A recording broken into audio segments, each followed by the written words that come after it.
Acids and bases. Aqueous, water-based solutions that contain hydrogen ions are called acids, while those that contain hydroxyl ions are called alkalis. Substances that dissolve in water to form an alkali are called bases. If an acid and a base, or alkali, are mixed, the two substances react to form a chemical salt. The acidity or alkalinity of a solution can be measured using the pH, potential for hydrogen, scale, which runs from 1 to 14. Those with a pH lower than 7 are acidic. The lower the pH, the stronger the acid. Solutions with a pH greater than 7 are alkaline. The higher the pH, the stronger the alkali. Substances with a pH of 7, such as pure water, are neutral.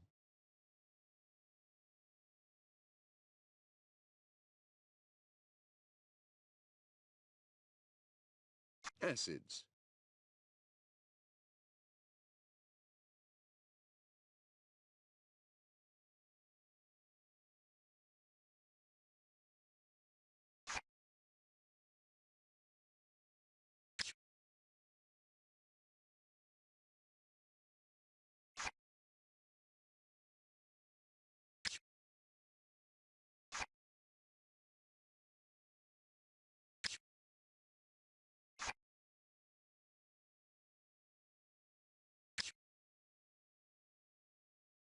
Buffer solutions.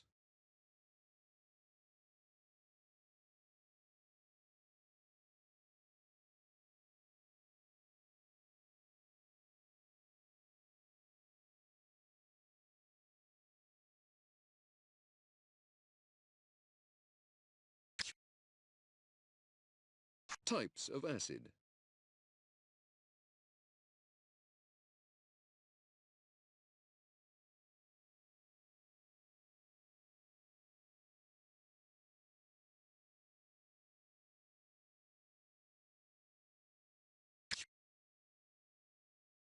Chemistry of acids and bases.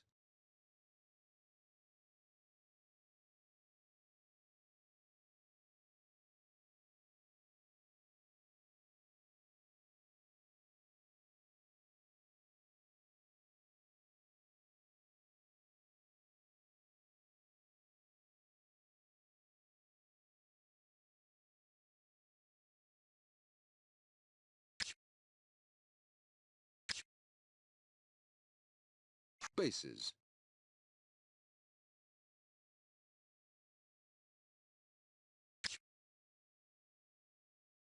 Chemical salts.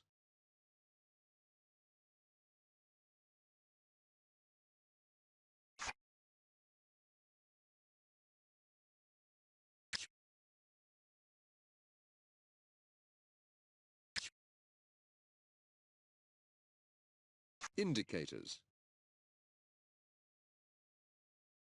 This flask contains a solution of ethanoic acid of a known volume but an unknown concentration, plus a few drops of phenolphthalein, an indicator that is colorless in acids.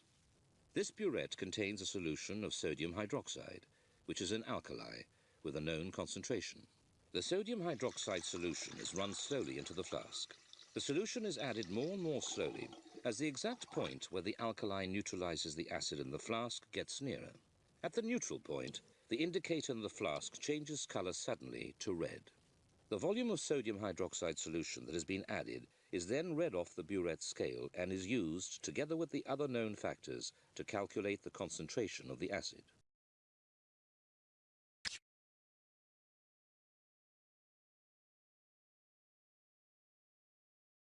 pH.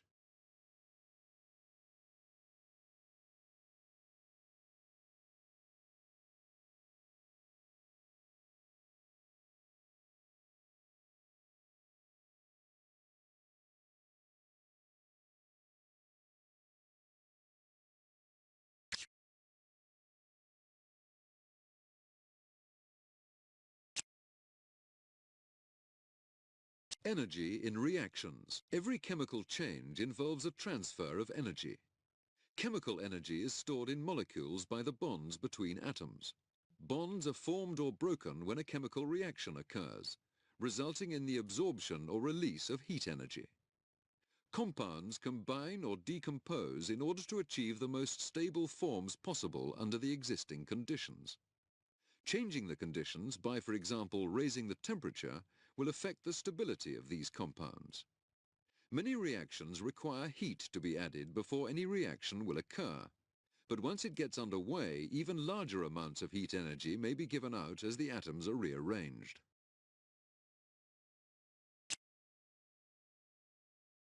Electrochemistry. Using an electric current to produce chemical changes is called electrolysis. It is often used to purify metals and other substances. An electric circuit is set up using two electrodes, an electrolyte, a liquid containing ions, and a source of electricity. When the electricity is on, ions in the electrolyte move towards the electrodes. There they gain or lose electrons, making them, and the electrodes, chemically different. Chemical changes can also produce electricity. A battery consists of an electrolyte between two different metal electrodes. Chemical reactions occur between the electrodes and the ions in the electrolyte, making electrons flow. In this electrolytic cell, two electrodes, one made of pure copper, the other of impure copper, are placed in a solution of copper sulfate, which can conduct a current. When the electrodes are connected to a battery, energy is put into the circuit and a current begins to flow. Electrons flow from the battery towards the pure copper cathode, the negative electrode. Here they combine with the positive copper ions in the solution, forming copper atoms. These build up on the cathode to form a coating of copper. At the same time, copper atoms in the impure copper anode, the positive electrode, give up electrons into the circuit, becoming positive copper ions which dissolve in the solution. So overall, copper moves from the anode and builds up on the cathode as a purified metal.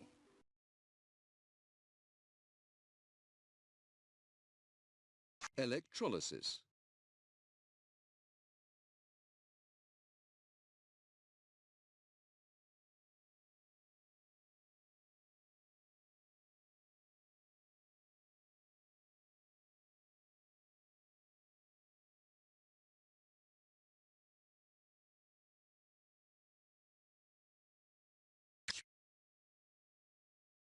Electroplating.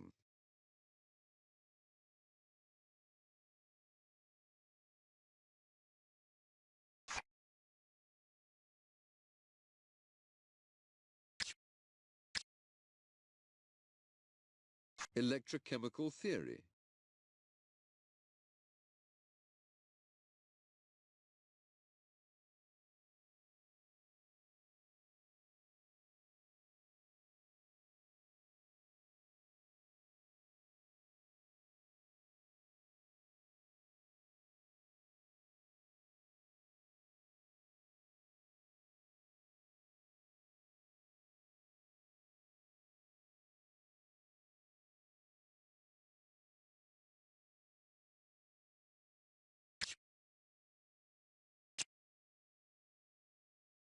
Oxidation and reduction. Oxidation and reduction are processes that occur during some chemical reactions. Oxidation can take place in three ways: when oxygen is added to a substance, when hydrogen is lost by a substance, or when a substance loses electrons. Reduction, which is the reverse of oxidation, can also take place in three ways: when oxygen is lost by a substance, when hydrogen is gained by a substance, or when a substance gains electrons. In this experiment, hydrogen gas is passed through a special chamber. Inside the chamber, the hydrogen passes over heated black copper oxide. As a result, the black copper oxide loses oxygen and gradually turns pink as it is reduced to copper.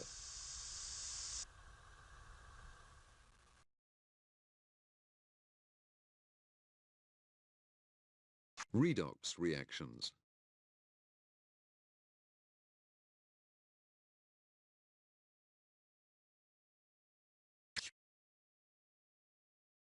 Oxidation and reduction reactions.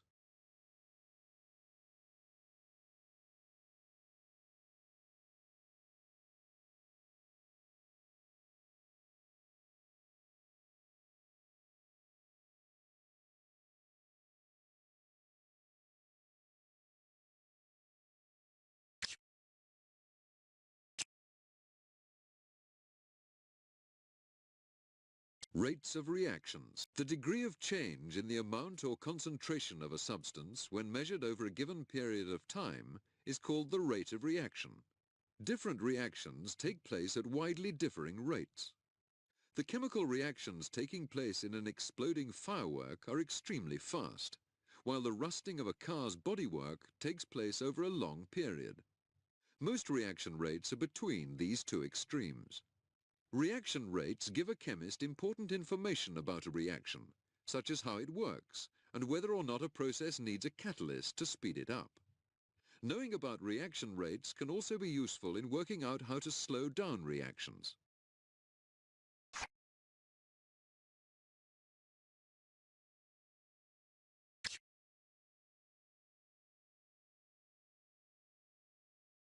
Chemical equilibrium.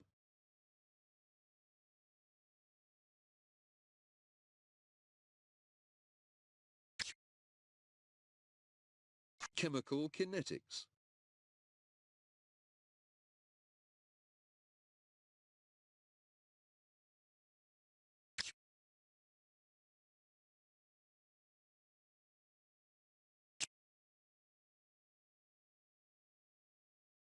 Chemical reactions. A chemical reaction occurs when substances change into new substances. For this to happen, the bonds between atoms and molecules must break and then reform in different ways. Because the bonds can be strong, energy, usually in the form of heat, is often needed to start a reaction. The new substances, products, have properties different from those of the original substances, reactants. Chemical reactions do not occur only in laboratories. They happen all around us, for example when cars rust and when food is cooked. The fireworks used in displays today are of various types, but all of them rely on chemical reactions. Most fireworks are made by mixing gunpowder, which is a fast-burning explosive substance, with compounds that colour the flame or make distinctive noises. Strontium compounds, for example, burn with a red flame, and magnesium compounds create white flashes.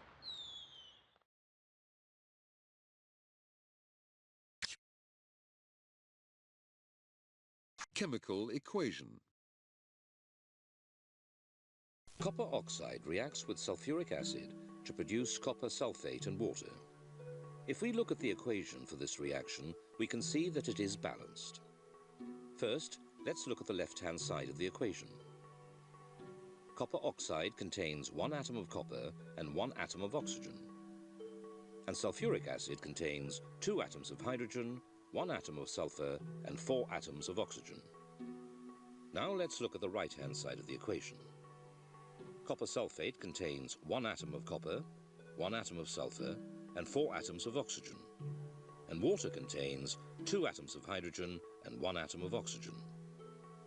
So on each side of the equation there is 1 copper atom, 5 oxygen atoms, 2 hydrogen atoms, and 1 sulfur atom. And the equation is balanced.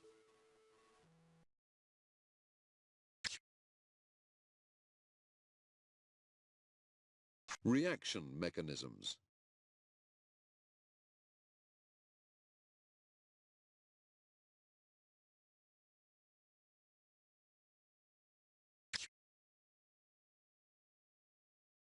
Chemical change.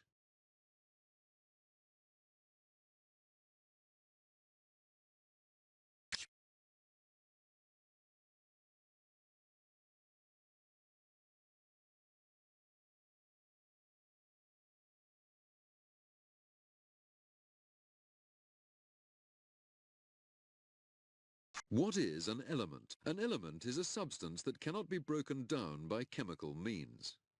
All the atoms in a particular element behave in the same way chemically, and they share the same atomic number. So far, at least 109 elements have been discovered. 95 occur in nature, the others are made artificially in nuclear reactors or particle accelerators. There are two main kinds of element, metals and non-metals. Most elements chemically combine with other elements to form substances called compounds.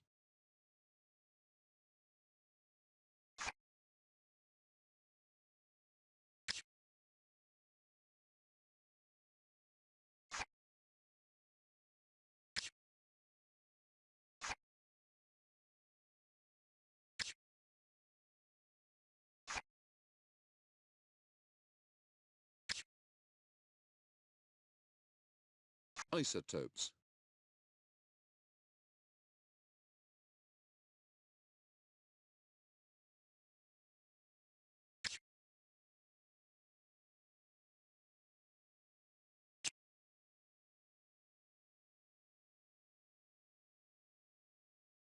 Metals. Metals are a group of elements that share certain properties. They conduct heat and electricity well, which is why cooking pans and electrical wires are made of metal. They are also strong and can be shaped easily. This is why they are used to make structures such as bridges. Although there are many similarities between metals, there are also differences that determine how suitable a metal is for a particular use. Of the 95 elements that occur in nature, 73 are metals. Some metals may be used in their pure state, but most are usually mixed with other metals or non-metals to form alloys, which tend to be stronger and less likely to corrode.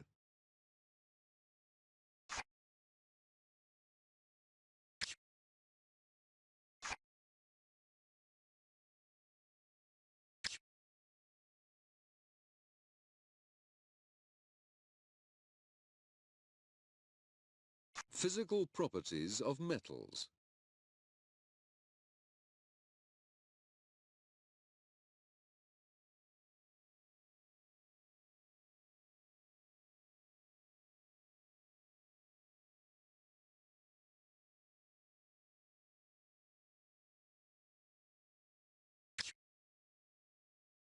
Chemical properties of metals.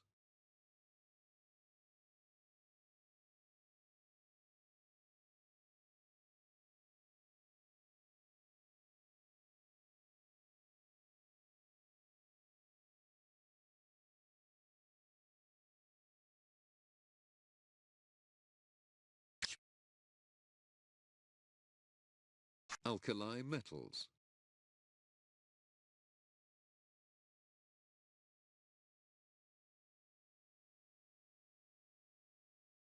The alkali metals, lithium, sodium, potassium, rubidium, cesium, and francium are arranged in group 1 of the periodic table.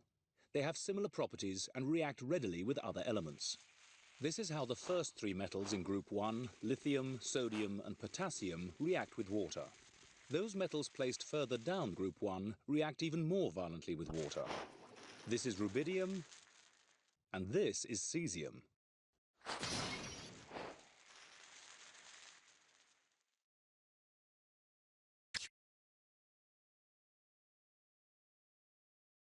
Lithium.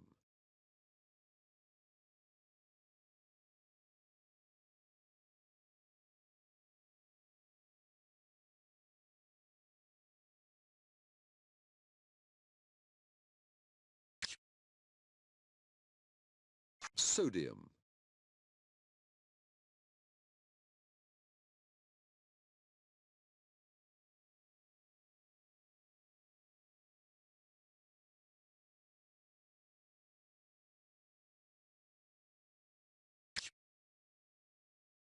Potassium.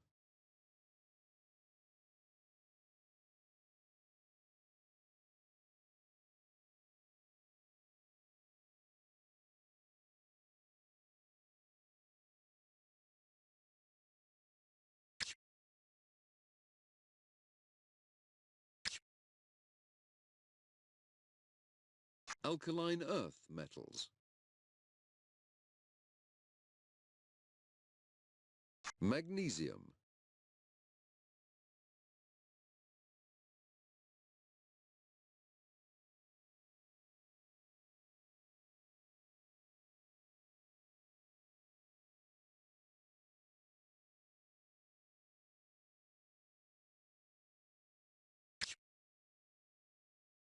Calcium.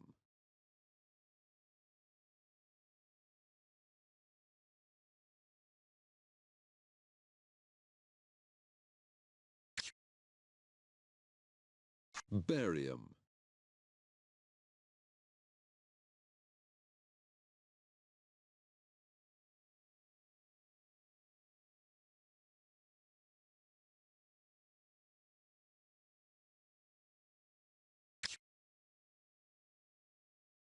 Radium.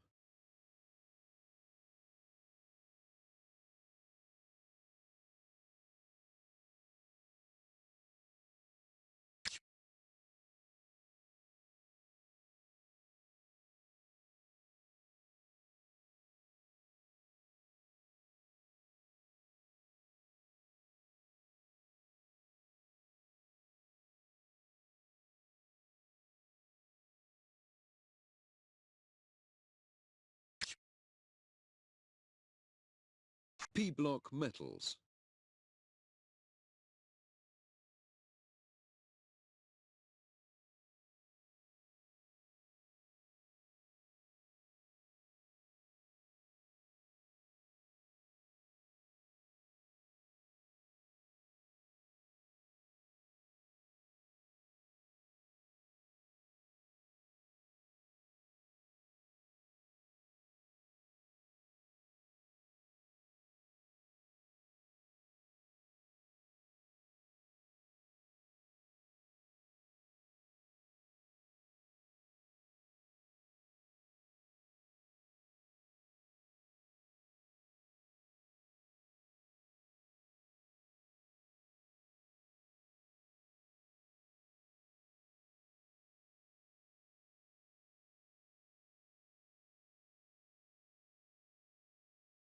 Aluminium.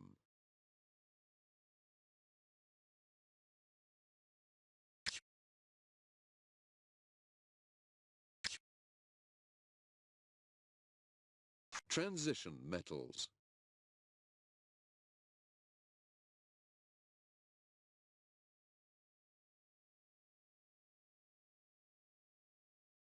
Iron.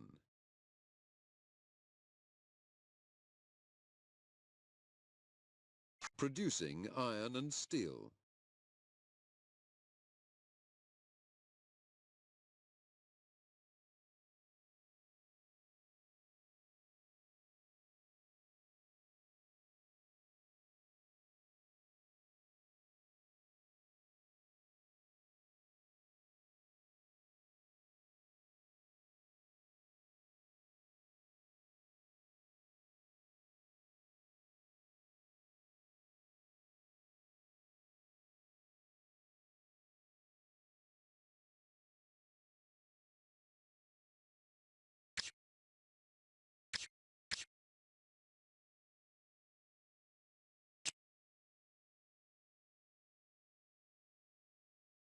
Metalloids. Metalloids have the appearance of metals, but can behave as both metals and non-metals in chemical reactions.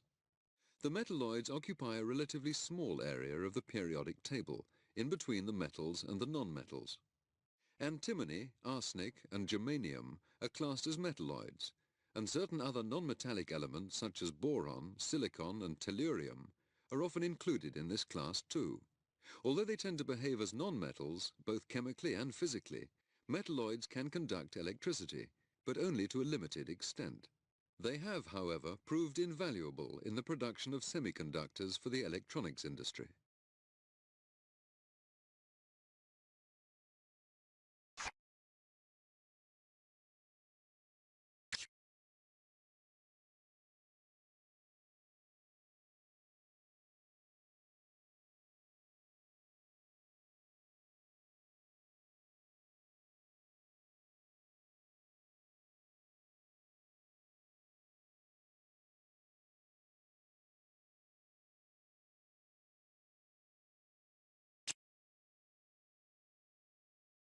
The periodic table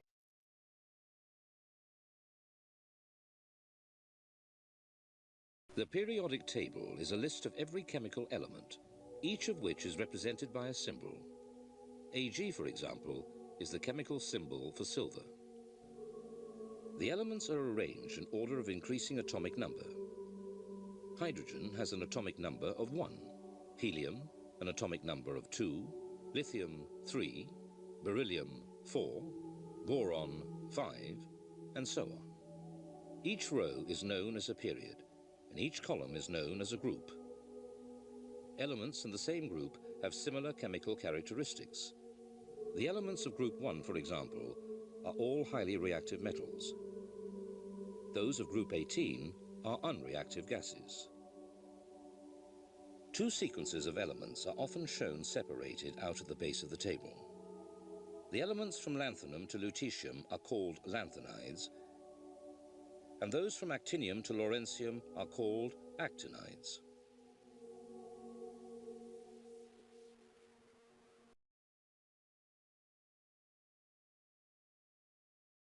Development of the periodic table.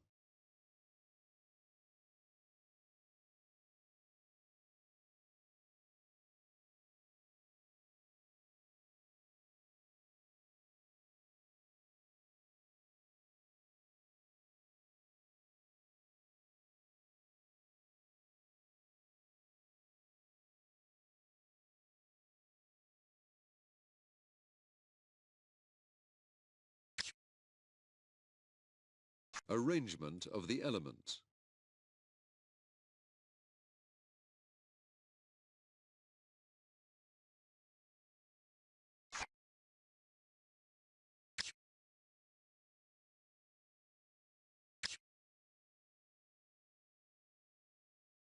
Electron shells.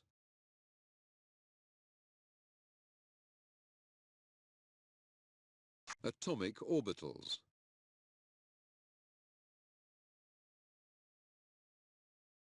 Electronic configuration.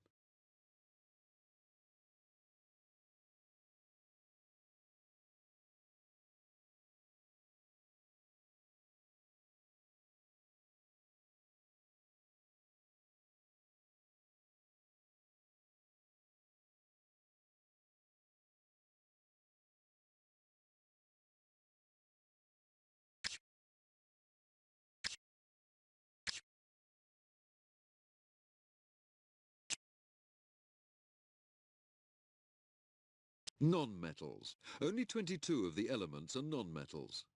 The properties of non-metals are usually opposite to those of metals, the other group of elements. For example, most do not conduct heat and electricity well, and they tend to be soft or brittle rather than strong and malleable.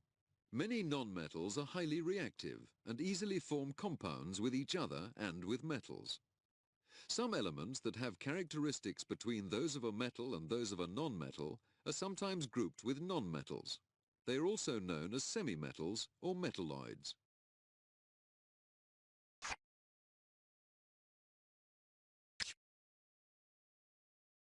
Properties of non-metals.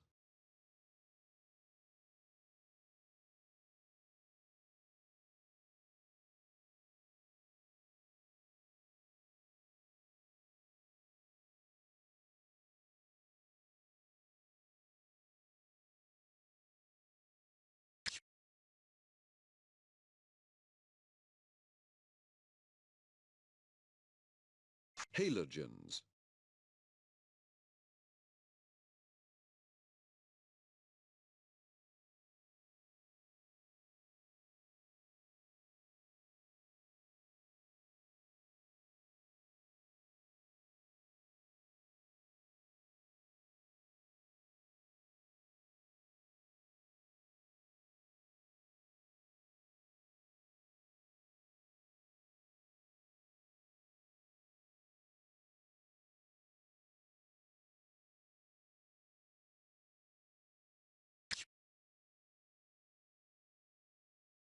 Noble gases.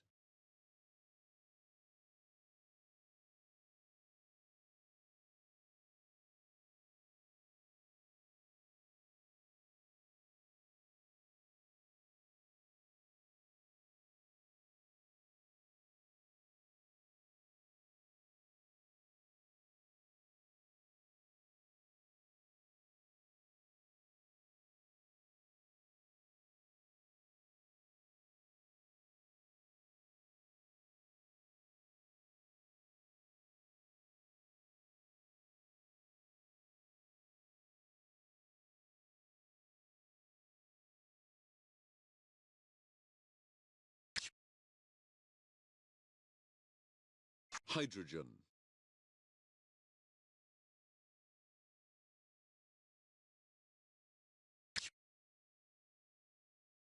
Carbon.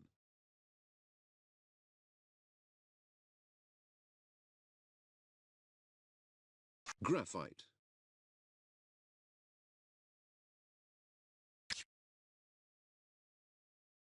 Diamonds in industry.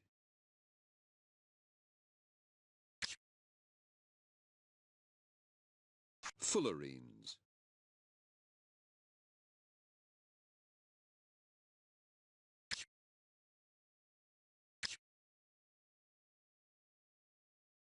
Oxygen.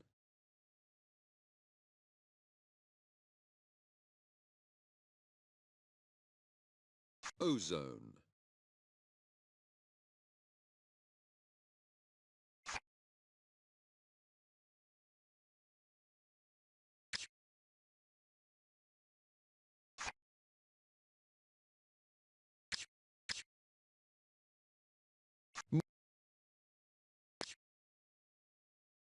More about oxygen.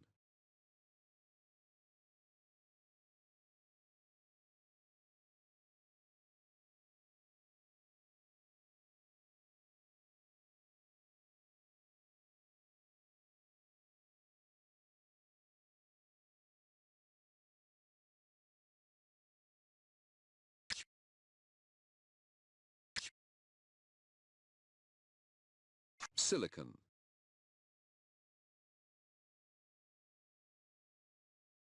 More about silicon.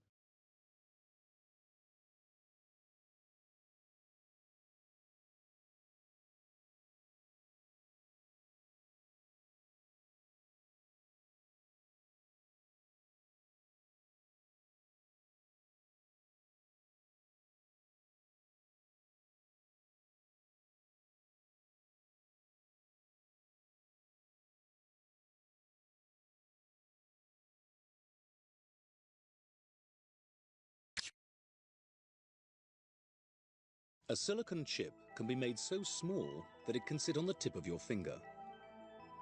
If we look at the highly magnified surface of a silicon chip, we can see that it is made up of thousands of tiny electrical circuits, all connected together. Because this complex integrated circuit is contained on just one tiny sliver of silicon, modern electronic machinery can be made much smaller than ever before.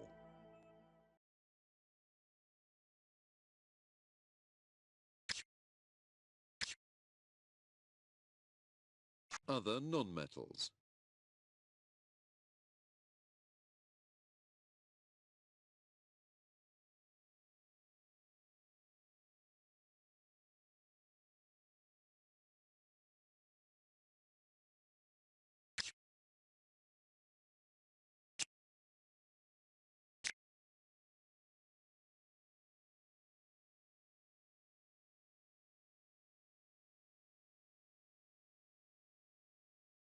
What is organic chemistry? Organic chemistry is the study of compounds containing carbon.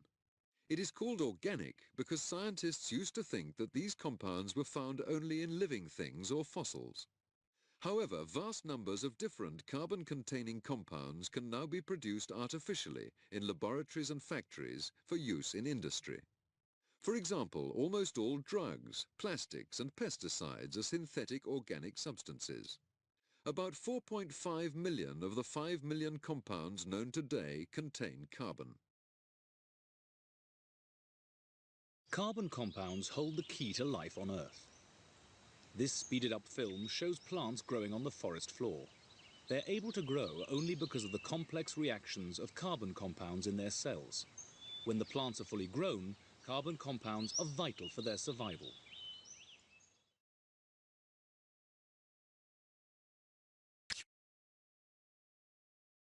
Naming organic compounds.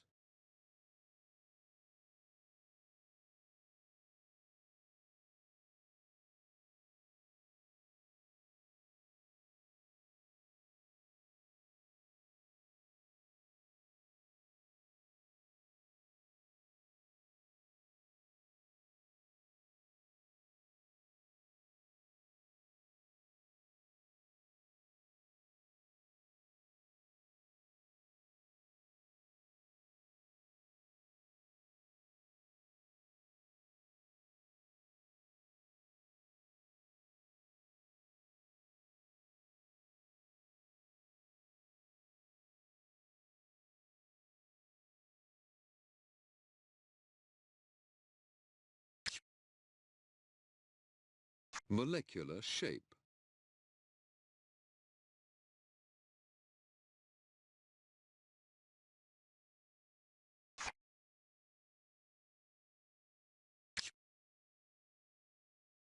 Structural formula.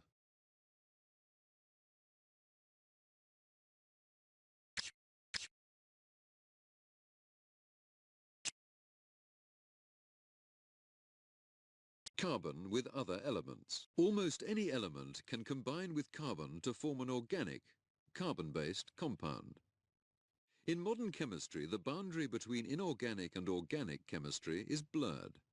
For example, a compound such as trimethylsilyl tin, which contains carbon, hydrogen, silicon and tin, could be classified as either inorganic or organic. Many catalysts used in the manufacture of pharmaceuticals and other very pure chemicals contain a precious metal, such as platinum, linked to organic groups. Nature's catalysts, the enzymes, are organic compounds that often contain a crucial metal-based component in the active part of their chemical structure.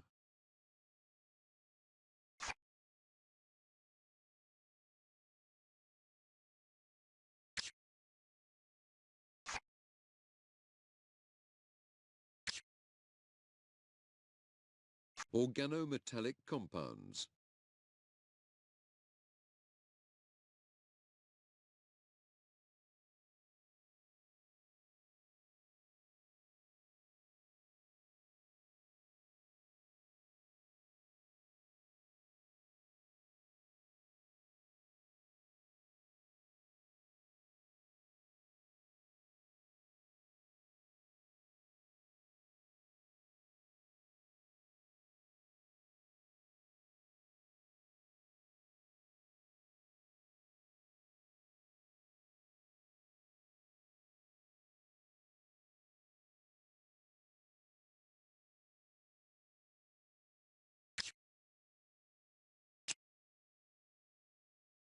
Organic reactions. Organic reactions encompass everything from the burning of natural gas to the fermentation of grapes to make alcohol.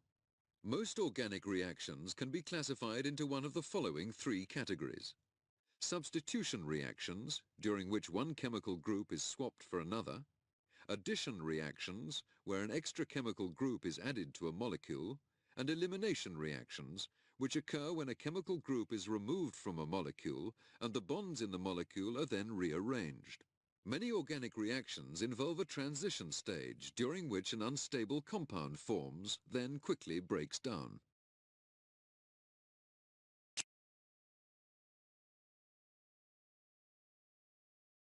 Organic compounds with oxygen. There are several main groups of organic, carbon-based compounds with oxygen. Aldehydes contain an oxygen atom bonded to the end of a chain of carbon atoms, while in ketones the oxygen atom is linked at a point along the chain. The alcohols contain a hydroxyl, hydrogen and oxygen group linked to the end of a carbon chain. Carboxylic acids, such as acetic acid, which gives vinegar its sour taste, contain a carboxyl, carbon, oxygen and hydroxyl group. Epoxy compounds contain an oxygen atom that forms a bridge across two carbon atoms. Ethers, esters, phenols and carbohydrates complete the basic lineup of organic compounds with oxygen. Aldehydes and ketones.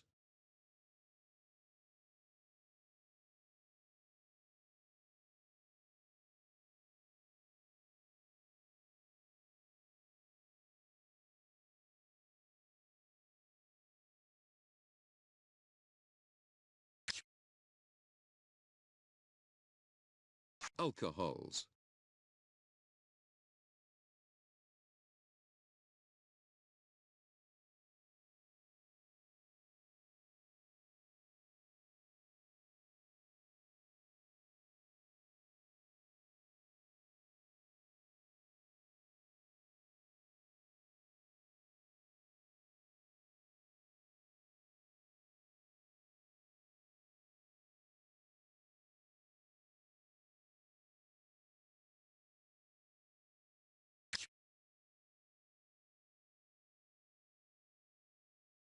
Carbohydrates.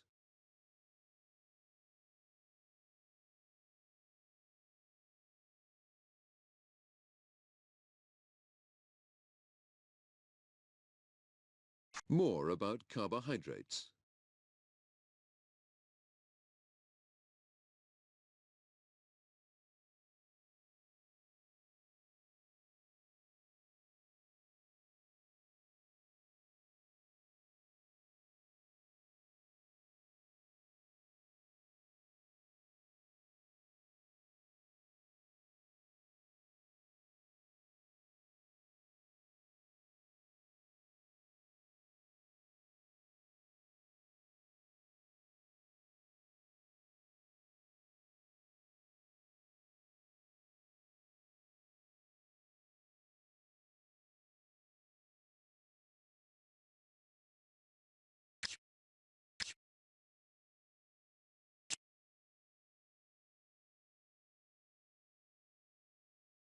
Polymers. The word polymer comes from the Greek words poly and mer, which together mean many parts.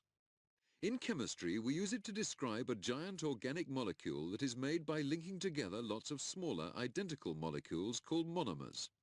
The process that builds them into giant molecules is called polymerization. Many polymers occur naturally. Silk, sheep's wool, and your hair are all made of polymers. But polymers can also be made artificially, producing many new kinds of materials that do not exist in nature. The most important group of synthetic polymers are plastics.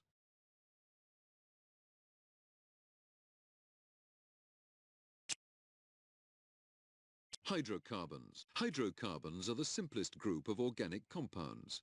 They consist of carbon and hydrogen atoms only. They are the raw materials from which many useful substances are made, including petrol, plastics, drugs and paints.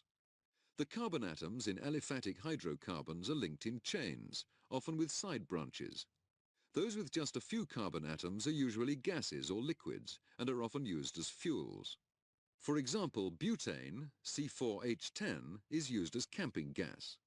Longer chain hydrocarbons form oils and waxes. Hydrocarbons that contain a benzene ring, a ring of 6 carbon atoms, are called aromatic hydrocarbons.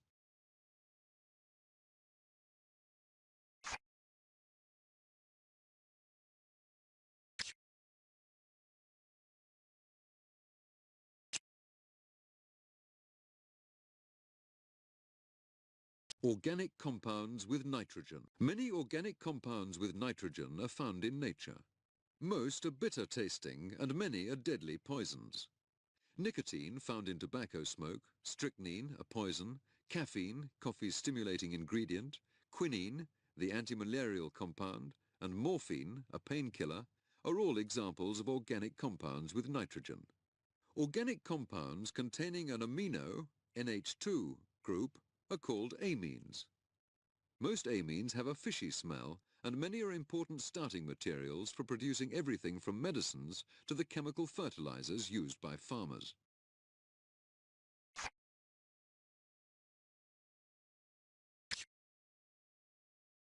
Amines and amides.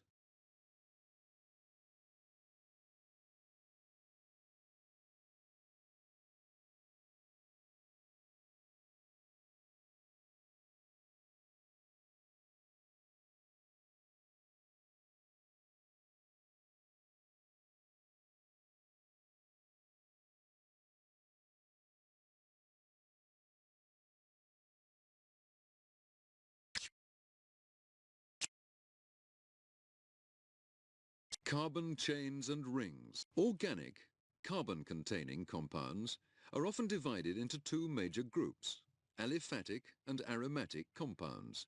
In aliphatic compounds, the carbon atoms are linked in chains, and the electrons that form the bonds between any 2 atoms orbit around only these atoms.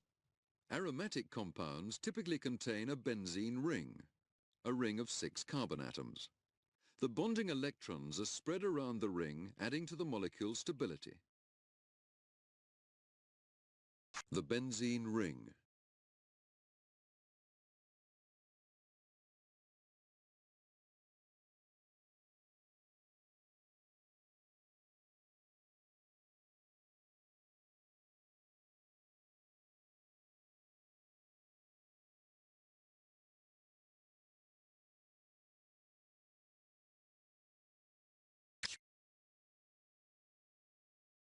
Aromatic compounds.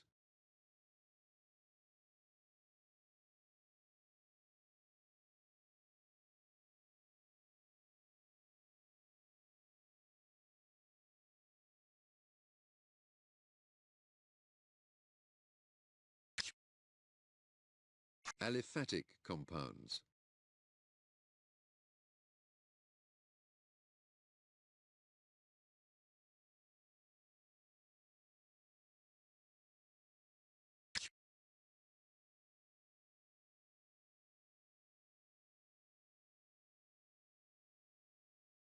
What is a compound? A compound is a substance in which the atoms of 2 or more elements are joined together by chemical bonds. Because of these bonds, it can be very difficult to split a compound into its individual elements. The type and number of bonds formed depend on the electrons, particles with a negative electric charge, in each atom. The properties of a compound can be very different from those of the elements it contains. For example, the salt we use in our food is a harmless compound, yet it is made up of two dangerous elements: sodium, a solid that reacts violently with water, and chlorine, which is a poisonous gas.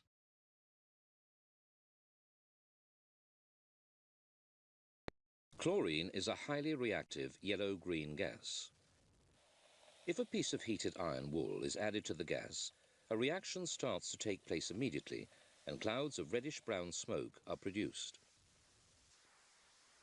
When the lid of the vessel is replaced, the iron wool continues to react with the chlorine gas, producing even more smoke.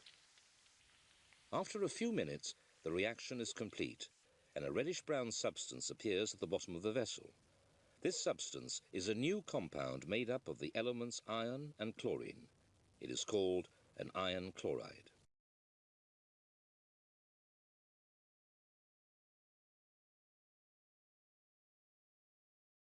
Chemical formula.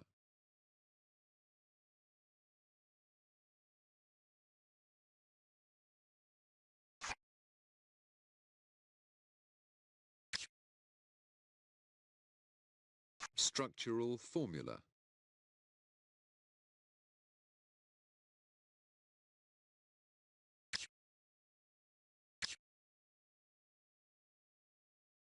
Chemical groups.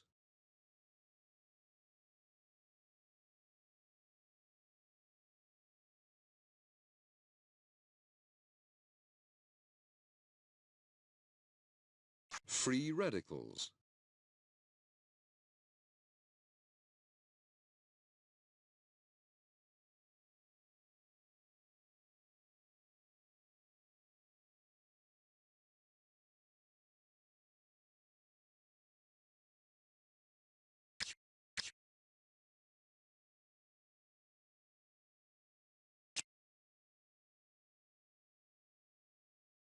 Identifying compounds. Chemists use a variety of analytical techniques to help them identify compounds. The simplest approach is to look at the properties of the compound. For example, what it smells like, whether it is a solid, a liquid or a gas, what its melting point is, and whether it reacts with acids or alkalis. Taken together, this kind of information can narrow the range of possibilities until the compound can be identified. Chemists also use more complex methods, including spectrophotometry, where light, visible ultraviolet or infrared, is shone through a compound. The spectrum of the emerging light depends on the wavelengths of light that the compound absorbs, giving a fingerprint from which the compound can be identified. Naming compounds.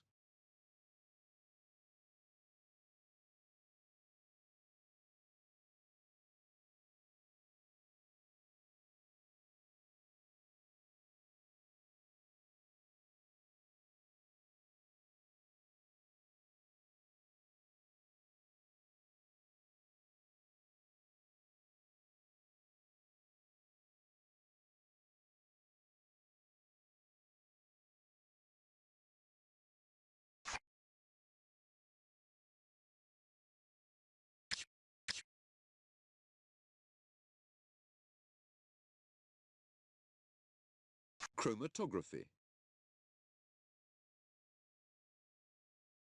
Paper chromatography can be used to separate the components in a mixture such as black ink. The ink is placed on a piece of chromatography paper. This is called the stationary phase. One end of the paper is then dipped in water. This acts as a solvent and is called the mobile phase because it carries the ink up the paper. A component of the ink that dissolves readily in water will be carried further before it is absorbed by the paper than one that is less soluble. Because the components are absorbed to differing degrees as they are carried along, they become separated and form distinct layers on the paper. These layers can be analyzed to determine the exact components of the ink.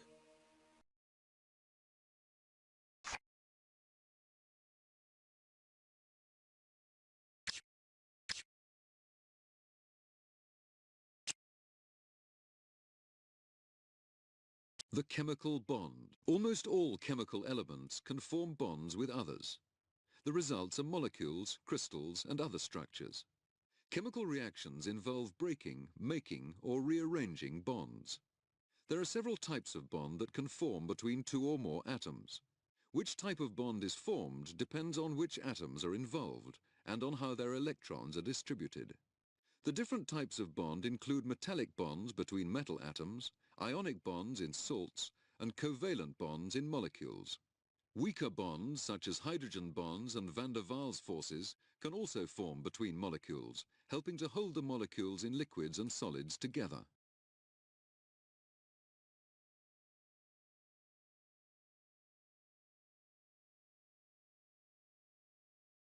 Ionic bonds.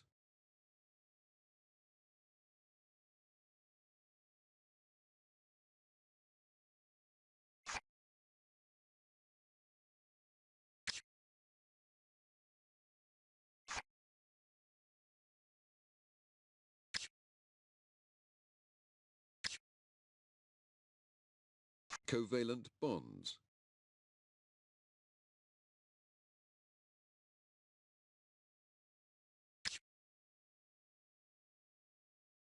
Electronegativity.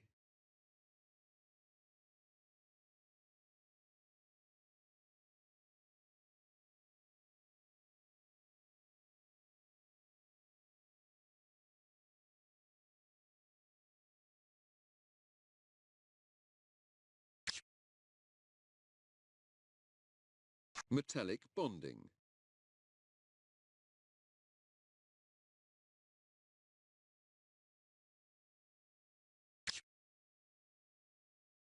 Bonds between molecules.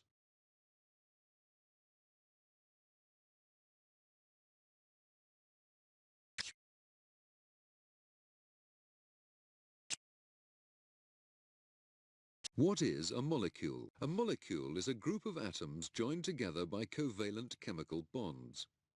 All molecules of the same compound have the same set of atoms, linked together in the same way. Water molecules, for example, each consist of two hydrogen atoms linked to one oxygen atom. Some elements also consist of molecules. These contain atoms of that element only.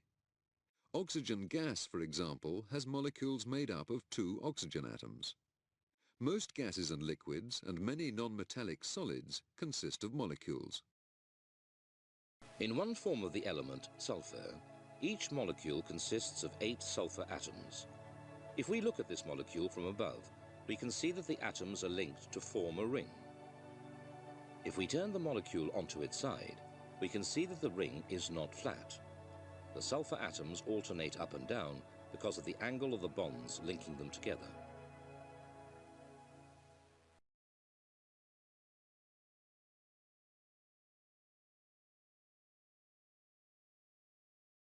Size of a molecule.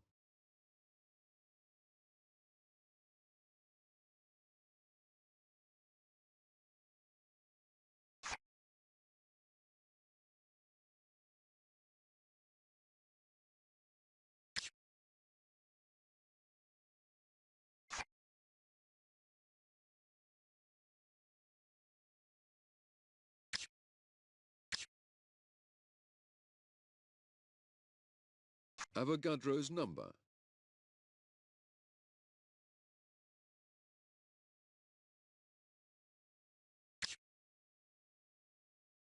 Molecular shape.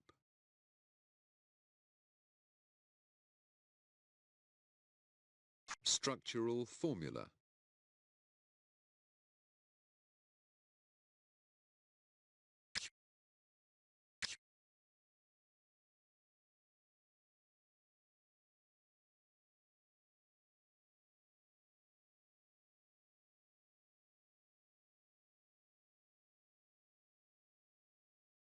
Solutions and mixtures. A solution forms when one substance dissolves in another. The solute, the substance that dissolves, breaks up completely into ions or molecules and spreads throughout the solvent, the substance that it dissolves in. Solutions are homogeneous mixtures. Under constant conditions, the substances in them do not separate out. Other mixtures where the particles are larger are said to be heterogeneous. In a suspension, for example, tiny solid particles are spread throughout a liquid, but they will eventually sink if the suspension is left to stand. One way of picturing how your solution forms is to imagine the water molecules sitting on top of molecules of glucose. The water molecules then begin to move between the glucose molecules, forcing them apart. When this happens, the separated glucose molecules gradually move away and become dispersed among the rest of the water molecules. When all the glucose molecules have been dispersed, the glucose is said to have dissolved in the water and the mixture becomes a solution.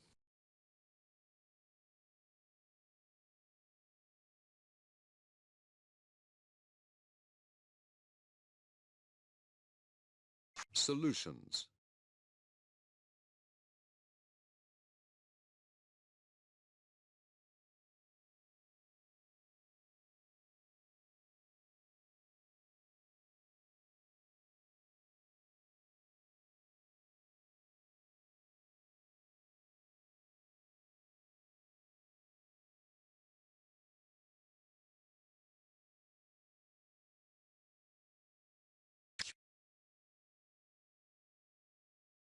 Colloids and emulsions.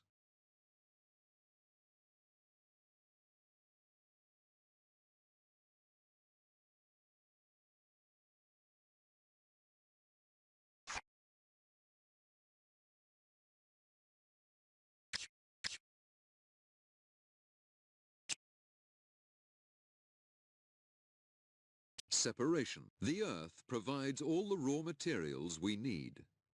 The problem is to separate the substances we want from the mixtures in which they naturally exist. Chemists use a variety of different methods of separation depending on the type of mixture and the properties of the substances it contains. We sometimes need to separate substances at home too. In a coffee maker, for example, a filter separates the ground coffee beans from the liquid coffee. This is known as filtration. A mixture of liquids that do not dissolve in each other is placed in a separating funnel and allowed to stand so that the different liquids form separate layers. Opening a tap in the funnel stem allows the bottom layer, which is the most dense liquid, to run slowly out of the funnel and into a collection vessel placed underneath. As soon as all of this first liquid has been collected, the tap is closed. This process is then repeated for each liquid using a new collection vessel for each one.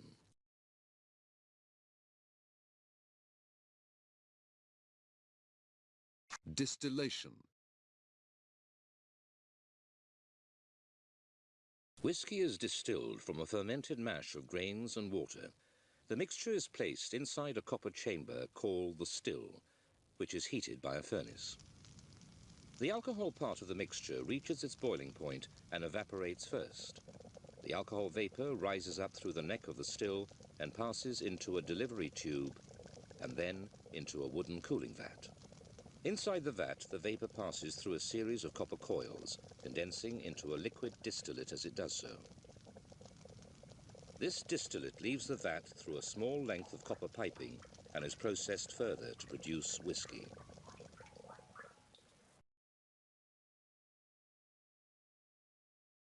Simple distillation.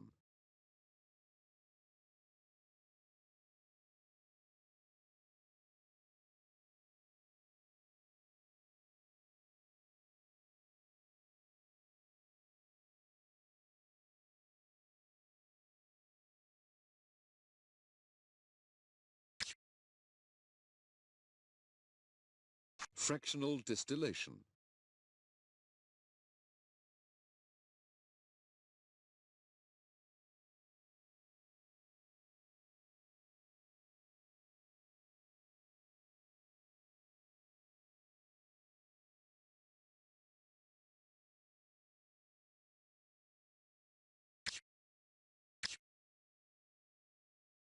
Filtration.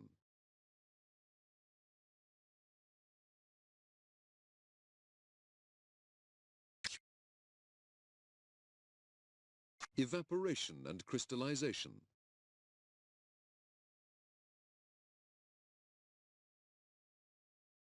Recrystallization.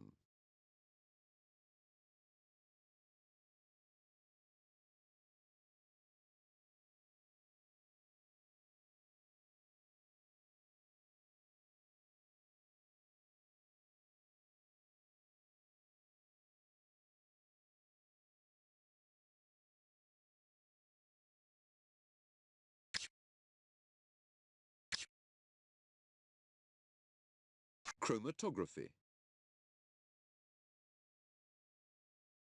Paper chromatography can be used to separate the components in a mixture such as black ink. The ink is placed on a piece of chromatography paper. This is called the stationary phase. One end of the paper is then dipped in water. This acts as a solvent and is called the mobile phase because it carries the ink up the paper. A component of the ink that dissolves readily in water will be carried further before it is absorbed by the paper than one that is less soluble. Because the components are absorbed to differing degrees as they are carried along, they become separated and form distinct layers on the paper. These layers can be analyzed to determine the exact components of the ink. Centrifugation.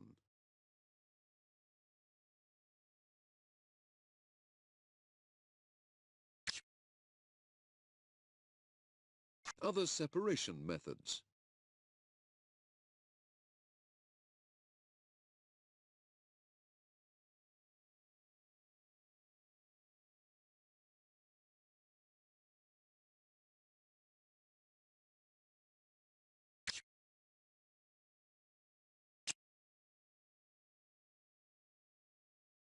Phases of matter. A phase is a pure substance or a mixture of substances with physical and chemical properties that are constant throughout. Solids can exist in several phases. These may be several crystalline forms or a crystalline and an amorphous form. At 0 degrees Celsius, water can exist in 3 phases: ice, liquid water and water vapor. At high pressures, different crystalline forms of ice exist, adding further phases. Liquids also form more than one phase if they do not mix with one another. For example, oil and water form a 2-phase system. States and phases.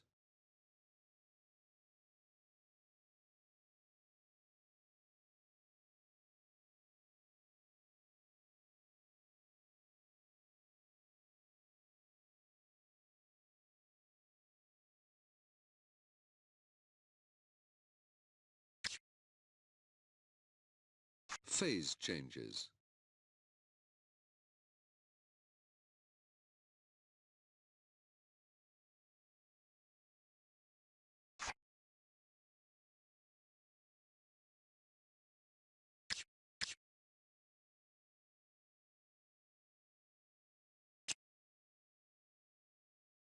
Colligative properties. The colligative properties of a solution are those properties that depend only on the number of particles dissolved in the solution rather than on their chemical nature. For example, when a solid substance, such as salt, dissolves in a liquid, such as water, the vapor pressure of the liquid decreases by an amount proportional to the number of particles dissolved, and so its boiling point is raised. Other colligative properties include osmotic pressure, where molecules or ions move from a more concentrated solution to a less concentrated one across a semi-permeable barrier. This is important in the movement of food from the leaves into the rest of a plant.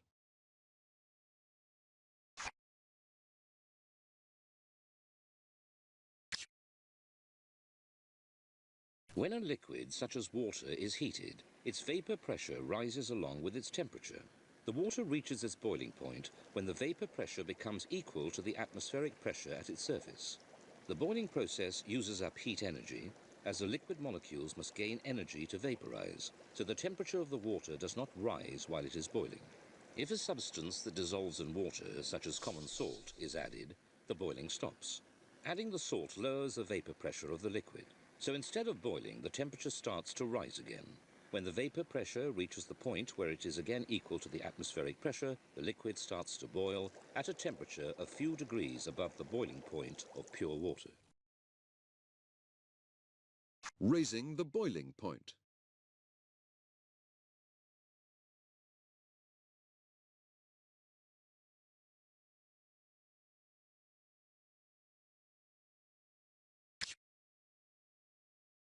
Lowering the freezing point.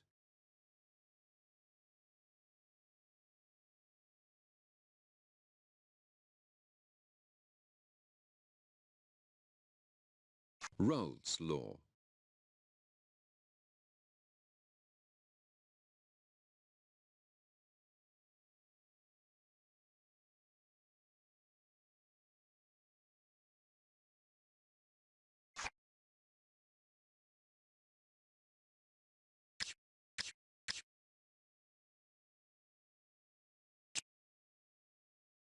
Crystals and solid. A solid is any material in which the bonds between the particles of the material are so strong that the material resists attempts to deform it.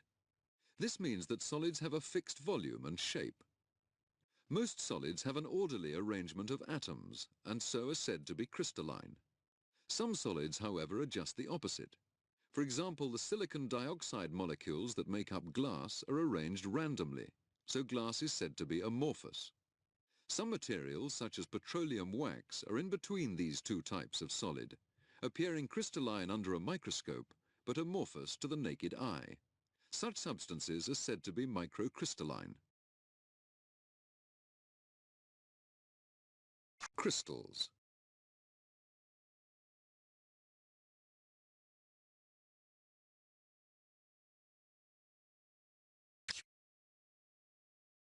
Crystal structures.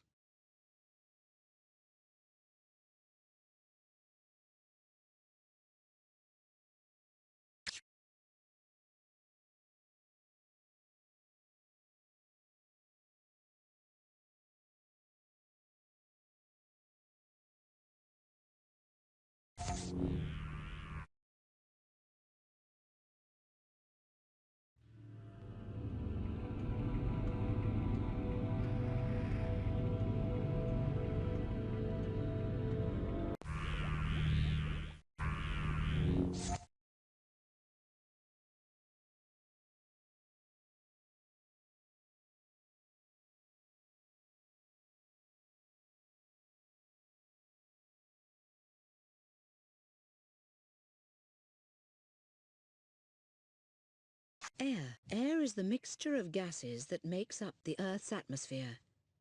We breathe in air to live. Although the atmosphere stretches for 1,000 kilometers above the Earth's surface, more than 3/4 of it lies in a thin layer that at the equator stretches for just 20 kilometers. All air in this layer consists of roughly the same mixture of substances. Nitrogen and oxygen are the main constituents of air, together with very small amounts of argon, water vapor, carbon dioxide and other gases. Air is made up of different colorless gases. Nitrogen makes up 78% of air, and oxygen makes up 21%. A further 1% is made up of other gases, together with water vapor and sometimes pollutants. Carbon dioxide accounts for 0.03% of these other gases.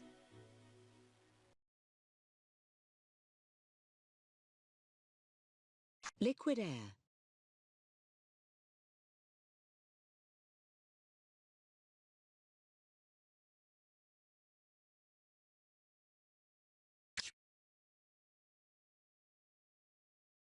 Atmosphere.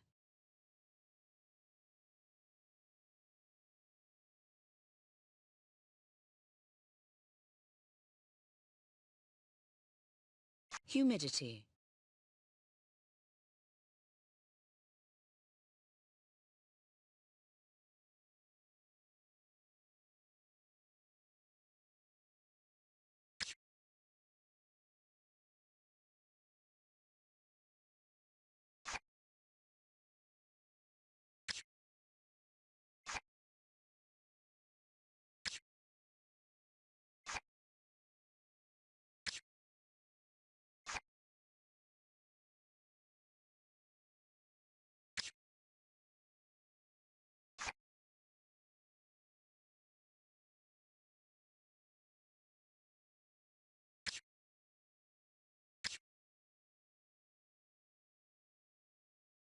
Atmospheric pressure.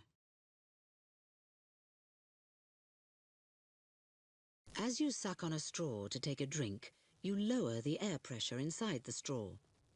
The air pressure at the surface of the liquid pushes down on the drink and forces it into the area of low pressure inside the straw. The drink is then forced upwards. When you stop sucking, air is let back into the straw and the level of the liquid drops back down. The air pressure inside the straw now equals the pressure outside it. Barometers.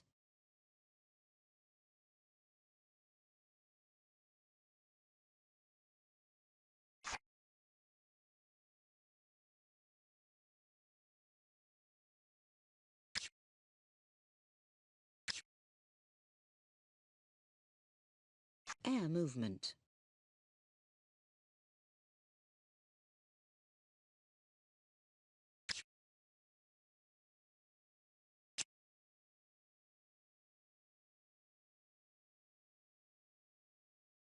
Gases. A gas is a state of matter in which atoms or molecules, groups of atoms, are so energetic they move completely freely. When a gas is released inside a container, its atoms move randomly, spreading out to fill the whole container. A gas that can be changed into a liquid by compression is called a vapor. A plasma is a gas that has so much energy, electrons within its atoms have broken free of their nuclei. Diffusion. Two different gases are separated within this chamber by a barrier. In this simplified view, the molecules of one gas are shown as red spheres, and the molecules of the other gas are shown as blue spheres. The molecules are in random motion. When the barrier separating the gases is removed, the movement of the gas molecules causes them to mix. Although each molecule moves randomly, there is an overall movement of molecules from areas where they are more concentrated into areas where they are less concentrated. This process is called diffusion. Effusion.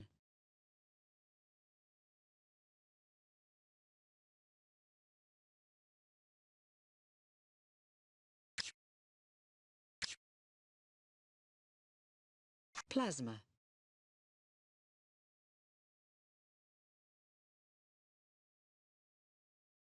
Uses of plasma.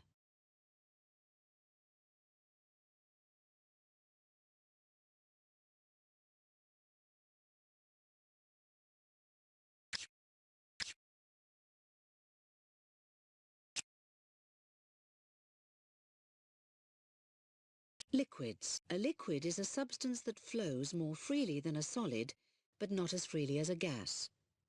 When a substance is liquid, its atoms or molecules, groups of atoms, possess more energy than they have when it is solid, but less energy than they have when it is a gas. This allows liquid to flow and take the shape of its container, forming a level surface. Liquids are much harder to compress than gases. This is why they are often used to transmit forces in hydraulic machines.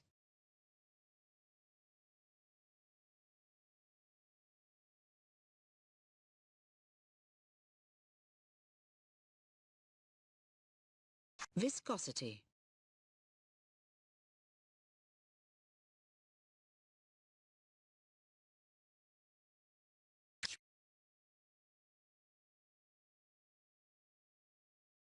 Surface tension.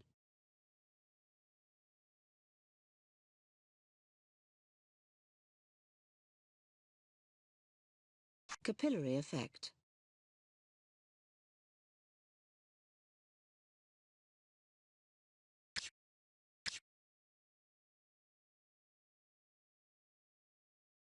Compressibility.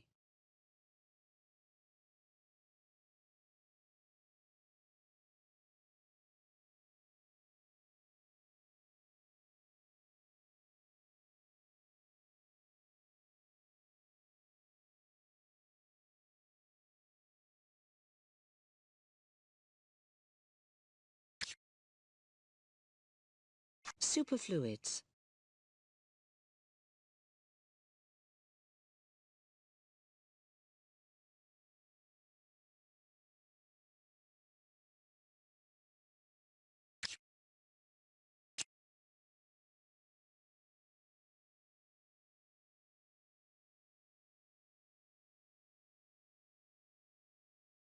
Solids. A solid consists of atoms that are bonded together in a rigid structure. As atoms in a solid do not have enough energy to break out of this structure, solids do not flow. The hardness of a solid depends on the arrangement of its atoms. The element carbon, for example, can exist in the soft form, graphite, or as one of the hardest solid forms on Earth, diamond. Atoms in graphite are in layers that can slide past each other easily, but atoms in diamond are far more rigidly bonded. Elasticity.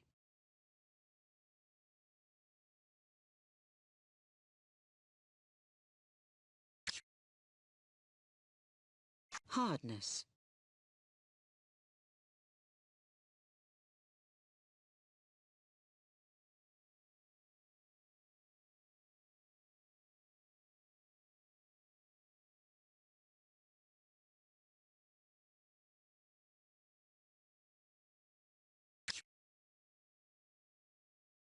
Malleability.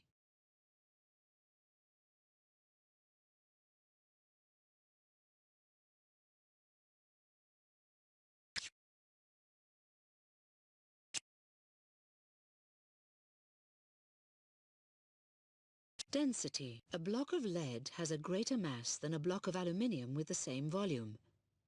This is because lead has a greater density than aluminium. An object's density is its mass divided by its volume. It is measured in kilograms per cubic meter. The density of a substance depends on how heavy its atoms are and how closely they are bound together.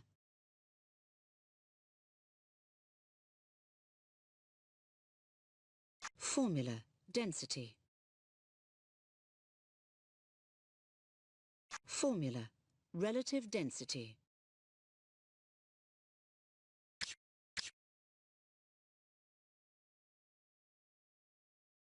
Measuring density.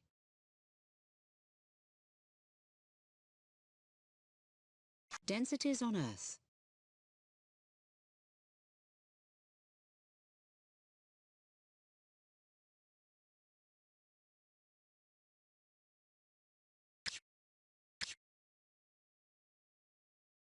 Hydrometer.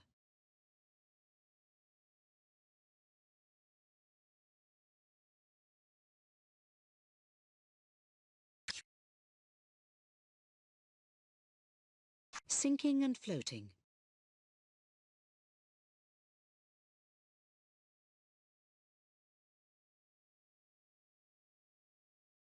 Archimedes' principle.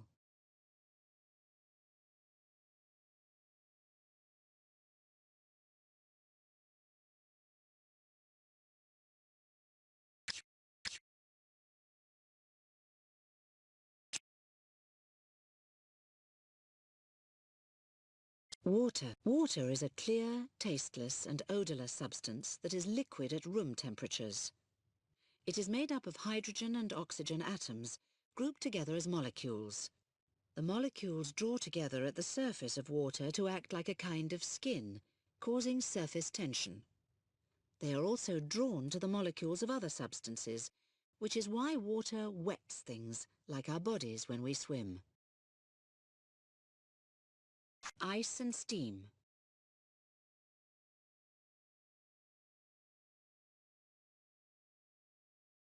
When the sun sets here at Mount Kenya in East Africa, the temperature plummets to -20 degrees Celsius.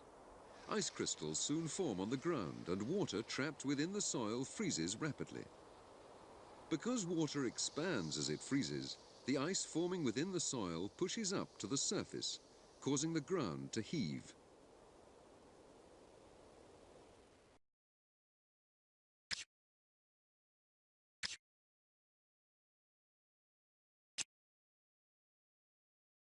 Mass and weight. Your weight results from the force of the Earth's gravity on your body.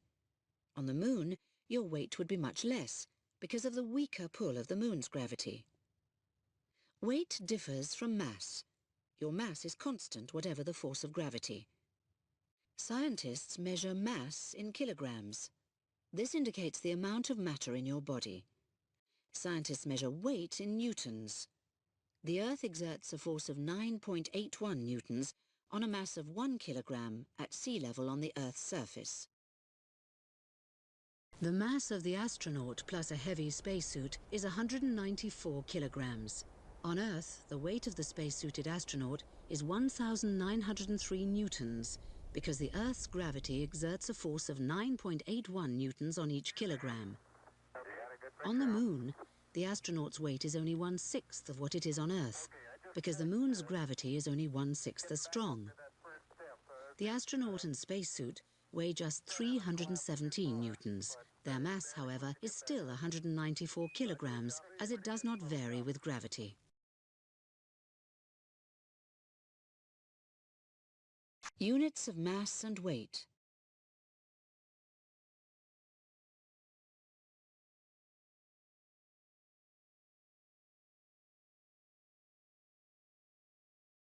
Measuring mass and weight.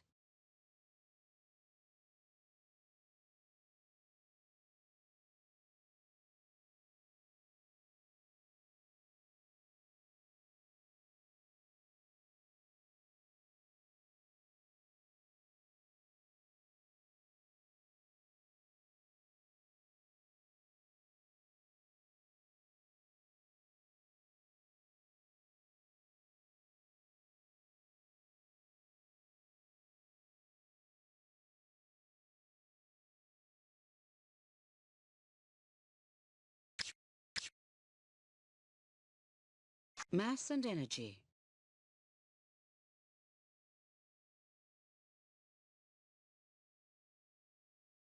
Formula: Einstein's mass-energy equation.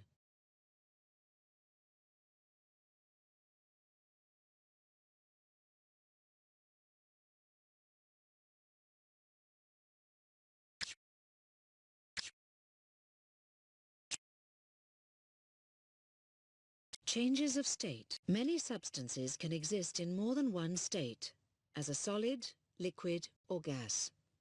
Which state they're in depends on their temperature and pressure. At certain temperatures and pressures, some substances change state. Liquids, for example, may become solids or gases, and gases may condense into liquids. Under normal atmospheric pressure, elements change state at specific temperatures, known as melting, or freezing, and boiling, or condensation, points. As water freezes to form ice, it expands slightly. That is why water sometimes bursts its container as it freezes. The freezing point for pure water is 0 degrees Celsius. Pure water stays in its liquid state when it is at a temperature between its freezing point and its boiling point. When pure water boils to form steam, it needs extra energy in order to change state. The boiling point for water is 100 degrees Celsius. Steam is actually invisible. The cloud that you can see consists of tiny water droplets that form as the steam enters cooler air.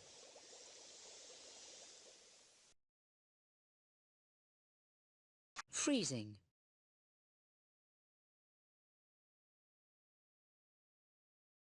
A liquid changes into a solid during the freezing process. As the surrounding temperature drops, the liquid begins to lose heat energy.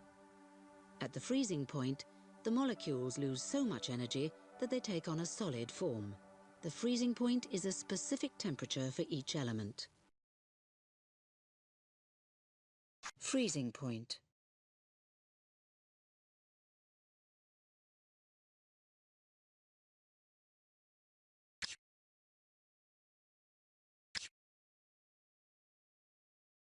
Melting and condensing. When a solid changes into a liquid, it is said to melt, and when a gas changes into a liquid, it is said to condense. As the surrounding temperature rises, the atoms in a solid gain more and more energy. At the solid's melting point, the atoms rearrange themselves and take on the more energetic form of a liquid. As the temperature surrounding a gas lowers to the condensing point, the molecules in the gas lose energy and take on the less energetic form of a liquid.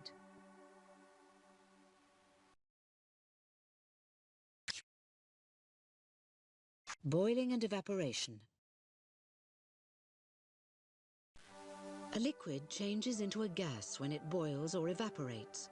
When the surrounding temperature rises to the liquid's boiling point and remains at this level, the liquid molecules gain enough energy to break away in large numbers and form a gas. During evaporation, the temperature is below the boiling point, and only a few of the liquid molecules have enough energy to break away.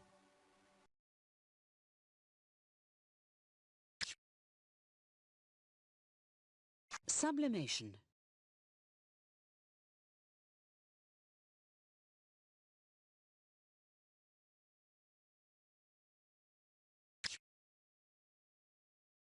Liquefaction.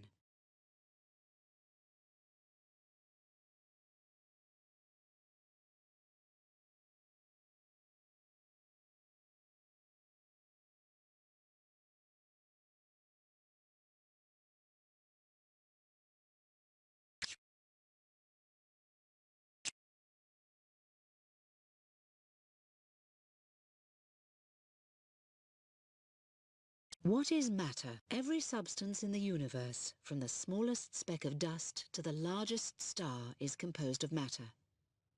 Substances consist of tiny particles called atoms that themselves are made up of even smaller components, the fundamental particles of matter.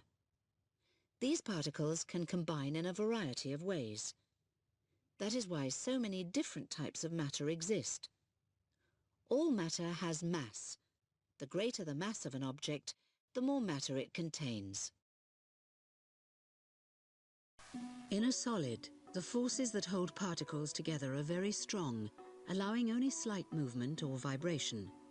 The tightly packed particles create objects of fixed form, such as rocks or pieces of wood. The forces between liquid particles can be just as strong as those in a solid, but they allow greater freedom of movement. This means that liquids can take on any shape, such as that of the inside of a bottle. The forces acting between gas particles are almost non-existent, so that the particles move around freely and at high speed. Gases can spread out to fill all kinds of spaces, from the inside of a child's balloon to the inside of an airship. Vacuum.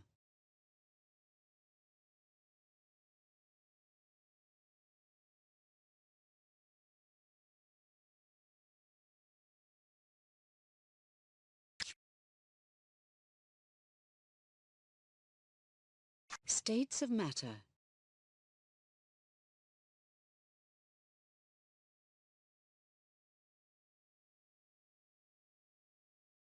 Evolution of matter.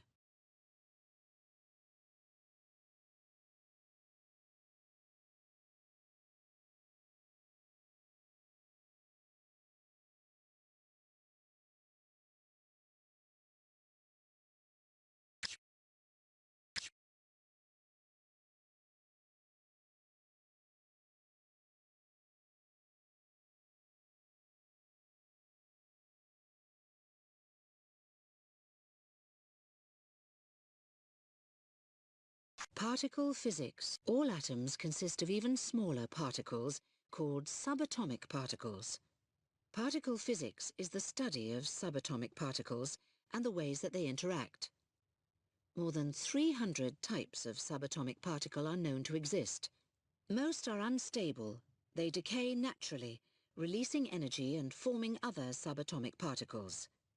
However, 28 of them seem to be stable and indivisible.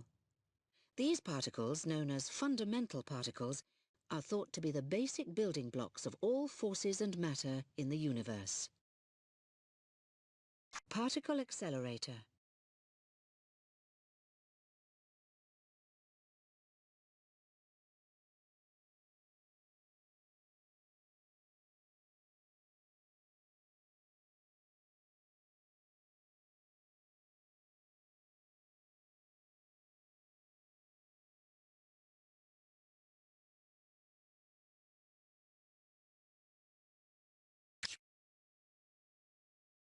Fundamental particles.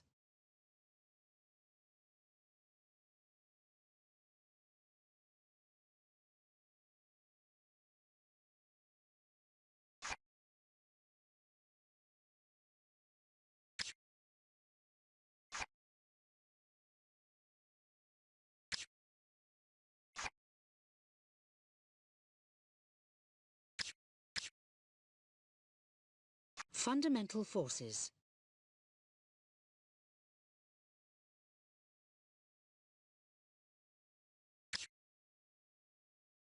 Bubble chamber.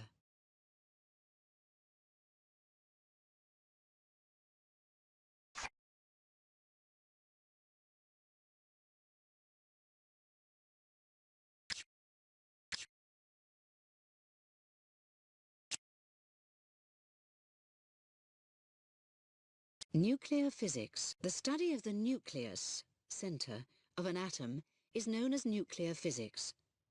The nuclei of some atoms release particles in a process called fission, or fuse together in a process called fusion. Nuclear fission and fusion both release huge amounts of energy. Nuclear power stations generate energy by producing carefully controlled fission reactions. This energy is converted into electricity for our homes. Millions of nuclear chain reactions take place within the Sun every second. The intense heat of the Sun causes its atoms to collide and join together in reactions called nuclear fusion. Energy is released from the nucleus or center of each atom, which we feel as warmth and see as sunshine. Huge bursts of energy, called solar flares, occasionally explode on the Sun's surface.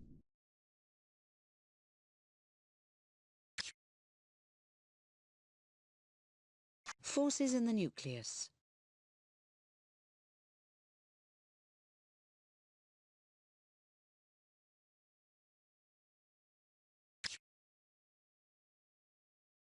Mass energy.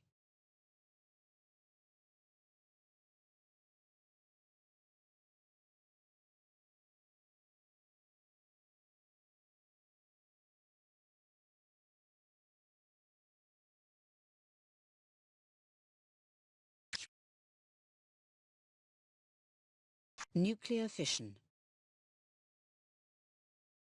At the start of a nuclear fission reaction, a subatomic particle called a neutron joins the nucleus or center of a uranium-235 atom.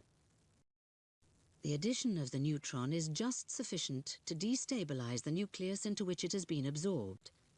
The nucleus then splits into two parts in a process called fission. 2 or 3 neutrons are produced by this splitting, which go on to split more atomic nuclei in a chain reaction.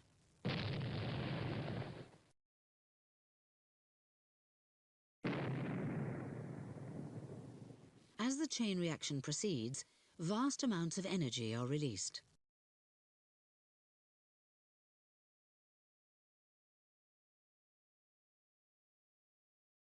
Nuclear chain reactions.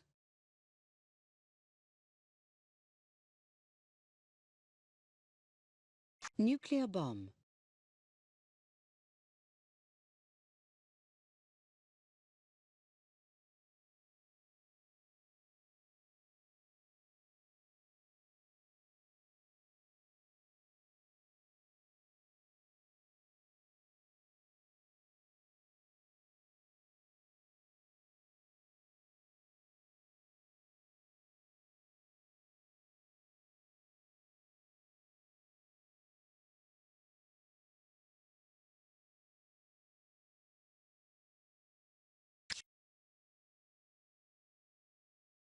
Nuclear power.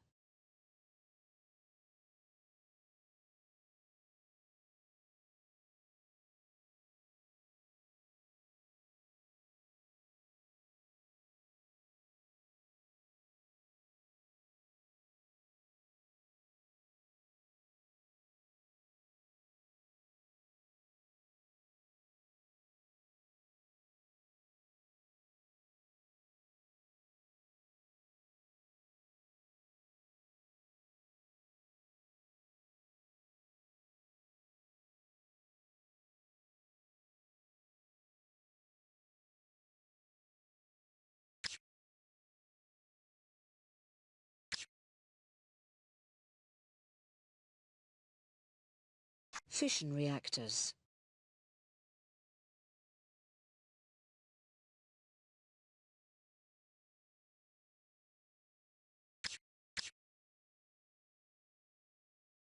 Nuclear fusion. In the Sun, where nuclear fusion occurs naturally, 2 types of hydrogen gas nuclei fuse together to form a helium gas nucleus plus an atomic particle called a neutron. A small amount of mass is lost in the process and is converted into vast amounts of energy. The extremely high temperatures in the Sun cause this process to repeat continuously.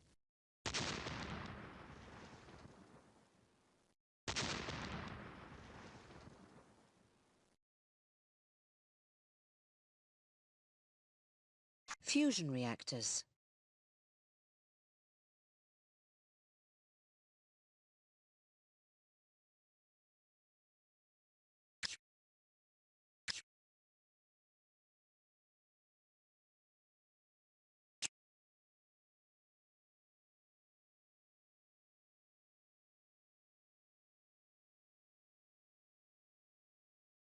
Radioactivity. Radioactive substances are composed of atoms that have unstable nuclei. These nuclei break down spontaneously and release matter and energy. The three most common types of radiation are alpha particles, beta particles, and gamma rays. Alpha particles consist of 2 protons and 2 neutrons. They have a positive charge and cannot penetrate far through materials. Beta particles are more penetrating. They consist of electrons which have a negative charge. Gamma rays, a type of electromagnetic radiation, penetrate further than alpha and beta particles but have no charge. Alpha particles, beta particles and gamma rays are 3 types of radiation given out by radioactive substances. Alpha particles are the least penetrating form of radiation. Each particle is composed of 2 protons and 2 neutrons from the nucleus of an atom. Their path can be blocked by a thin piece of paper. Beta particles can penetrate further than alpha particles and are composed of electrons. They can pass through paper but are blocked by a thin sheet of light metal, such as aluminium. Gamma rays are the most penetrating type of radiation. They are electromagnetic waves, similar to microwaves, radio waves, and light. Only a thick sheet of heavy metal, such as lead, can block their path. Measuring radioactivity. When the tube of a Geiger-Müller counter is held close to uranium rock, an intense clicking noise is emitted from the counter's loudspeaker. This indicates that high levels of natural radiation are being given off by the uranium. The luminous paint used to highlight clock and watch dials gives off low levels of radiation. When the Geiger-Müller counter tube is held close to one of the dials, a less intense clicking noise is emitted from the loudspeaker.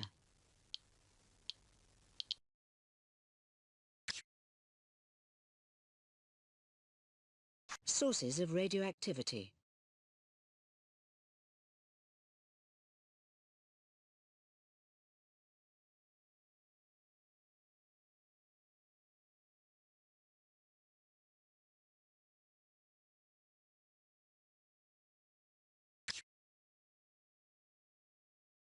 Half-life. Carbon dating.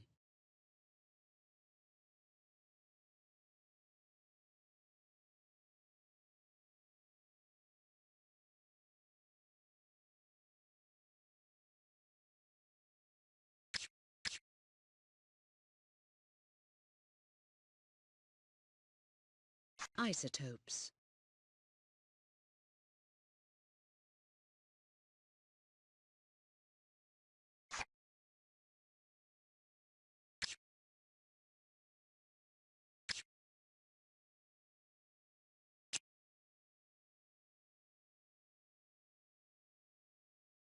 What is an atom? All substances are made up of tiny particles called atoms. They are the building blocks of everything on Earth. Atoms are so small that a pinhead contains more than 1 billion of them. The ancient Greeks first guessed that matter might be made up of small particles. Atoms contain even smaller particles called protons, neutrons and electrons. Inside the atom.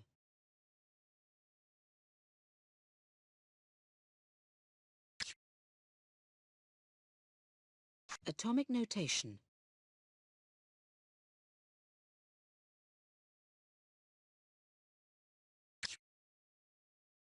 Exploring the atom.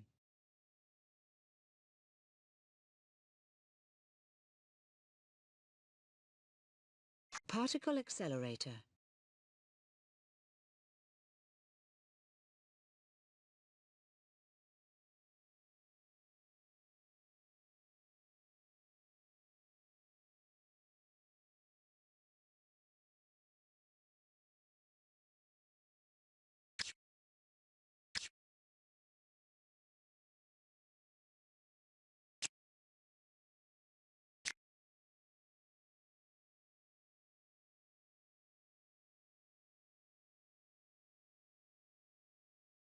Quantum theory. Quantum theory helps explain the behavior of light, ultraviolet radiation, and other forms of radiant energy. It suggests that these forms of radiation are composed of tiny packets of energy called quanta. One packet is called a quantum, that behave like particles. The quantum theory explains the photoelectric effect, where metal surfaces struck by electromagnetic radiation emit electrons. Each electron emitted has had energy transferred to it from an individual quantum of radiation.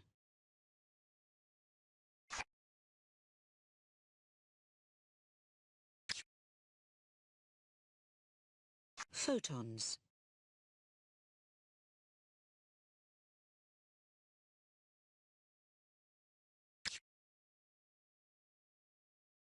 Electron waves.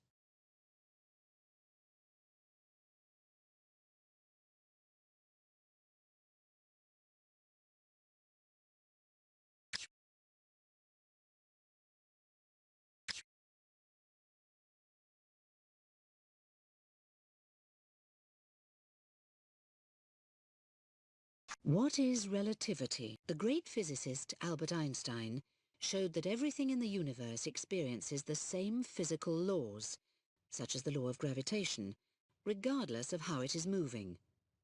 He also showed that it is impossible to know the absolute velocity of any object. Everything has a velocity relative to a particular reference point, but that reference point is itself in motion relative to other things in the universe. Only light has an absolute velocity. It moves past all objects at the same velocity, regardless of how the objects themselves are moving. If you were traveling on one of these rockets, looking across at the other rocket, you could measure your speed only in relation to the other craft or in relation to a particular star. If you had no means of measuring your speed relative to the stars and the other rocket moved ahead, it might be because it was accelerating, or it might be because your rocket was slowing down. Special relativity.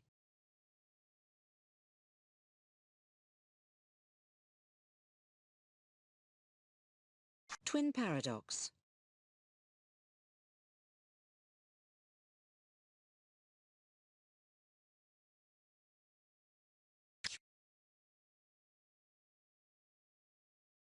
Evidence supporting special relativity.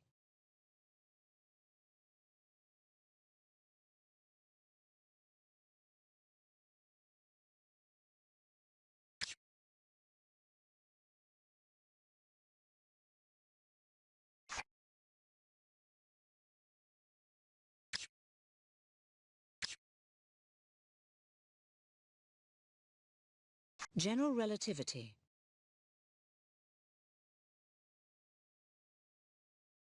Space-time.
What is time? Time is the concept we use to measure the passing of the existence of the universe.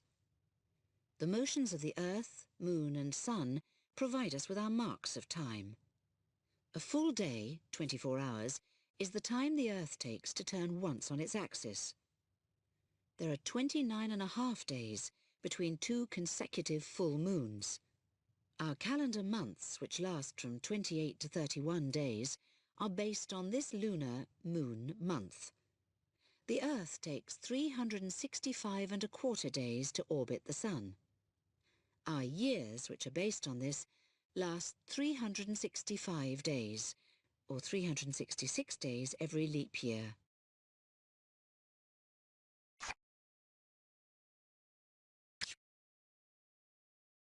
Time's arrow.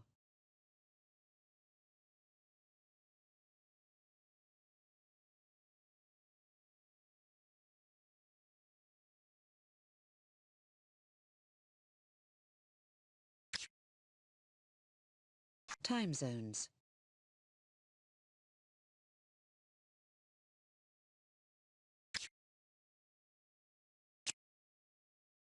Measuring time. The Egyptians were the first people to measure time, about 5,500 years ago. They divided their days into 2 periods of 12 equal hours, as we do today. The first timepieces included sundials and devices that measured changes in levels of water or sand. The earliest clocks with moving parts appeared in the 14th century. The first pendulum clock was built in 1657 by the Dutch scientist Christian Huygens.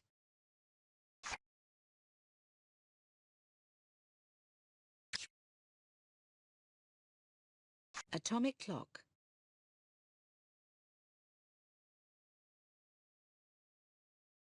Timekeeping atoms.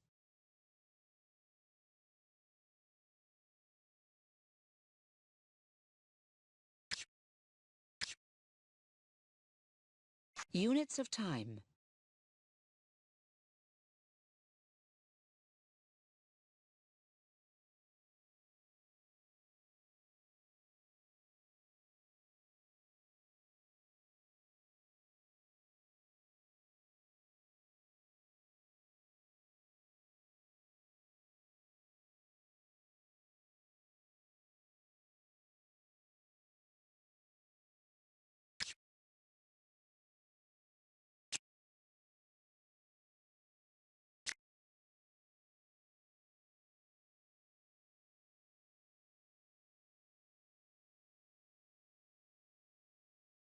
Sound waves in solids. Sound travels as a wave of vibrating molecules or atoms, so it can travel through solids as well as other media, such as air. In fact, sound travels much faster in most solids than in air. A simple wire fence demonstrates this. If you stand with your ear up to the wire, and a person standing some distance away strikes the fence sharply, you will hear the sound of the strike first through the wire and then through the air. The sound has reached your ears more quickly through the solid wire than through the air. Speed of sound.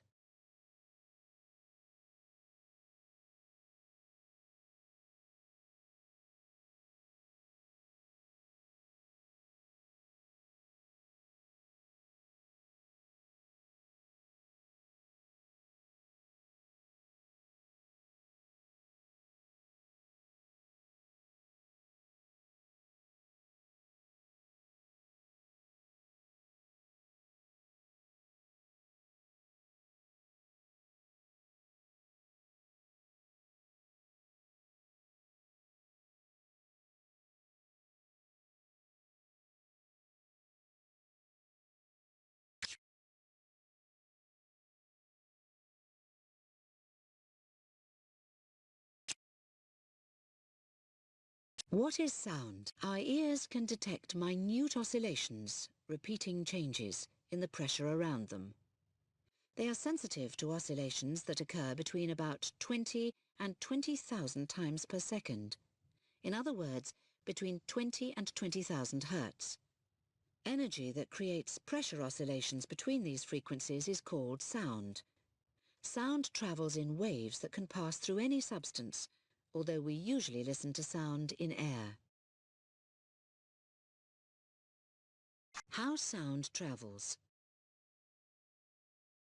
Listen to the sound of the alarm clock as we pump air out of this sealed jar. Sound needs a medium, such as air, to travel from one place to another. The inside of this jar is now a vacuum. It contains no air, so there is no medium to carry the sound of the alarm clock. Now listen to the sound of the alarm clock as we pump air back into the jar. When there is more air in the jar, sound can travel through it more easily, so the sound from the alarm clock becomes louder.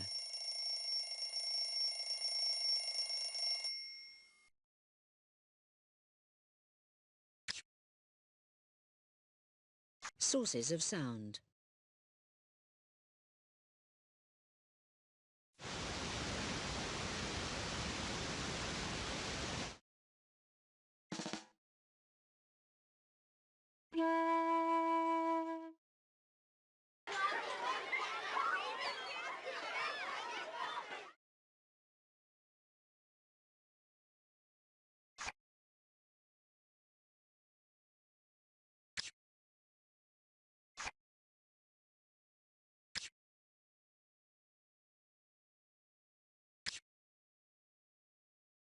Speed of sound in air.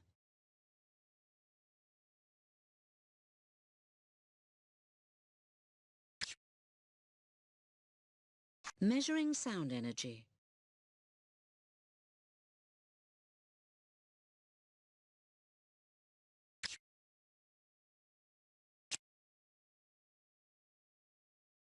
Timbre. Different musical instruments may produce notes that are the same pitch, but have distinct sound qualities, or timbres.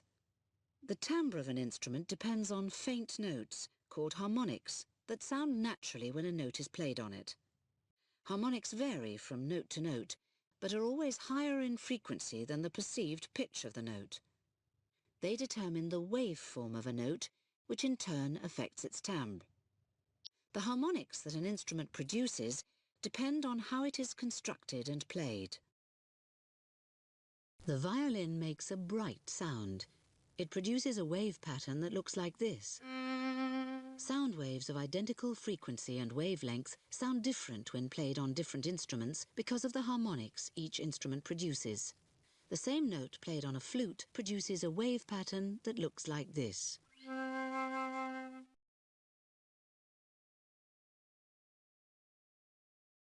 Sound spectrum.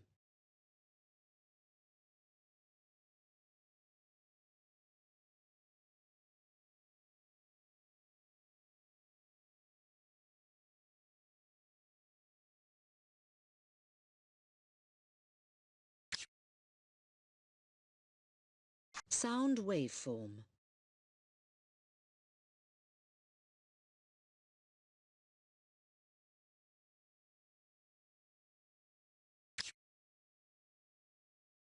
Sound filters.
Pitch. Tones can all be ordered on a musical scale using a subjective property called pitch.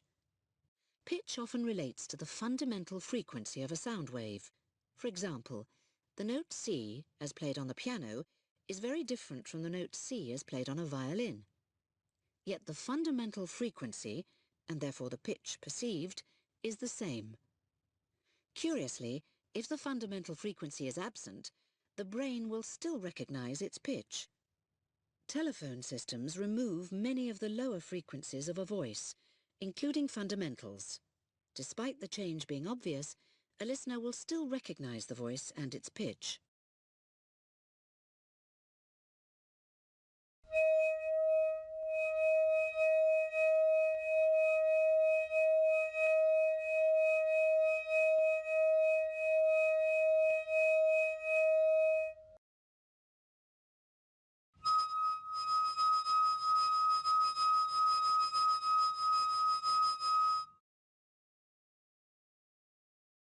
Doppler shift of sound.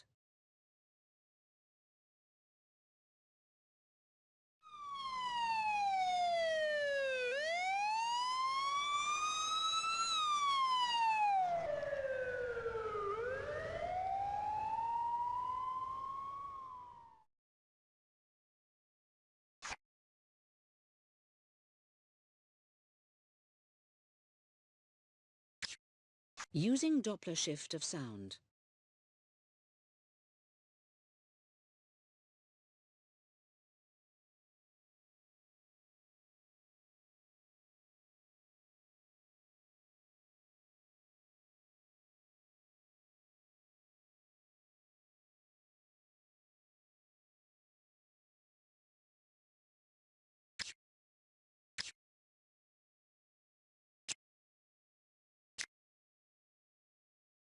Ultrasound.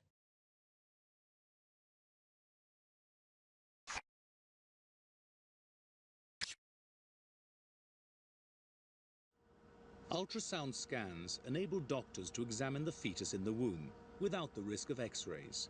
This image is generated from reflections of an ultrasound beam. By analyzing the Doppler shift of ultrasound reflected from moving blood in the heart, computers can produce this simulation of blood flow. Ultrasound in focused high-energy pulses is also used to break up kidney stones. The stone resonates so violently that it eventually shatters. Delicate soft tissue does not resonate, so remains undamaged.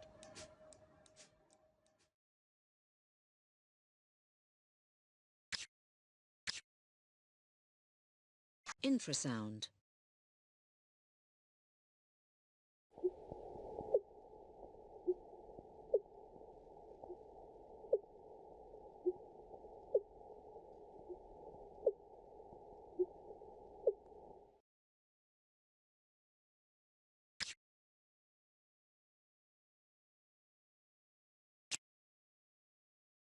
Sound reflection. The surfaces of a room and everything within it reflect sound.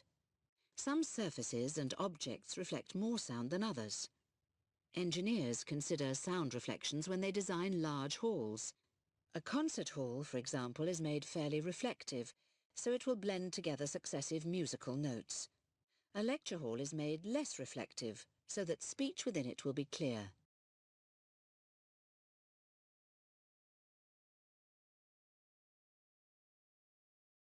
Reverberation.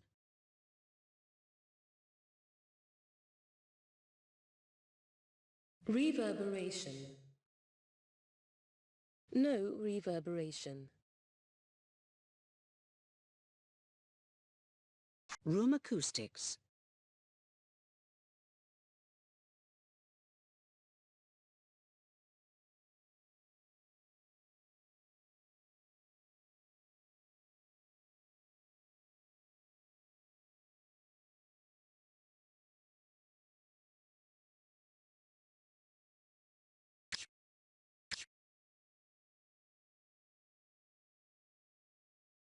Sonar.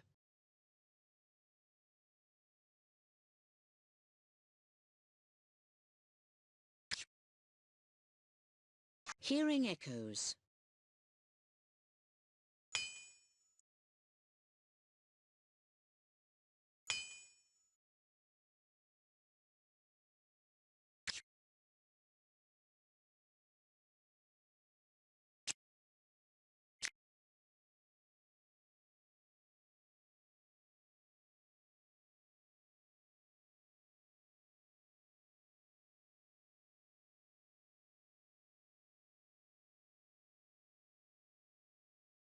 What is electricity? Electricity is the form of energy that enables charged particles, such as electrons, to move.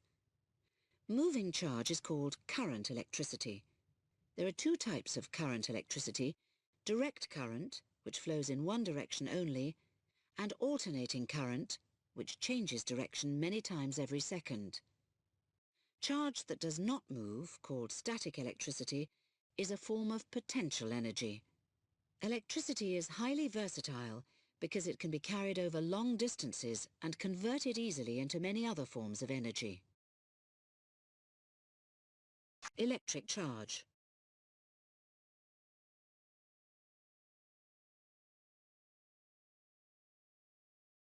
Current and charge.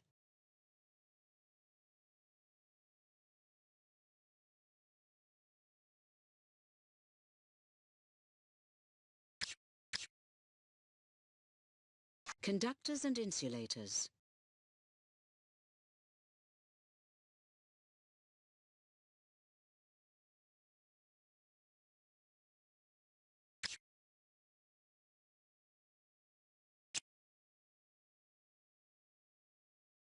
Making electricity. Almost any form of energy can be converted into electricity. The most common methods of producing electricity are those used in batteries or generators. Power from batteries is generated by converting chemical energy into electrical energy. Most generators convert heat energy from burning fuel into electrical energy. Some generators exploit such renewable resources as sunlight or wind to obtain electrical energy. Piezoelectric effect.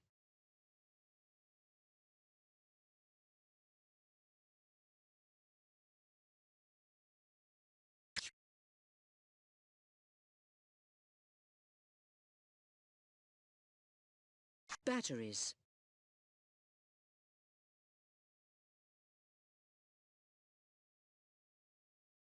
How batteries work.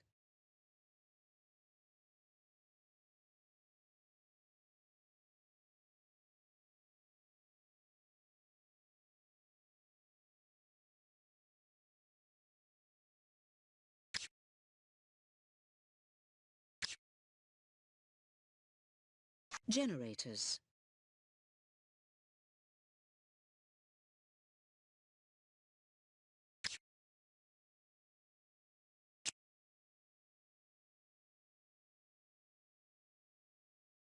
Light and electricity. Energy can be converted from one form to another. Light and electricity are both forms of energy, so light can be made from electricity and vice versa. Light bulbs and LEDs convert electricity into light, whereas solar cells convert light into electricity.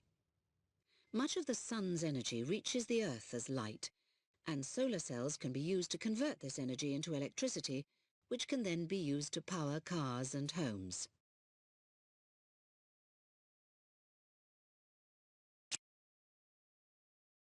Static electricity. Unlike current electricity, static electricity does not flow. It is created when an electrically neutral substance loses or gains electrons, negatively charged particles, making it respectively, positively or negatively charged. You can create static electricity by rubbing a balloon on your clothing. Electrons will move from the clothing to the balloon, making the balloon negatively charged and the clothing positively charged. The resulting static electricity on each will attract small light objects, such as pieces of paper. Lightning. The flashes of lightning that light up the sky are sheet lightning, which is contained within the storm cloud. Fork lightning shoots from the cloud to the ground, creating a path of electrically charged air. A return streak shoots immediately from the ground back up the path to the storm cloud.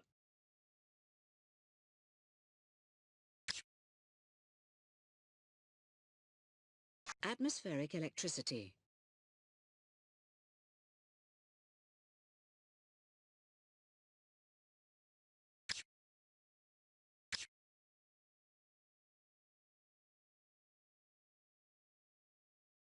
Electric discharge.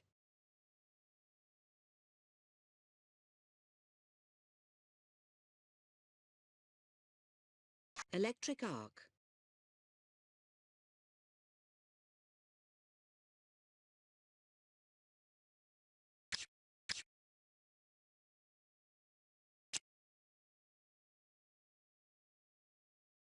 Electronics. Electronics is a branch of physics that plays an increasingly important part in our lives. It is concerned with the design of circuits to generate electric currents that carry information and control devices such as computers. The controlling parts in a circuit are called electronic components, and these include resistors, capacitors, inductors, diodes, and transistors. Components create, amplify, or modify the electric currents in a circuit. Semiconductors.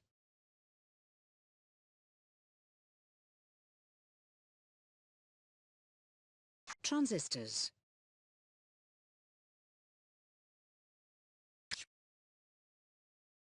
Diodes.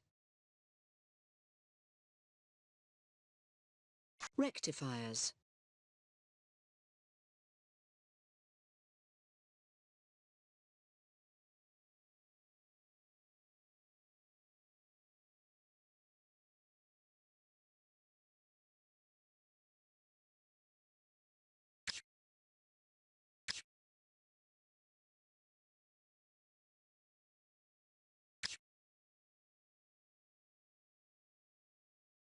Resistors.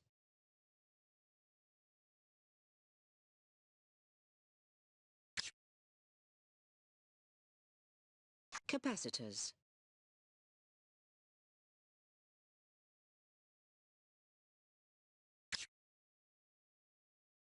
Inductors.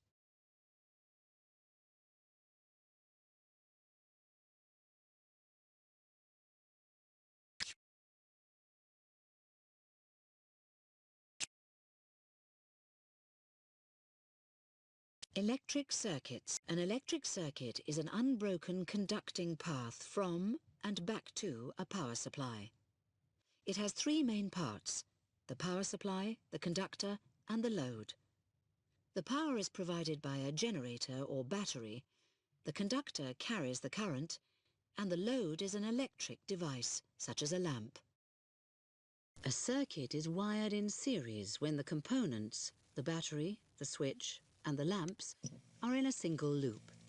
If there is any break in the circuit, the lamps will go out. A parallel circuit splits into branches. If there is a break in the circuit in one branch, the lamp in that branch will go out. However, the current will continue to flow in the other branch, and the lamp in that branch will stay on.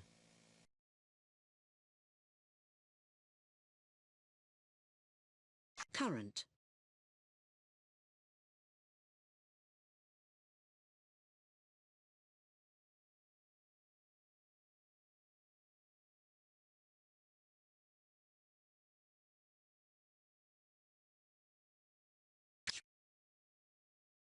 Voltage.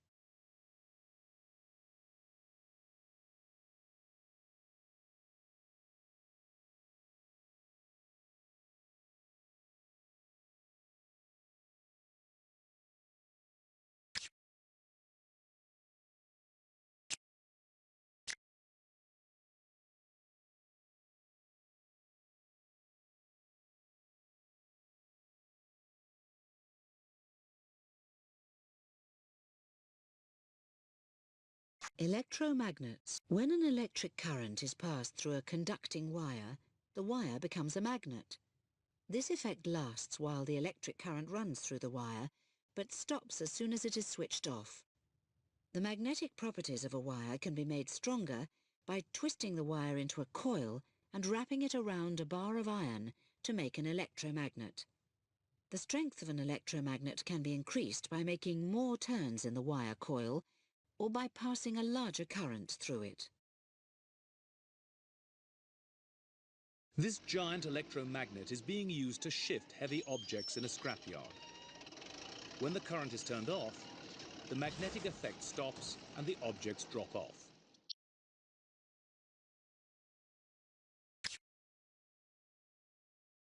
Electromagnetic induction.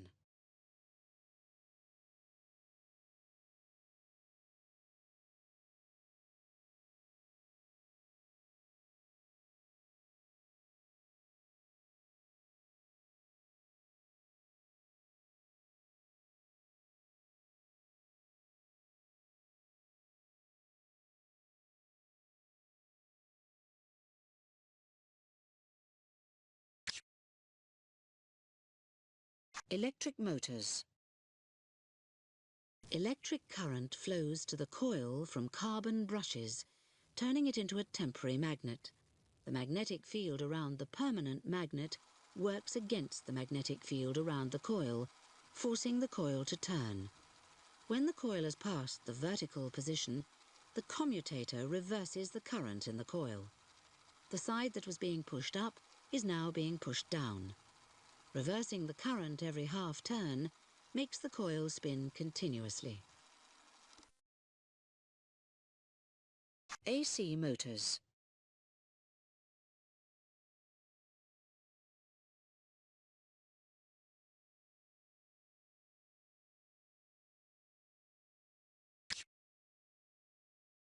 DC motors.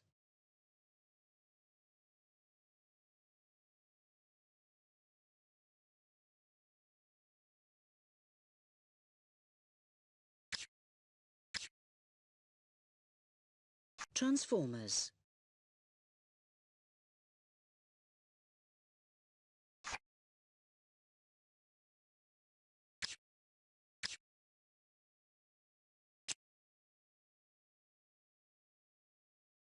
Magnets. Magnets are objects that attract anything containing iron, cobalt or nickel. Magnets occur naturally, but can also be made artificially by stroking a piece of steel with another magnet, for example. Every magnet has two zones, called its north-seeking and south-seeking poles, where its attraction is strongest. Magnetized materials are made up of millions of atom-sized magnets, called domains. The north-seeking poles of these domains all point the same way. Unmagnetized steel has groups of atoms called domains.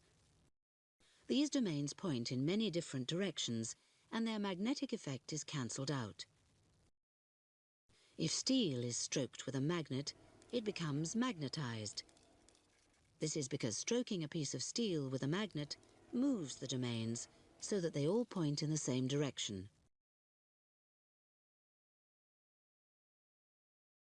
Domains.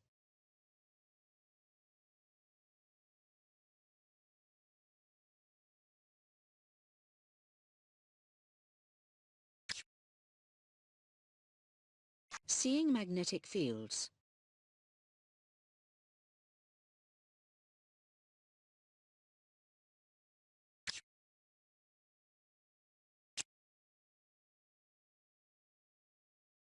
Electromagnetism. The study of the relationship between electricity and magnetism is called electromagnetism.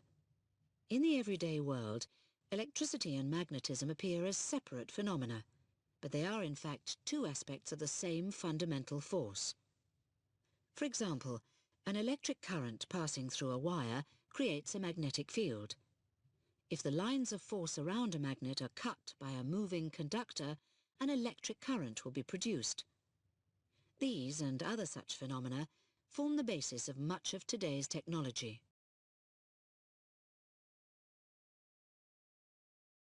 Electromagnetic waves.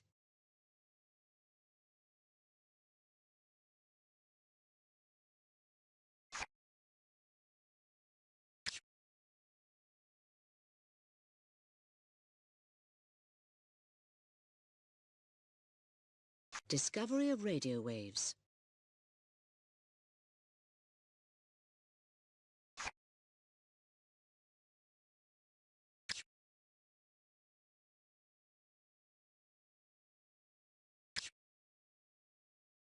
Discovery of X-rays.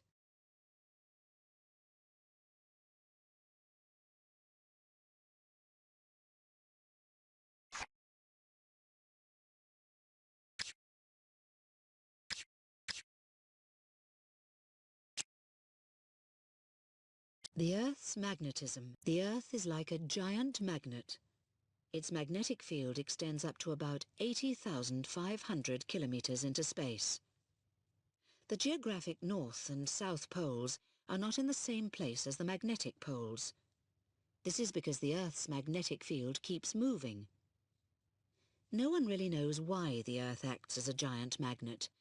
One theory suggests that electric currents flowing around molten metal at the Earth's core make the Earth magnetic. It is thought that some birds use this magnetism to navigate.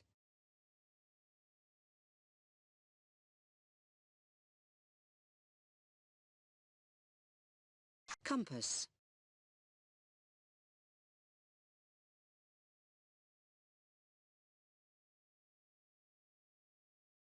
Declination.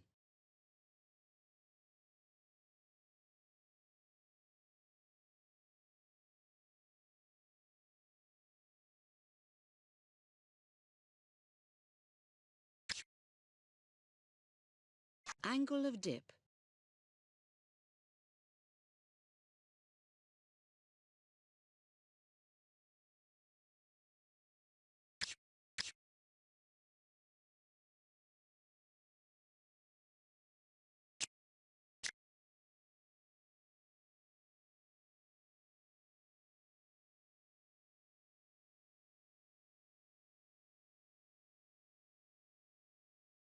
Light reflection. Light, like all forms of energy that travel in waves, can be reflected. Light is reflected when its rays bounce off a surface. Light rays that hit a surface are called incident rays. Light rays that bounce off it are called reflected rays. When light rays reflect off a smooth and shiny surface, such as a still pool of water or a mirror, the reflected rays produce a visible image. This image seems to exist on the other side of the reflecting surface. Law of reflection.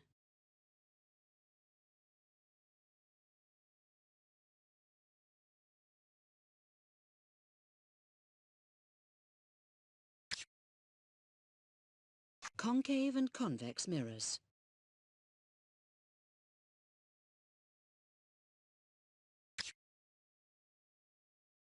Fiber optics.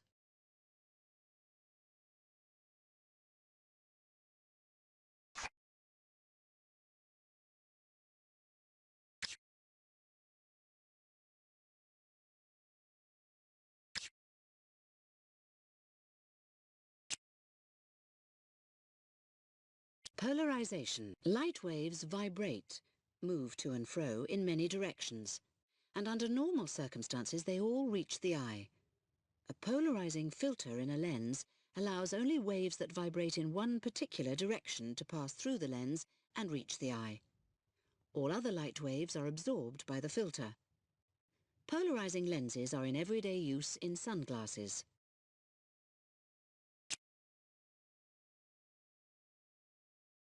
Lasers. The word laser stands for light amplification by stimulated emission of radiation.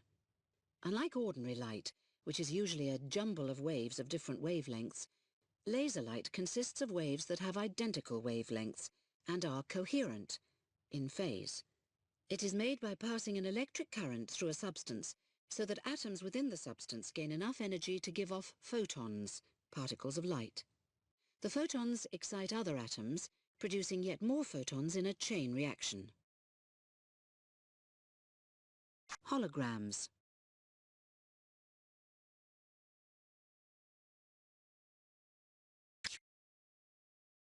Uses of lasers.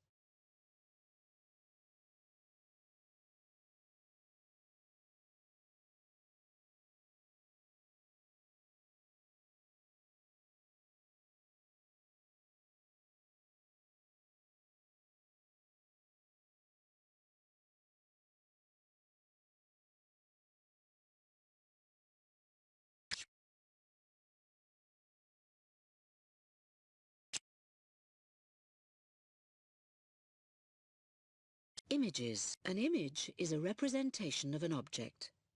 If you stand at arm's length in front of a mirror, your reflection appears to be an arm's length behind the mirror. You see it like this because of the way your eyes and brain interpret the reflected light. This kind of image is called a virtual image. A different type of image, a real image, occurs when the rays of light coming from an object form a representation of the object on a surface. An example of a real image is that produced on a film in a camera.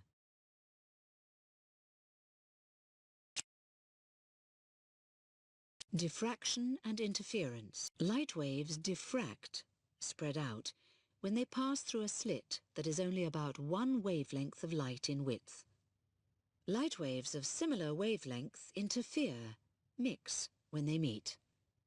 The English scientist Thomas Young set up an experiment in which a monochromatic light beam was diffracted through two slits to make two interfering waves. At some points, the two waves were in phase. The crests of each wave came together to produce bright bands. At other points, the waves were out of phase. The trough of one wave met the crest of the other, so the combined waves produced no light.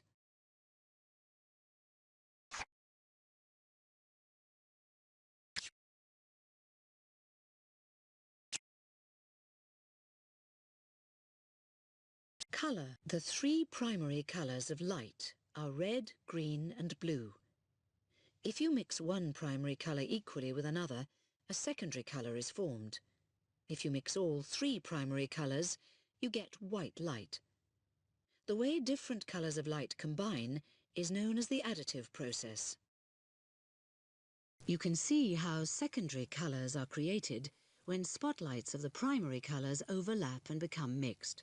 When you mix red light with an equal amount of blue light, you create a secondary colour called magenta. When you mix blue light with an equal amount of green light, you create a secondary colour called cyan. More surprisingly, when you mix red light equally with green light, the secondary colour you create is yellow. If you mix all three primary colours in equal amounts, you create pure white light.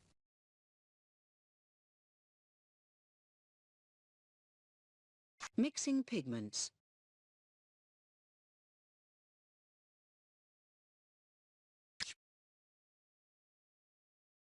Seeing colour.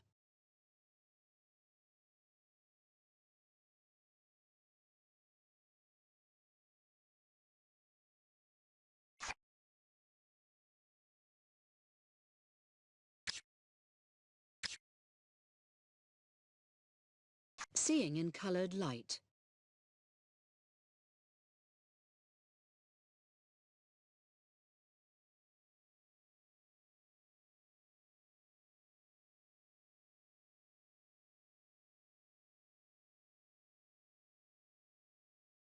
Light filters.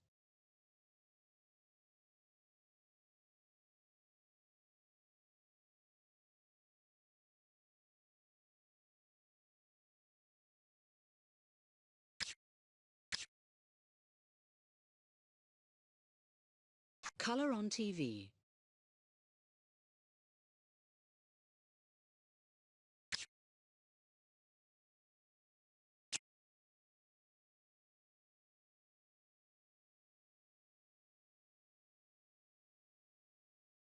What is light? Light, which is part of the electromagnetic spectrum, is a form of energy that the human eye can detect. Like all forms of electromagnetic radiation, light travels in waves. Light waves travel at a speed considered to be impossible to exceed. Unlike sound waves, they can travel through a vacuum. Light consists of tiny packets of energy called photons. When the atoms in luminous, light-emitting objects like the sun gain enough energy, they may release photons that we see as light. We see non-luminous objects, such as rocks, trees and people, when they reflect light into our eyes.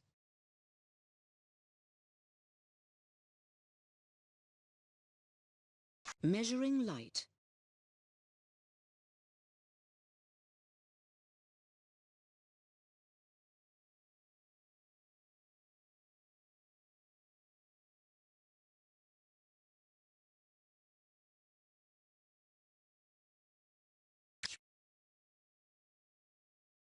Rays and shadows.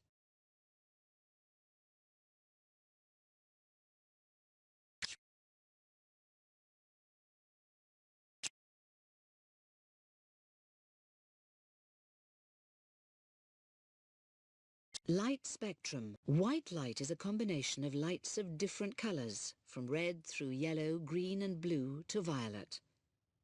These colours are known as the light spectrum and are revealed when white light passes through a prism. The colours of the spectrum have different wavelengths.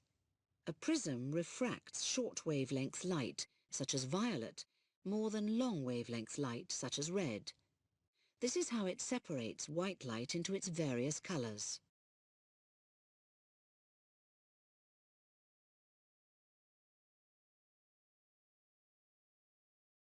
Rainbow.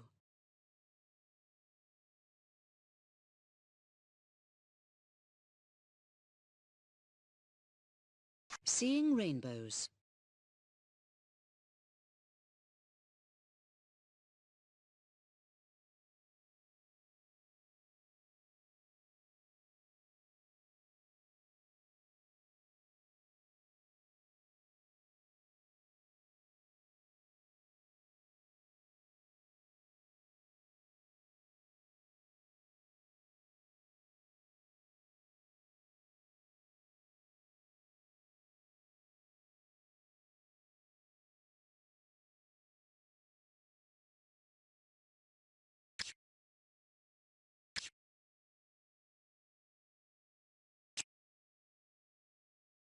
Light refraction. All waves, including waves of light, usually change direction when they travel from one transparent material to another.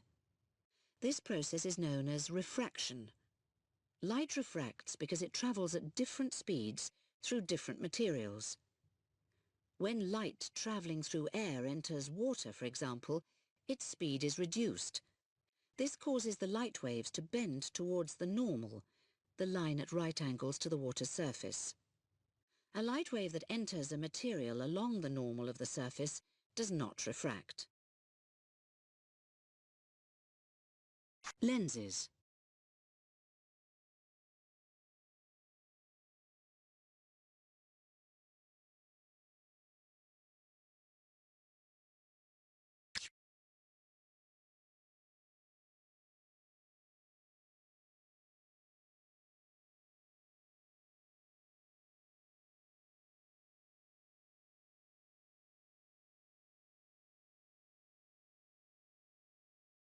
Gravity. The force of gravity acts between any two masses, making them attract one another.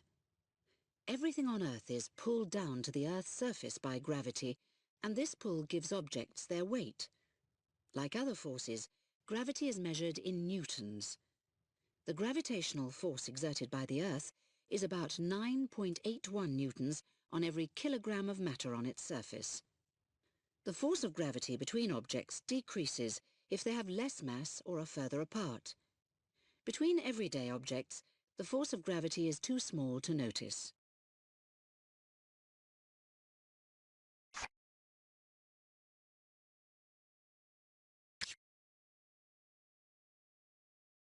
Astronauts orbiting the Earth must learn to live with their apparent weightlessness as the Earth's gravity makes them free fall around it.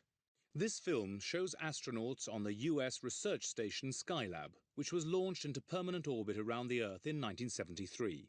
Astronauts lived on this station for months, studying the effects of weightlessness on the human system, living cells, and other materials. The results of these experiments have been used to develop new medicines and technologies.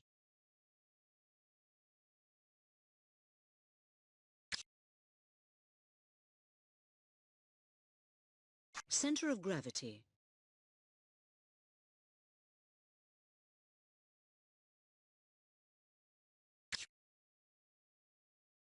Discovery of gravity. Newton's law of gravitation.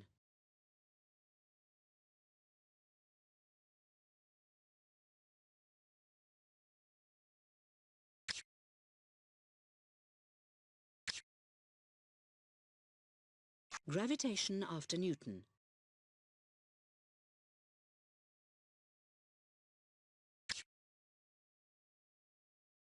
Free fall.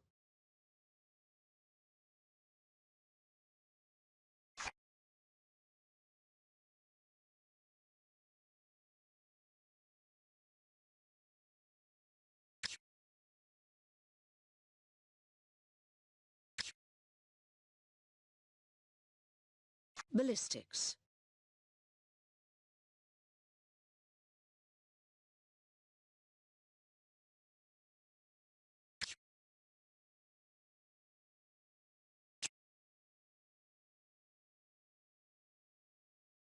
Resonance. If an object is struck, it will vibrate naturally at a particular frequency, called its resonant frequency. The resonant frequency of an object depends on its size and shape. In general, large objects have lower resonant frequencies than small ones. Objects can be forced to vibrate at any frequency. A glass, for example, will vibrate at different frequencies if different sounds are played near it. However, objects vibrate most powerfully when they are forced to do so at their resonant frequency. Some objects vibrate so powerfully when they vibrate at their resonant frequency, that they can break. In 1940, a newly built suspension bridge collapsed during a storm over the Tacoma Narrows in Washington State, USA. The design had not allowed sufficiently for the effect of resonance. The vibrations of the strong winds matched the natural vibrations of the concrete bridge, causing it to resonate. The resonance increased the twisting and turning motion of the bridge until it broke up and fell into the river below.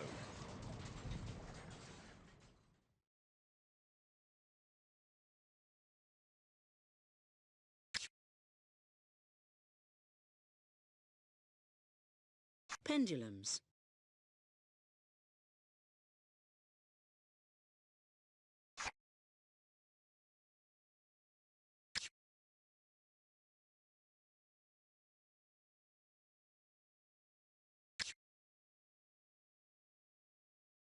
Pipes and strings.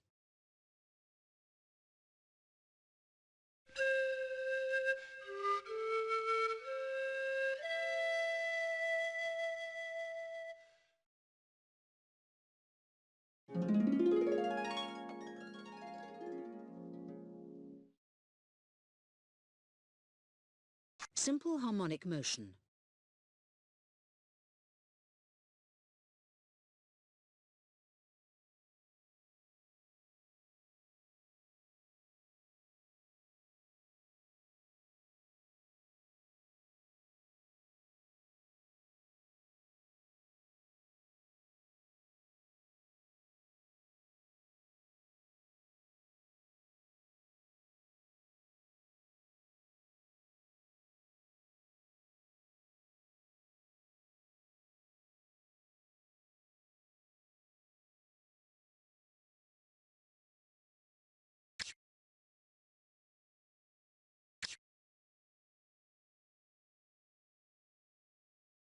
Sympathetic resonance.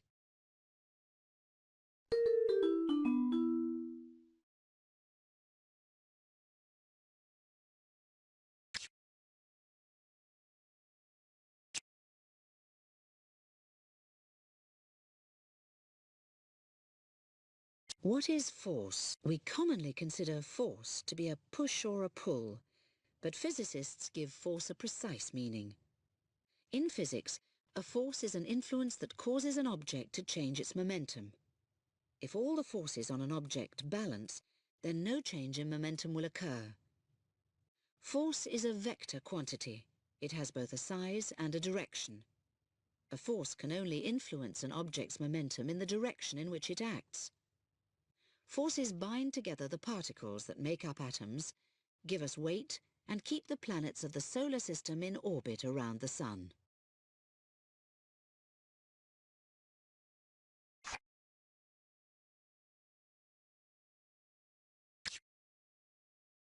Formula: force.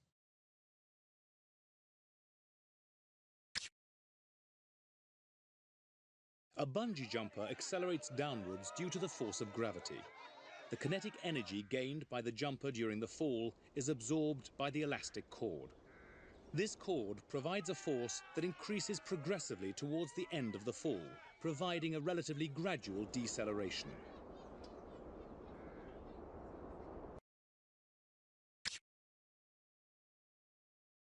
Measuring force.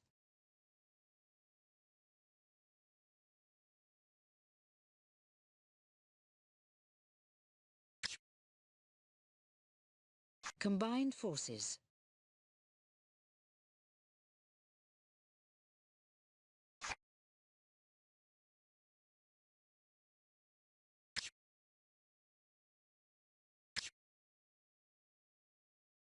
Equilibrium.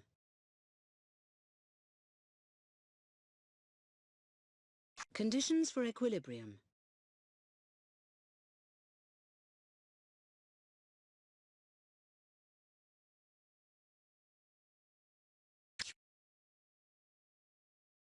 Turning force.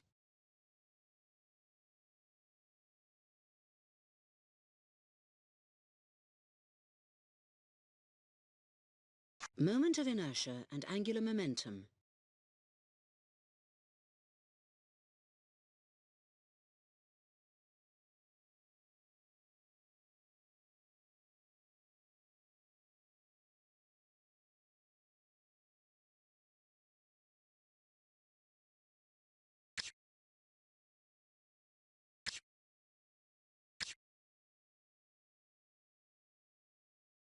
Action and reaction.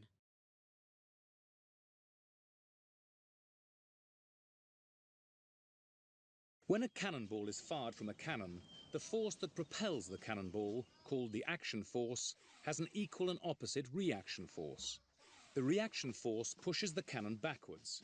Even though the reaction force is the same size as the original action force, the cannon moves backwards much more slowly than the cannonball moves forwards. This is because the cannon has a much greater mass than the cannonball.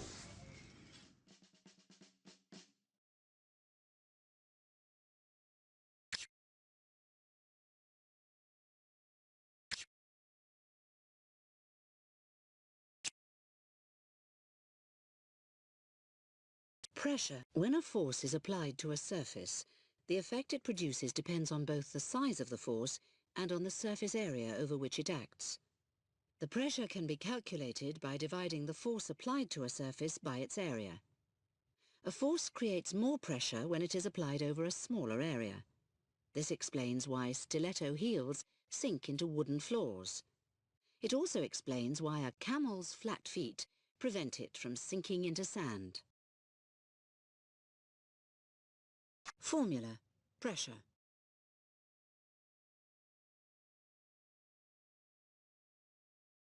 Units of pressure.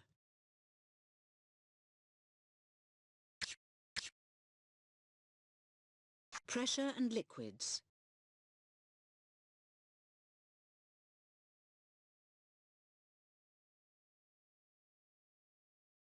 Hydraulics.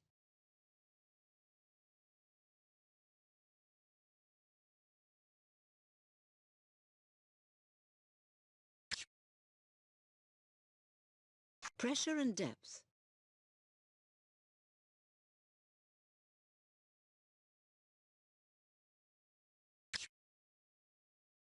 Uses of pressure.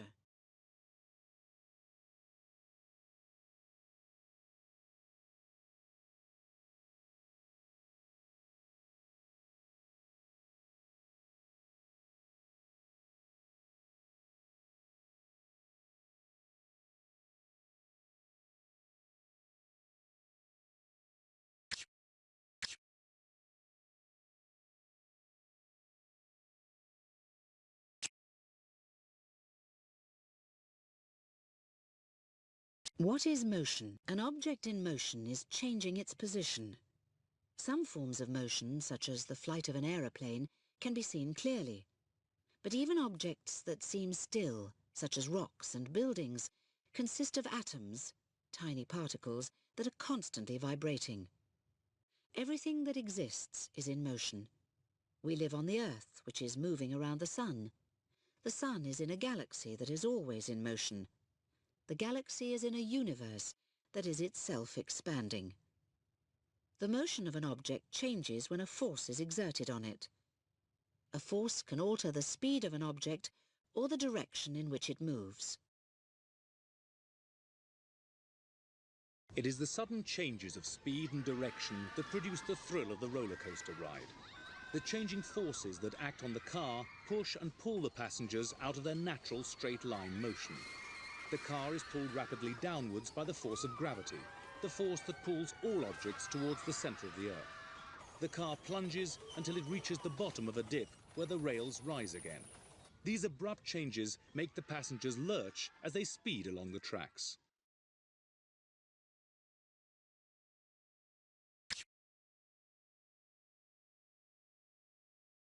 Perpetual motion.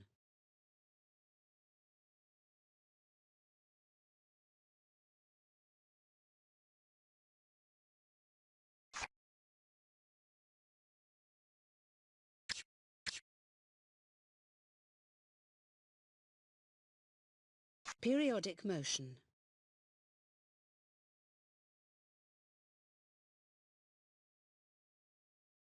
Periodic combustion of fuel within this internal combustion engine pushes the pistons down, producing rotational motion.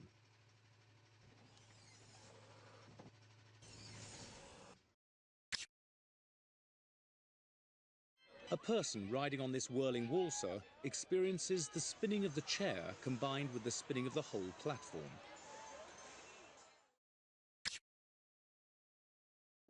These wind turbines convert the linear and non-periodic motion of the wind into rotation, which is periodic.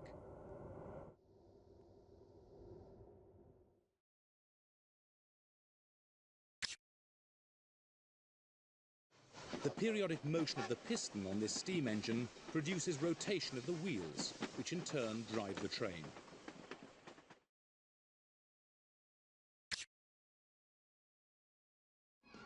Periodic motion is often shown by springs, such as the one in the base of this pogo stick.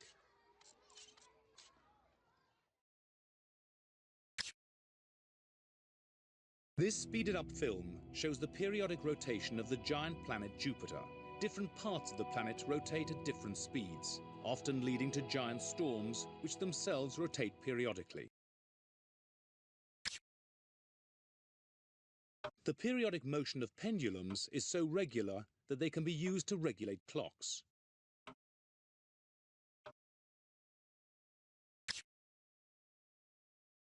The periodic motion of this rider's legs is converted into circular motion of the wheels and then into linear motion of the cycle.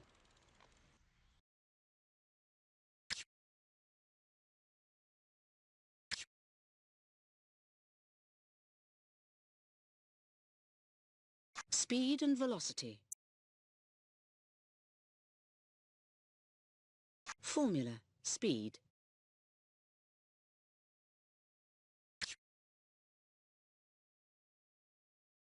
Acceleration.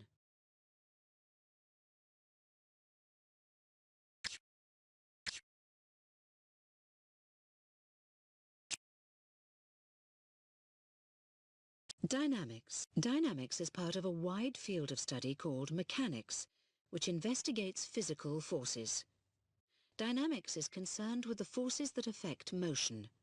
There are many different kinds of force, for example, gravity and friction, which affect motion in many different ways. Dynamics relies on the 3 laws of motion developed by Isaac Newton to explain how forces affect motion. When a snooker cue applies force to a ball, the ball moves off in a straight line until it hits another ball at an angle. At this point, the white ball starts on a new straight line of motion. Some of the white ball's momentum is transferred to the red ball in the collision.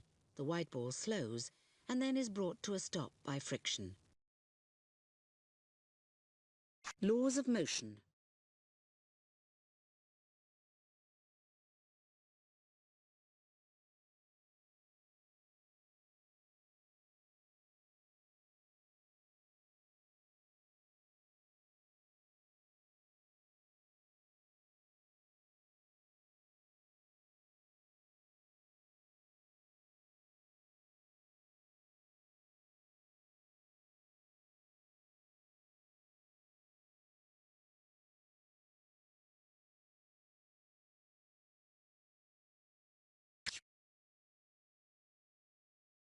Inertia.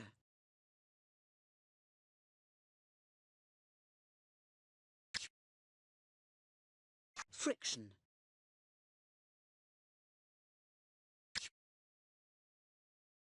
Momentum.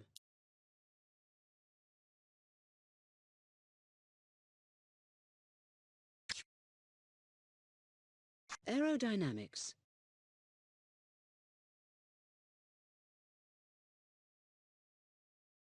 Schlieren photography.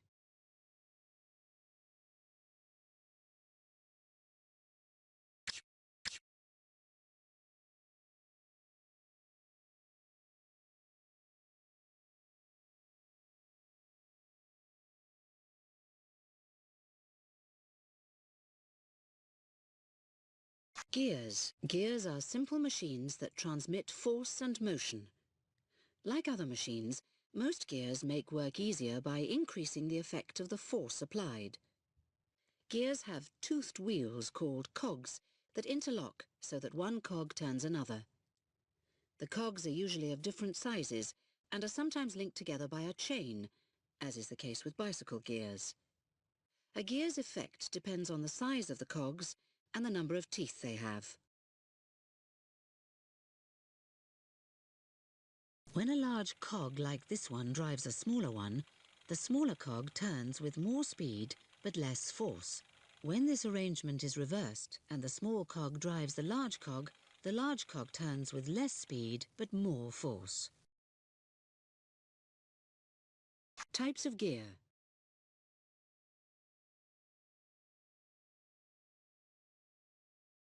Torque converter.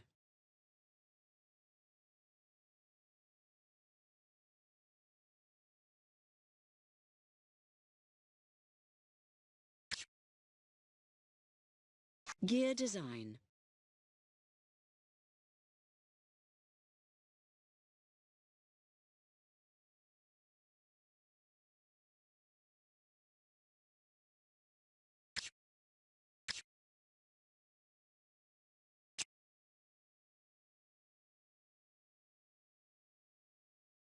Levers. Levers are simple machines that help us achieve tasks with less effort. They consist of a rod or a bar that turns around a point called a fulcrum. There are 3 classes of lever with different arrangements of load, effort and fulcrum. A crowbar that is used to lift something heavy is an example of a simple lever working on its own. But a lever may form part of a larger machine or system.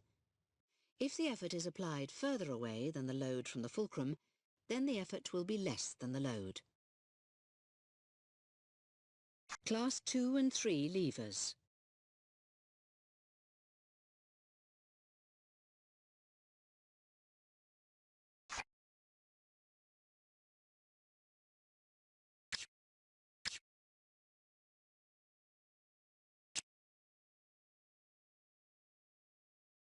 Simple machines. A simple machine is something that reduces the effort needed to do work. Machines come in all shapes and sizes and can be very basic. A bottle opener, a screw, and even your skeleton work as machines. They magnify the effort that we apply to a task and enable us to do many things that our muscular strength alone could not manage. The amount of effort saved by using a machine is known as its mechanical advantage. The greater the mechanical advantage of a machine, the less effort is required relative to the load.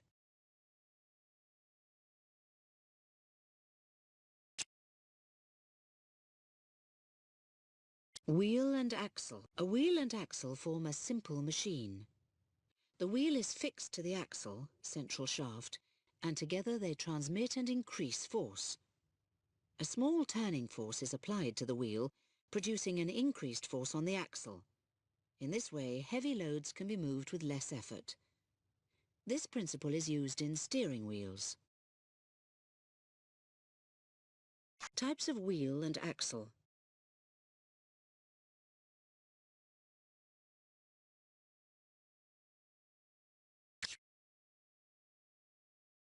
Cam.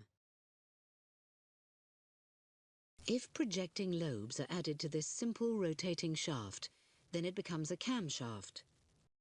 The lobes can be positioned so that each one operates a lever every time the shaft rotates.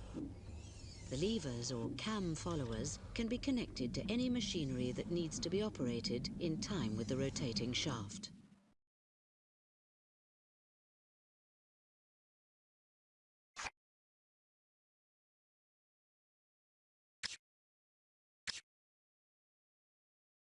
Turbine.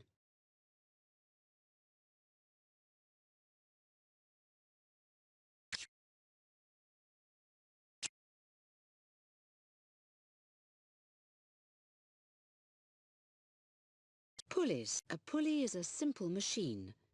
It changes the amount of effort needed to lift a load. The main part of the pulley is made up of a wheel, plus a rope that runs along a groove in the wheel. The load is attached to the wheel and the rope is pulled to move the load. The more pulleys that are used in a system, the more the effort is altered. Formula: mechanics of pulleys.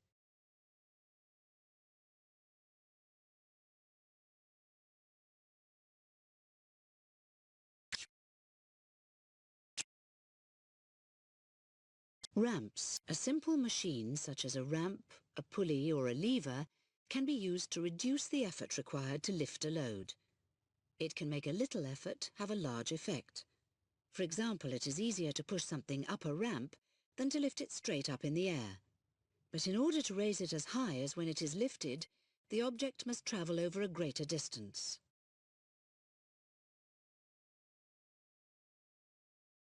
Spiral ramp.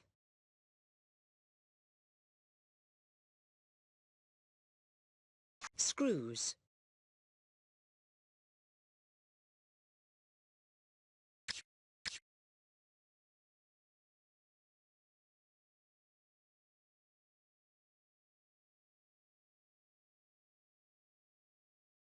What is energy? Energy is the ability to do work, to produce movement or activity.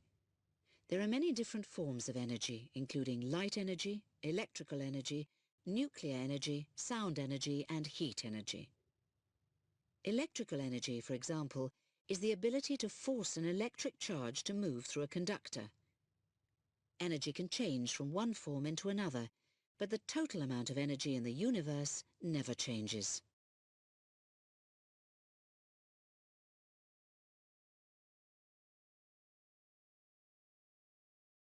Work.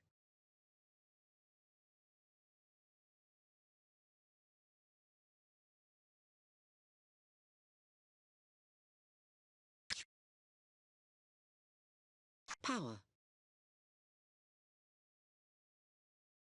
Power is the rate of doing work. The people inside these lifts are being raised vertically.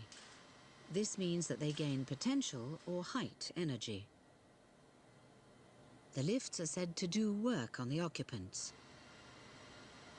Both these lifts raise their occupants by the same height and therefore do the same total work. However, one lift reaches the top twice as quickly as the other. It does the same work in half the time, so requires twice the power.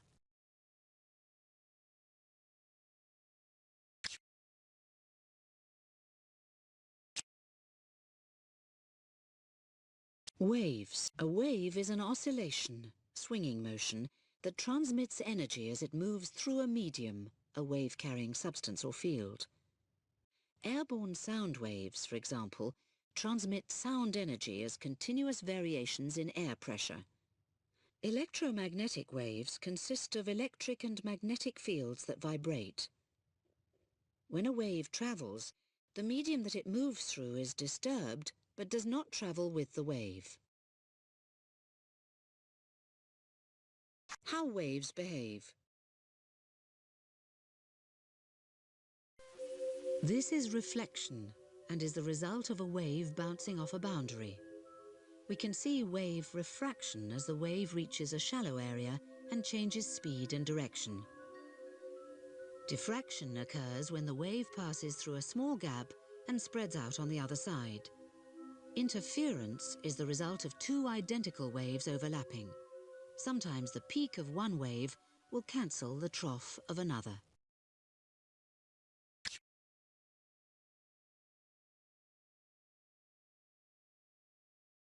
Measuring waves.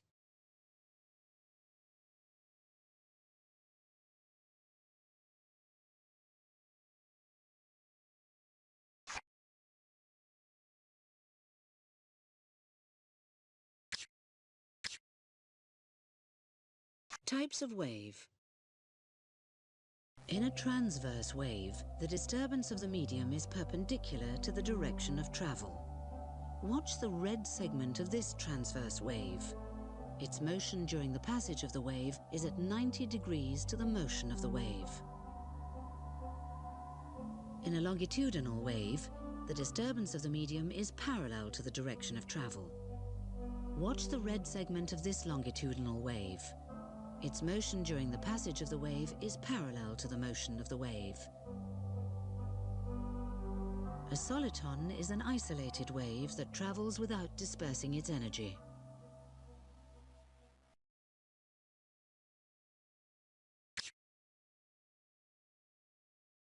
Electromagnetic waves.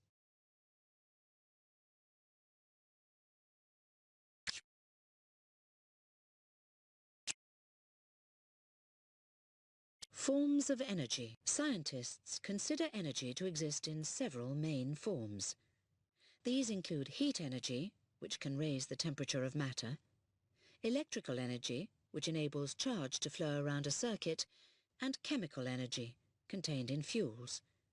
The sun converts nuclear energy into light, heat, ultraviolet radiation, and other forms of energy as electromagnetic waves.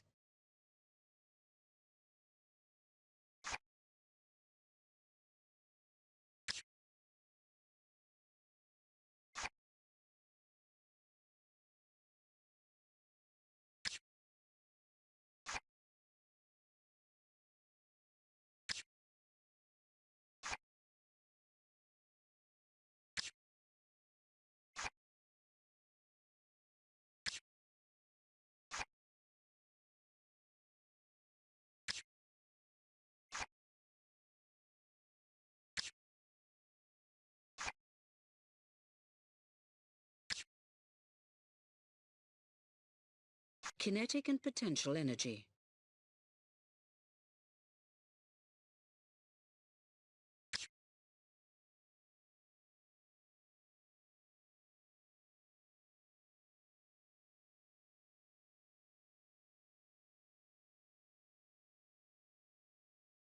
Energy from combustion. Combustion, or burning, is the chemical process by which oxygen combines with a material, releasing heat and often light. It is an exothermic reaction and converts chemical energy into other forms, particularly heat.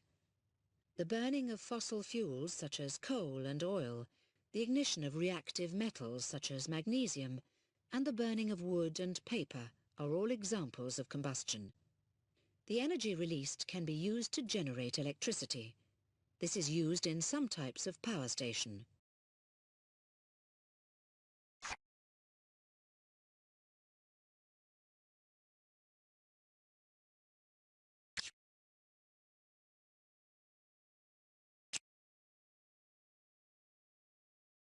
What is heat? An object's heat is the energy it possesses because of the constant movement or vibration of its atoms or molecules. When a body gains heat energy, its temperature rises, unless it is changing state. Heat is always transferred from an object to one that is colder, but never to one that is warmer. For example, when you are in air that is colder than you are, you lose heat energy to the air.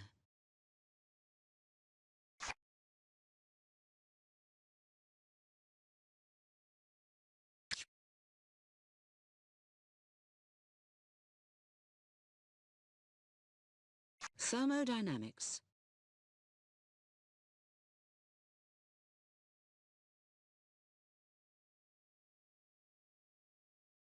First law of thermodynamics.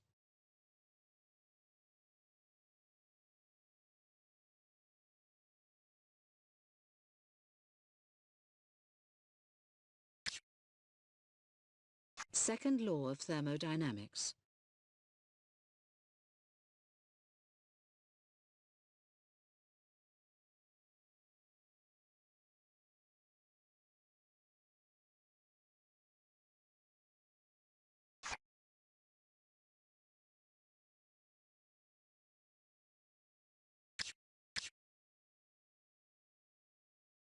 Third law of thermodynamics.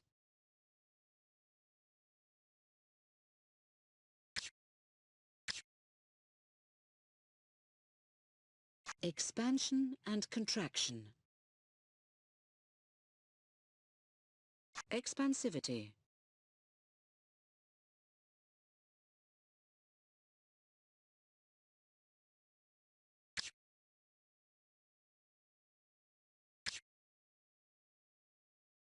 Latent heat.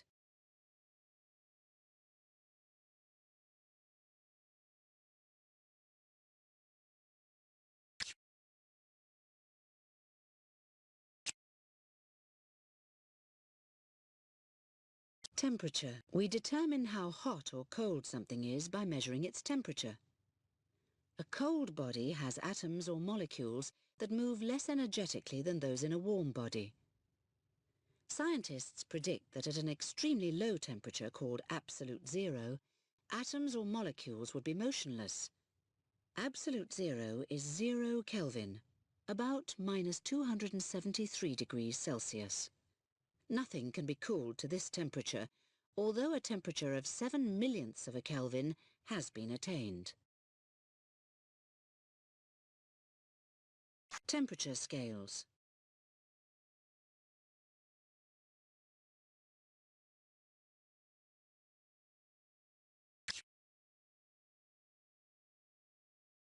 Thermometers.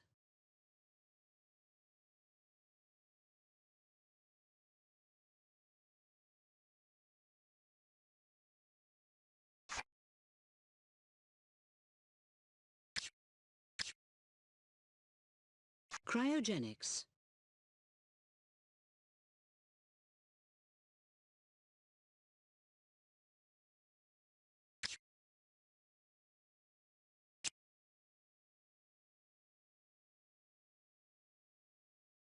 Kinetic theory. The properties of a gas depend on the motion of its atoms or molecules, and the relationship between them is explained by kinetic theory. The atoms or molecules within a gas move swiftly and independently. When they collide with each other and with the walls of their container, they create pressure. If a gas gains heat energy, its atoms or molecules move faster, increasing the temperature of the gas. Faster moving atoms or molecules also collide more often and with greater average force, so heating a gas also increases its pressure. If the volume of a gas is increased, its atoms or molecules collide less often, and collisions with container walls are spread over a larger area, so its pressure decreases. At constant temperature, the volume of the container is decreased when the piston is pushed down. According to Boyle's law, this causes the gas particles to become closer together and collide more frequently, so increasing the pressure inside the container. At constant pressure, the temperature of the gas increases when the container is heated. This increases the kinetic energy of the gas particles. They move more quickly and occupy more space, pushing up the piston. Charles' law states that this increases the volume of the container, while the pressure remains constant. The temperature of the gas is increased by heating its container, but the volume of the container is kept constant by fixing the piston. According to the pressure law, the pressure inside the container increases because the gas particles have increased energy but no more room to spread out.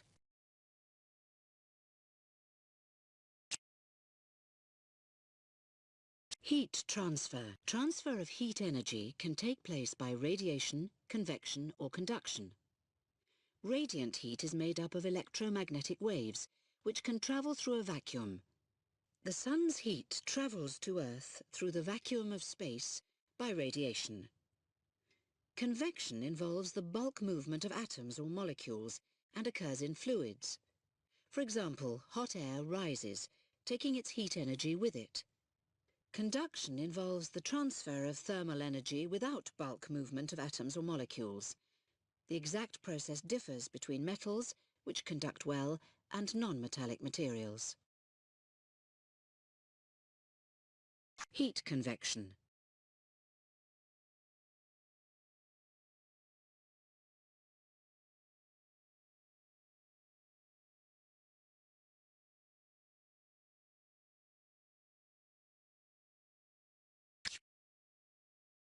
Heat conduction.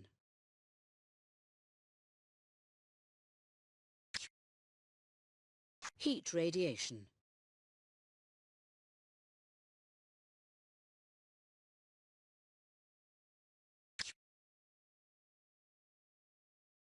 The ring of this halogen hob radiates heat, which warms up the pan. This radiant heat travels as invisible rays called infrared. These rays heat up the base of the pan. The heat conducts through the metal, making the pan hot all over. However, the outside of the pan's handle stays cool enough to touch, as it is coated in plastic, which is an insulator. Heat conducted through the pan begins to warm the soup inside it. Warm soup expands, so it becomes less dense than cool soup. This makes warm soup flow upwards and cool soup flow downwards, where it receives more heat from the base of the pan. This process, known as convection, helps the soup to warm up evenly.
Bacteria reproduce very simply and rapidly by doubling their contents and splitting in two. Just one bacterium dividing every 20 minutes could produce nearly 5,000 billion bacteria in one day.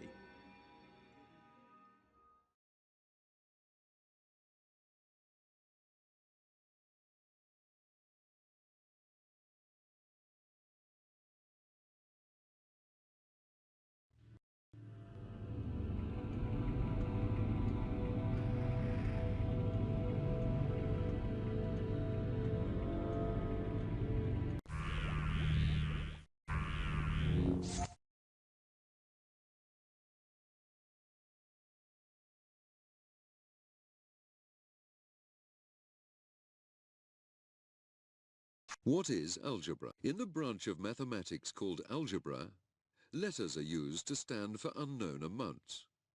Some letters are called variables because the numbers they represent vary within the same equation. Other letters are called constants because they represent numbers with a fixed value that never changes.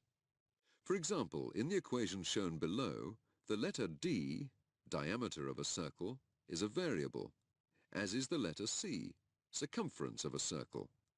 Pi is a constant. Its value is always the same.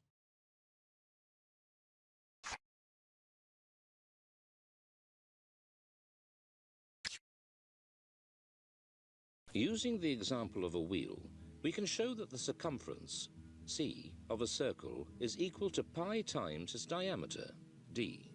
We know that the diameter of the wheel is 60 centimeters and that pi approximately equals 3.14, so we simply multiply pi by the diameter. This tells us that the circumference is equal to 188.4 centimeters. Algebraic equations.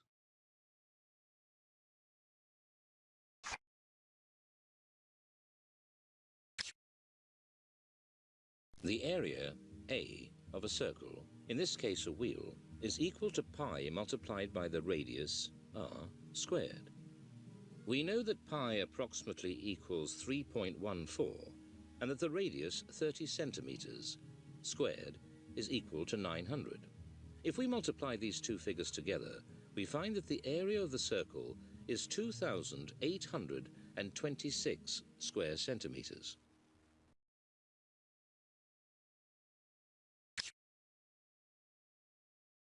Algebraic operations.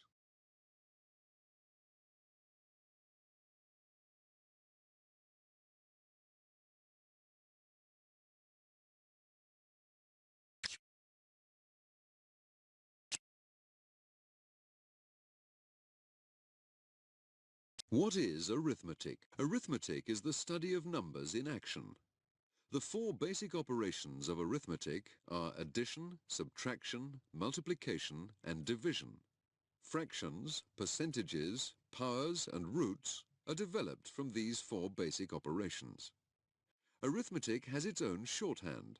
For example, the symbol plus means add, the symbol minus means take away, the symbol times means multiply by, and the symbol divide means divide by.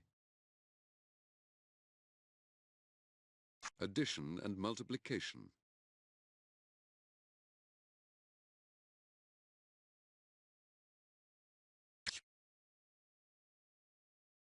Subtraction and division.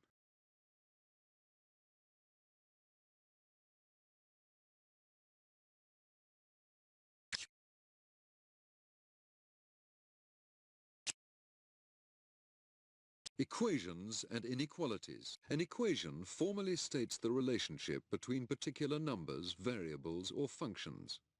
If the statement is true, then the left and right-hand sides of the equation have exactly the same value. An equation such as a plus b squared equals a squared plus 2ab plus b squared is true for all possible values of the variables a and b and is called an identity.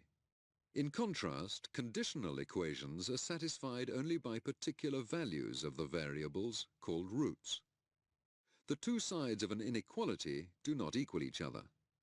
There are four specific relationships of inequality. C is less than D, C is less than or equal to D, C is greater than D, C is greater than or equal to D.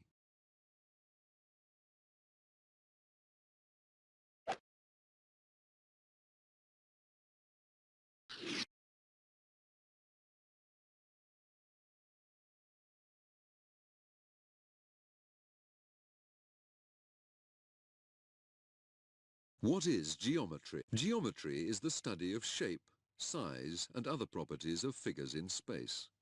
Planes, squares, spheres, and other geometric figures are abstract ideas. We can never draw a perfect square, though geometric techniques can help us to construct an approximation. The principles of geometry were established by the Greek mathematician Euclid. More recently, geometry has been developed to include subjects such as topology. Geometric principles are used in artistic composition, architecture, navigation, electronic circuit design, and in other areas of mathematics. We can trace some common geometric figures in the design of this truck. Here we can see circles, a triangle, a square, and a rectangle. Types of geometry.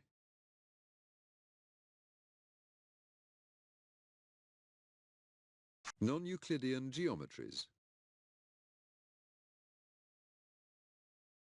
The hyperbolic plane.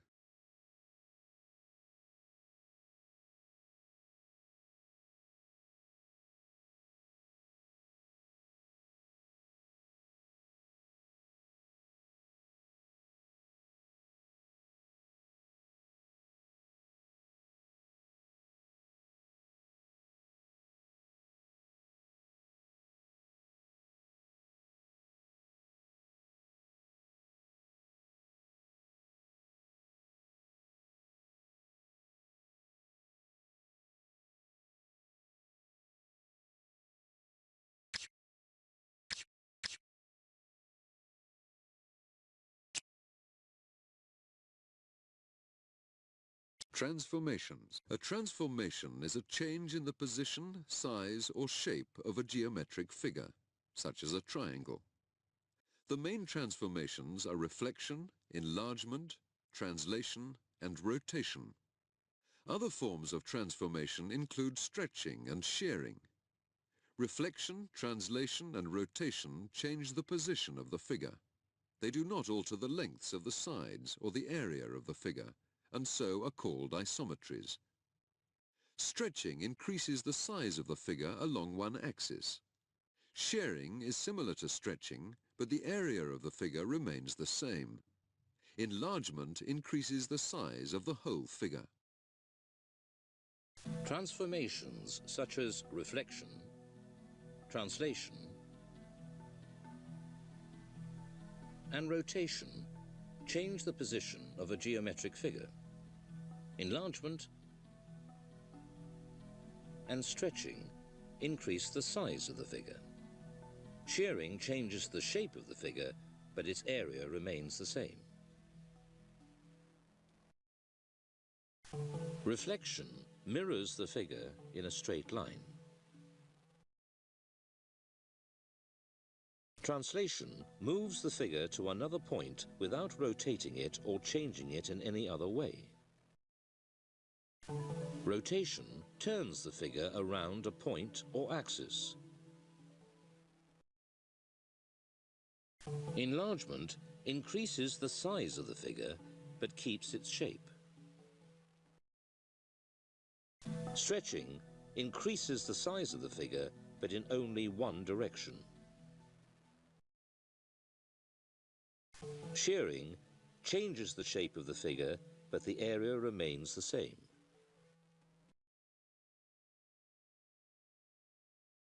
Matrices. We can write the coordinates of the vertices of the triangle T as the matrix M, 0, 0, 1, 0, 1, 1. Multiplying M by the matrix L produces the matrix M prime.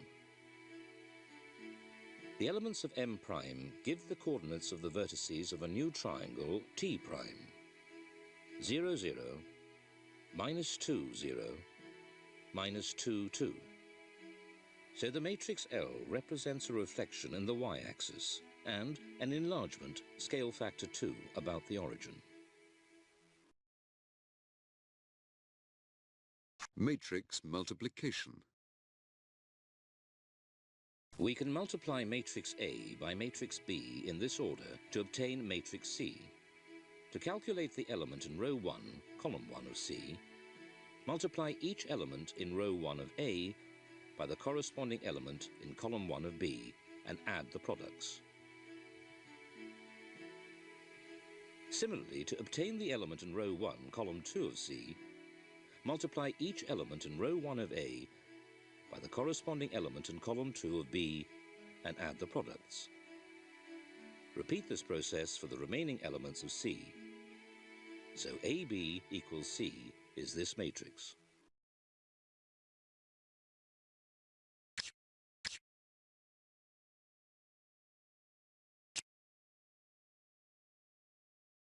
Vectors. One definition of a vector quantity is that it has both magnitude and direction. In contrast, scalar quantities have only magnitude. Mass, speed and temperature are scalars, whereas weight, velocity and angular momentum are vectors. In geometry, position vectors are commonly used to locate points in 2- or 3-dimensional space. More generally, vector notation may be used to represent any multidimensional quantities. The vector must have as many elements as there are variables or dimensions. For example, a vector with 9 elements can represent the populations of the 9 species that comprise an ecosystem. Manipulating vectors.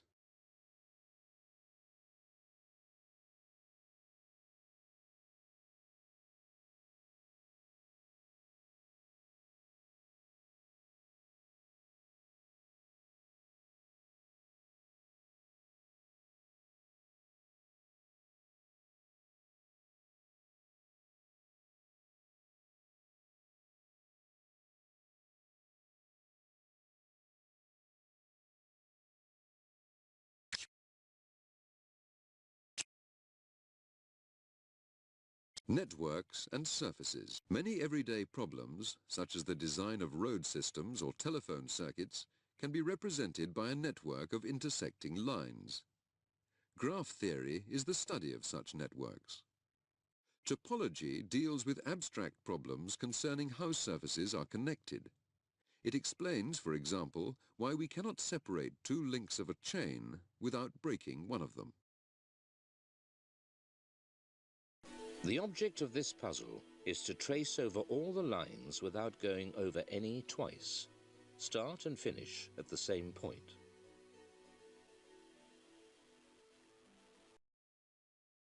The Möbius strip is made by giving a half twist to a strip of material and then joining the ends together. This means that the strip has only one edge. Belt-driven machines are often fitted with a Möbius strip because the half twist in the belt ensures that both sides of the belt are used.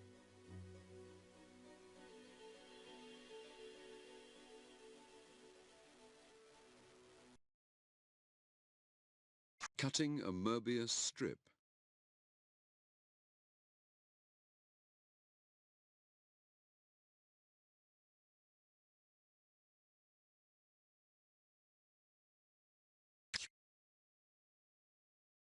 Königsberg Bridge problem.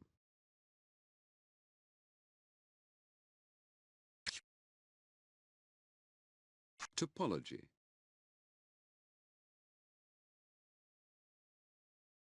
The torus. We name the edges of this quadrilateral sheet A, B, C and D and mark opposite edges with parallel arrows. We can roll up the sheet to bring edges B and D towards each other with their arrows pointing the same way. Joining the edges B and D produces a hollow cylinder with circular ends A and C. We now bend the cylinder around so that edges A and C approach each other with their arrows pointing the same way. By joining the circular edges A and C, we produce a smooth, continuous donut-shaped surface called a torus. Both this torus and the original quadrilateral sheet are examples of the same type of surface called a two-torus.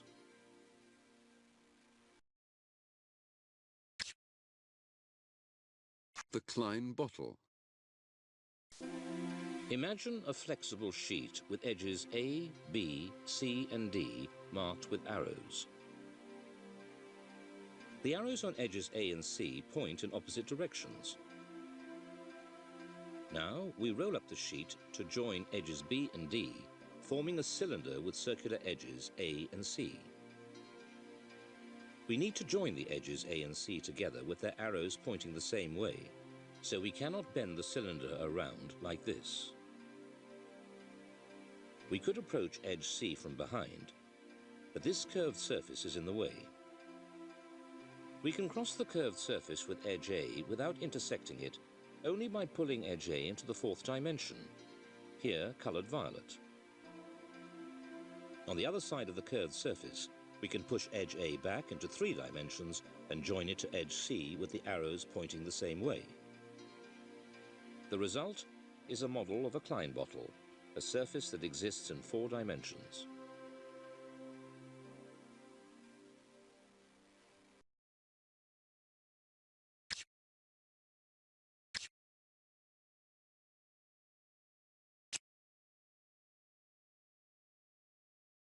Solid figures. Mathematicians have puzzled for centuries over the properties of solid figures. The solid figures most easily categorized are called polyhedra. Only 5 regular polyhedra exist. Called the Platonic solids, they are the tetrahedron, 4 triangular faces, the cube, 6 square faces, the octahedron, 8 triangular faces, the dodecahedron, 12 5-sided faces, and the icosahedron, 20 triangular faces. Each face of a regular polyhedron is an identical regular polygon. The ancient Greek philosopher Plato noted that there are only 5 regular polyhedra. These are now called the Platonic solids. This is a regular dodecahedron. A tetrahedron has 4 triangular faces. Each face of this regular tetrahedron is an equilateral triangle, that is, a triangle with 3 equal sides. A cube has 6 identical faces, each of which is a square. Octahedra have 8 faces. Each face of this regular octahedron is an equilateral triangle, just like a regular tetrahedron. A dodecahedron has 12 faces. Each face of this regular dodecahedron is a regular pentagon. An icosahedron has 20 faces. Each face of this regular icosahedron is an equilateral triangle, just like the regular tetrahedron and octahedron.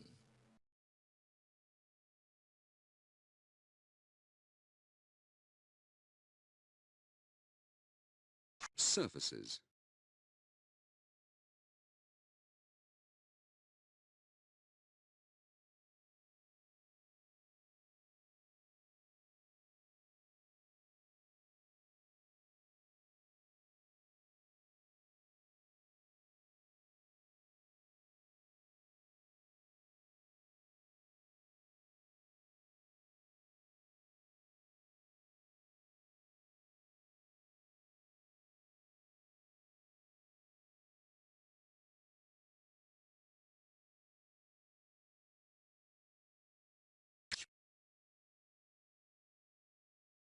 Spheres.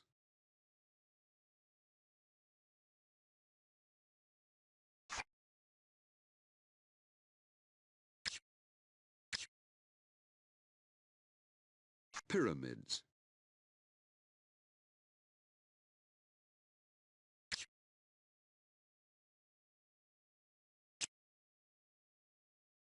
Curves. Much of our knowledge of geometric curves comes from the work of the Greek mathematician Hypatia. She developed the studies of the Greek mathematician Apollonius.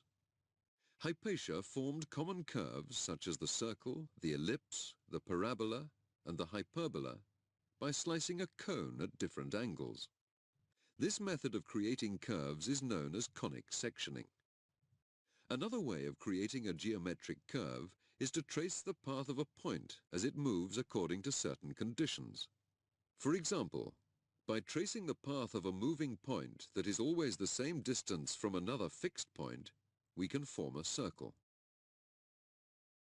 Hypatia formed geometric curves by cutting slices through a cone. Using this method, she was able to form a circle, an ellipse, a parabola, and a hyperbola. This is an exploded view of the various conic sections.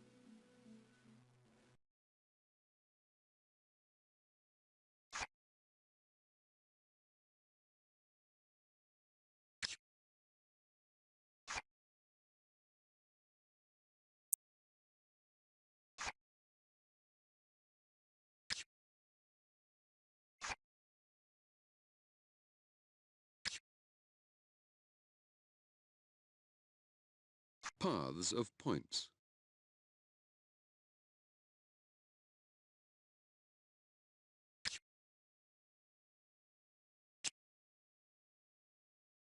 Polygons. Triangles, squares, and pentagons are all examples of polygons. A polygon is a plane figure with 3 or more straight sides. Regular polygons have sides of equal length and interior angles of equal size. Polygons may be classified as either convex or reentrant. Each interior angle of a convex polygon is less than 180 degrees. A reentrant polygon has at least one interior angle greater than 180 degrees. Polygons are flat geometric figures. They can be divided into different categories depending on how their sides and their interior angles are arranged. Each of the interior angles of a convex polygon is less than 180 degrees. By contrast, the reentrant polygon has at least one interior angle that is greater than 180 degrees. The triangle is the simplest plane polygon and has 3 sides. This equilateral triangle has sides of equal length and 3 equal interior angles of 60 degrees. The square is a 4-sided polygon. It has sides of equal length and 4 equal interior angles of 90 degrees. The pentagon is a 5-sided polygon. This regular pentagon has sides of equal length and 5 equal interior angles of 108 degrees. The octagon is an 8-sided polygon. This regular octagon has sides of equal length and 8 equal interior angles of 135 degrees. Re-entrant polygons have at least one interior angle that is greater than 180 degrees.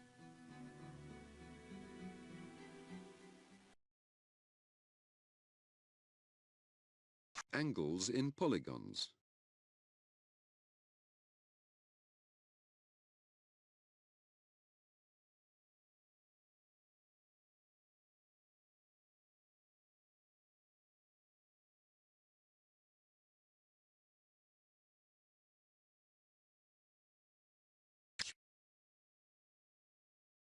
Quadrilaterals.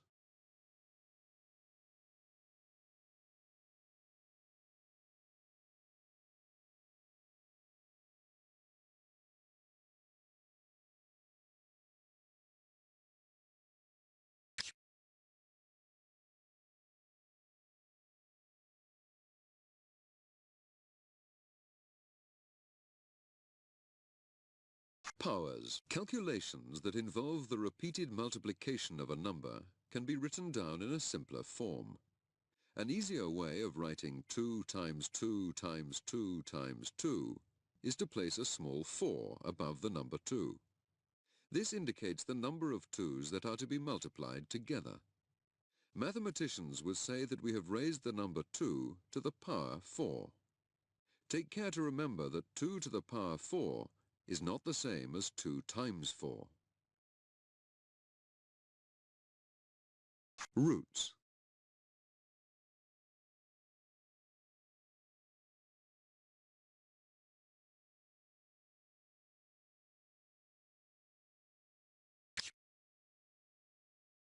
Squares and square roots.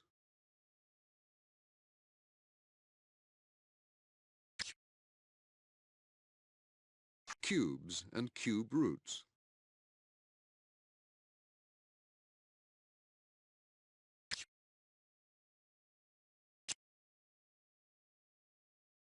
Fractions. A fraction is a part of a whole.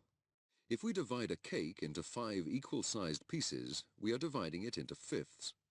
One piece of our cake is a fifth of the whole. This is a fraction, and mathematicians would write this fraction as 1 over 5. This way of writing down fractions tells us 2 important things. The number at the bottom of the fraction tells us into how many parts the cake, the whole, has been divided. In this case, the cake has been divided into fifths. The number at the top of the fraction tells us how many of the slices of the whole we have. We have divided this cake into fifths. This is 1/5. These are 2/5. These are 3/5. These are 4/5. And these are 5/5, or the whole. Irrational numbers.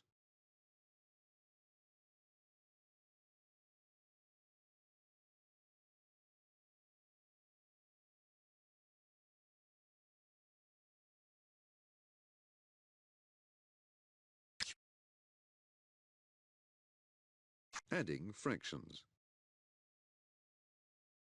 To add 1 over 2 and 2 over 5, we start by finding a common number on the bottom that is divisible by both 2 and 5. In this example, we can simply multiply the 2 by the 5 to get a common number of 10. We must now express each of the original fractions, 1 over 2 and 2 over 5, as fractions with bottom number 10. We do this by multiplying the top number of each fraction by the number of times its original bottom number divides into the common number. 2 divides into 10 5 times, giving us 5 times 1, which is 5. 5 divides into 10 twice, giving us 2 times 2, which is 4. We then add the 5 and 4 together to get 9, and place this over our common number of 10 to get our answer of 9 over 10.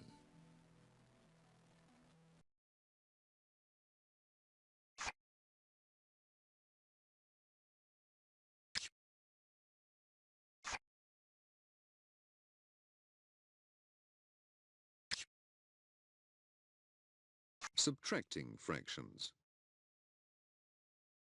To subtract 1 over 2 from 3 over 5, we start by finding a common number on the bottom that is divisible by both 2 and 5. In this example, we can simply multiply the 2 by the 5 to get a common number of 10. We must now express each of the original fractions as fractions with bottom number 10. 5 divides into 10 twice, and so we multiply the 3 by 2 to get 6. 2 divides into 10 5 times, and so we multiply the 1 by 5 to get 5.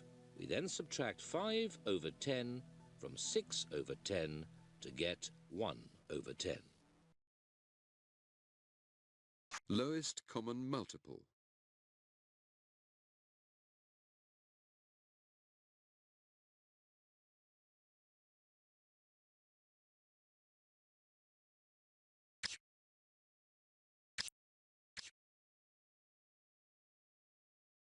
Multiplying fractions.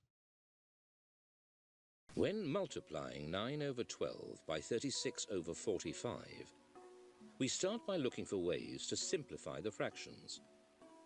In this case, we can cancel the 12 against the 36 and the 9 against the 45. To do this, we divide one figure by the other. 12 divides into itself once and into 36 3 times. 9 divides into itself once and into 45 5 times. We then multiply the top numbers together to get the upper part of the fraction and multiply the bottom numbers together to get the lower part of the fraction. This gives us 3 over 5. Dividing fractions. In order to divide 2 over 5 by 8 over 9, we start by inverting the second fraction to make 9 over 8 and changing the division sign to a multiplication sign. Having done this, we cancel any common factors. 2 divides into itself once and into 8 4 times. We then multiply across the 1 by the 9 and the 5 by the 4 to get our answer of 9 over 20. Highest common factor.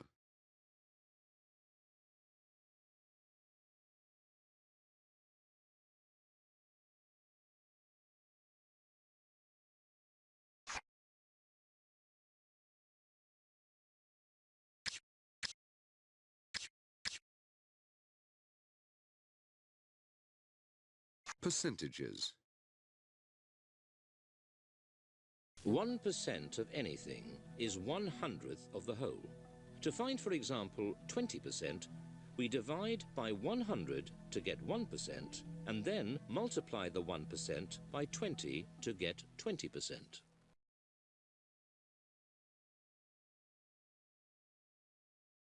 Ratios.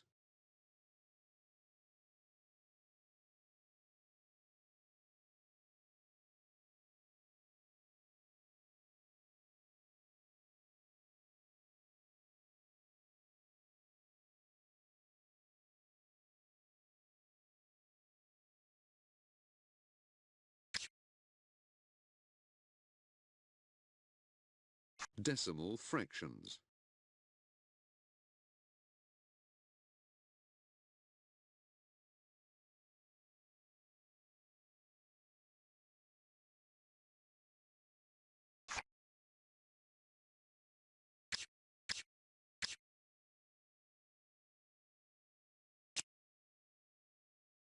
Exponentials and logarithms. An exponential expression or function contains exponents or powers. for example c to the x. Exponential change is found in many processes, from cell growth and radioactive decay to the compounding of interest. In each case, a quantity grows or diminishes at a rate proportional to the amount present. A logarithm is the power to which a number, the base, must be raised to yield a given number. If b to the a equals x, then a is the logarithm to base b of x. We write this as a equals log base b of x. Taking a logarithm is the inverse operation of raising to an exponent. So b to the log base b of x equals x, which equals log base b of b to the x. Common logarithms.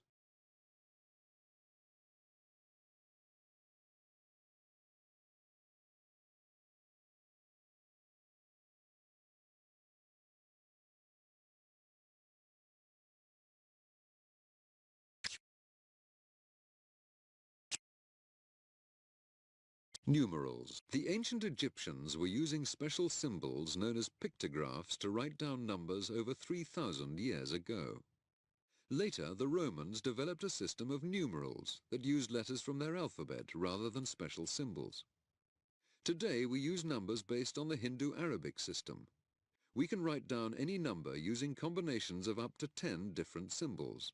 0, 1, 2, 3, 4, 5, 6, 7, 8, and 9. By rotating these Hindu-Arabic numerals, we can begin to recognize some familiar shapes. This shape becomes a 2, and this shape becomes a 7.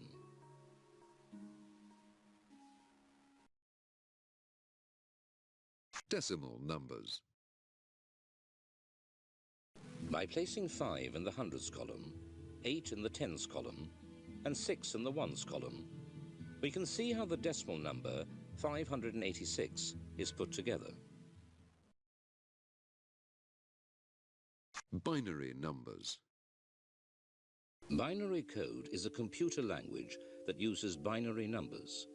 Each of the following 6-figure binary numbers can be read by a computer as a set of instructions. We can demonstrate this with light bulbs. A number 1 means the light is on, and a 0 turns it off. The number 1, 0, 1, 0, 1, 0 turns on every other lamp in the row. The number 1, 0, 0, 0, 0, 1 turns on the first and last lamps in the row.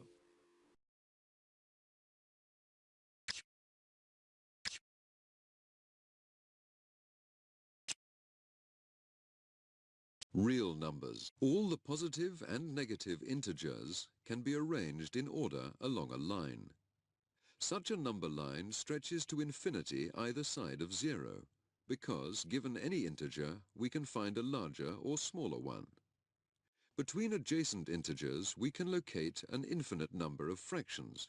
Just between 0 and 1, we can count a half, a third, a quarter, 2/3, 2/4, 2/5, 3/4, 3/5, 3/6, and so on. But after including all the integers and fractions, we still have to add in irrational numbers like e and pi, which cannot be expressed as fractions. Every rational and irrational number can be placed along the real number line. Graph axes consist of real number lines at right angles to each other.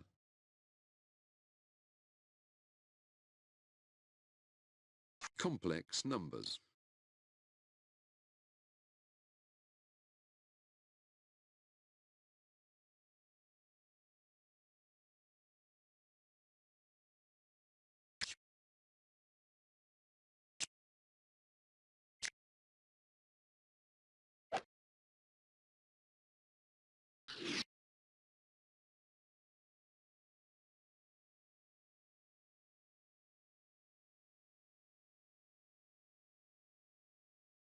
Graphs. We can see the relationship between two or more pieces of information by using graphs.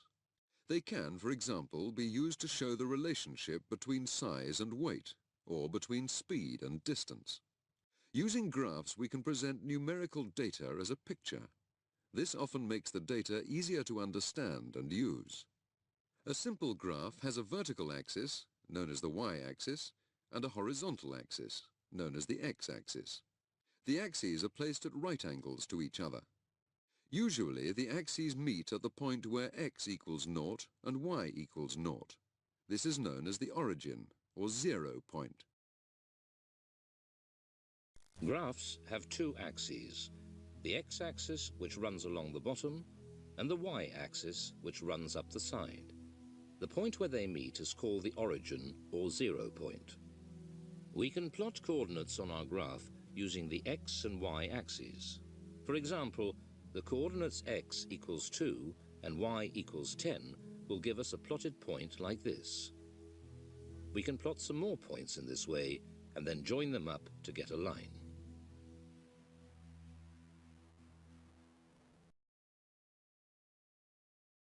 Plotting a graph.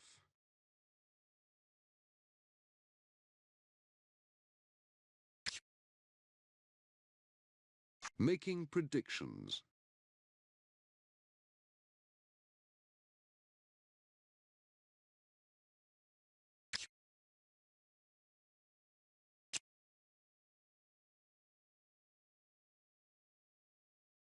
Charts. Charts display numerical data using pictures or diagrams. Bar charts represent data using a rectangular bar for each class or chosen interval of the variable plotted along the x-axis. In the example shown, this variable is age group. The size of the intervals is controlled by the researcher. The height of each bar is proportional to the value of the observed data for that class or interval. Histograms are a type of bar chart. Pie charts display data by dividing a circle into sectors, each of which represents a class or interval. Pictograms use a separate image for each class or interval. The size of each image varies with the observed data values.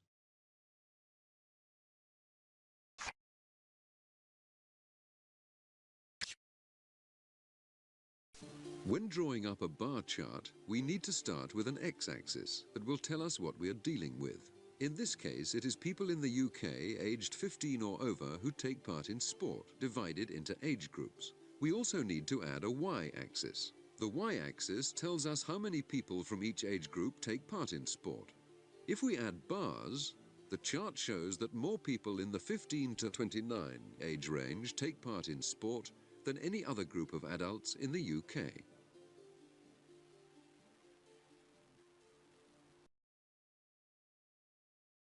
Pie charts and pictograms.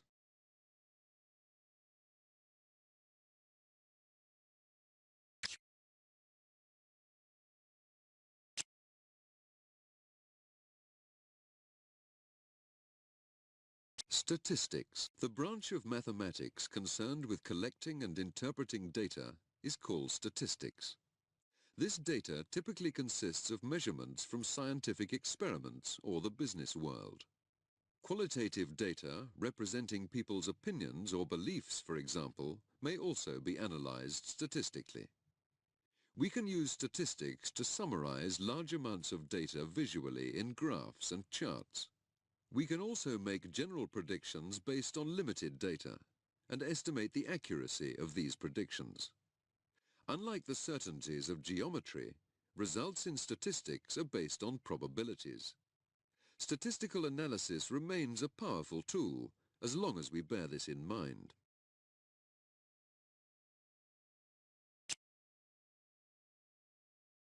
Probability. When a meteorologist forecasts a 30% chance of rain, they are estimating their confidence that an event, rain, will occur on a scale from 0%, impossible, to 100%, certain.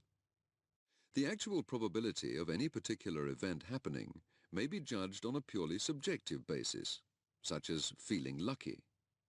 Probabilities may also be estimated by observing a pattern of events over time, for example, from weather records. Probability theory enables precise calculations of probability to be made for combinations of various random events. Here, probability is a purely logical relationship. though this is no guarantee that we will actually observe the events as predicted.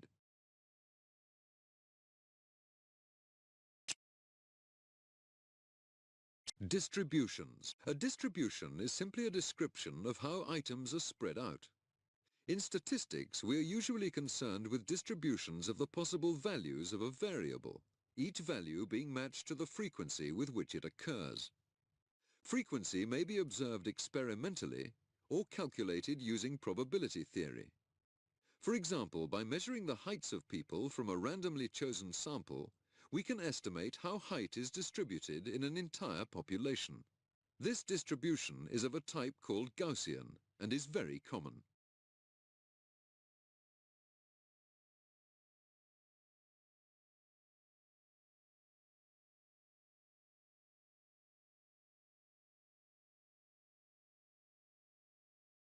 Calculus, independently developed by Isaac Newton and Gottfried Leibniz in the 17th century, calculus has had a profound impact on mathematics, science, economics, and commerce.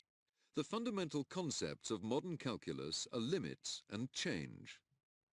Differential calculus studies the rate of change of variables and gives the gradient of a curve.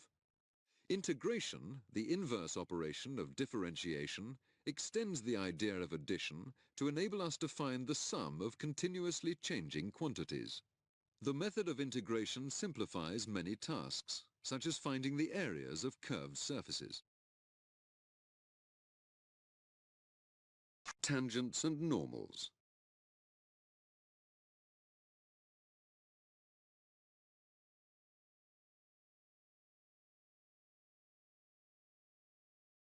Continuity.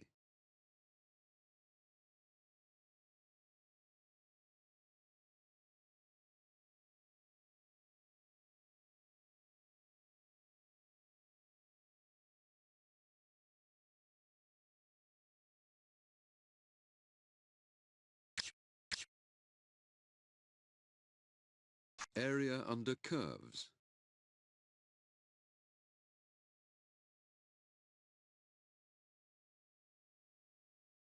Integration. We estimate the area A under this curve between x equals A and x equals B by summing the areas of these trapezia. A more accurate estimate of the area can be obtained by increasing the number of trapezia n while reducing delta x, the width of each trapezium. The precise area under the curve is given when we have an infinite number of trapezia, each of almost zero width. Because each trapezium is now very thin, the difference in the heights of its vertical sides is negligible, so we can consider it to be a rectangle. The area A exactly equals the sum of the areas of the n rectangles in the limit that n tends to infinity and delta x tends to 0. In the limiting case, we replace the sigma sign with an integral sign and delta x by dx, noting the interval of x values.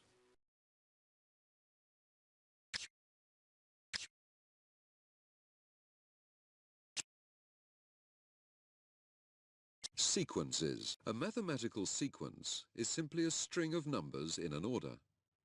Sequences may follow a rule. For example, 2, 4, 6, 8 is a sequence of even numbers. Any sequence of numbers that increase by the same amount each time is called an arithmetic sequence. Sequences often occur in nature.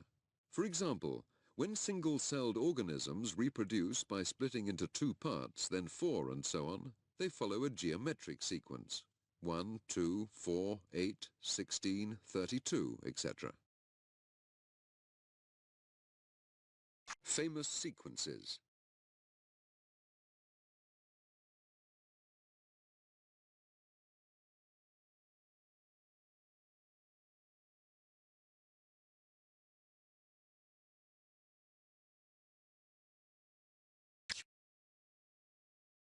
In an arithmetic sequence, each number in the sequence increases by the same amount. Here, each new number is 1 bigger than the number before it. In a geometric sequence, each number in the sequence is multiplied by the same amount. Here, each number has a value double that of the number before it.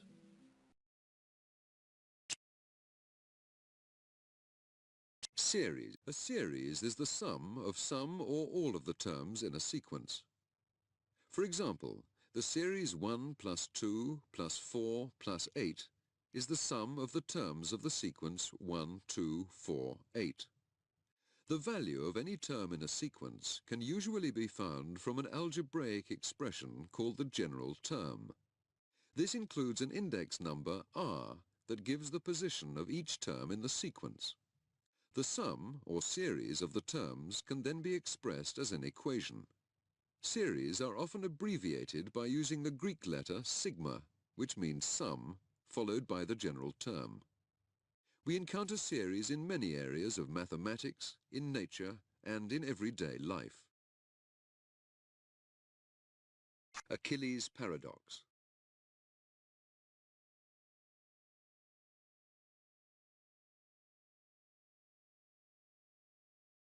Convergence.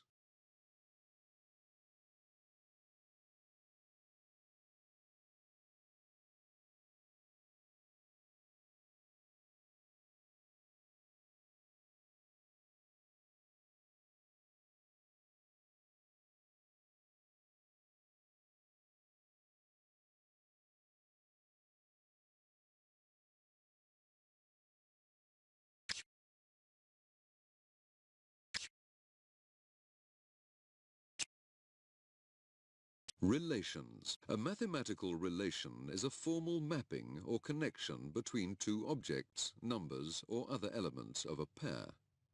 Relations can be of three types.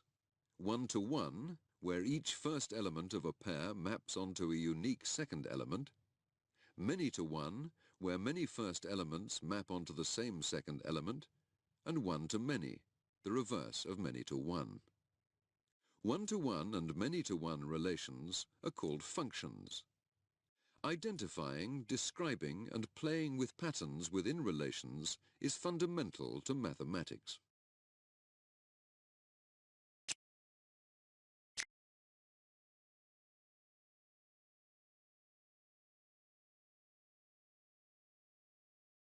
What is trigonometry? The branch of mathematics that deals with the relationships between the sides and angles of triangles is called trigonometry. Provided enough information is already known, trigonometry can be used to find the measurements of unknown sides and angles in a triangle. We can use trigonometry to find the size of angle C in the triangle below. We know that the sum of the angles in any triangle is 180 degrees. It is fairly easy to figure out the size of the missing angle, C, in a triangle, provided we know the size of the other two angles.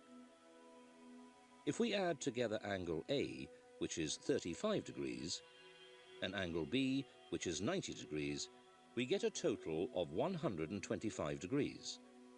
All we have to do to find angle C is to take 125 degrees away from 180 degrees.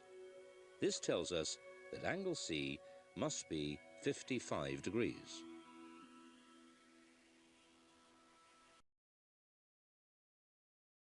Sine, cosine, and tangent.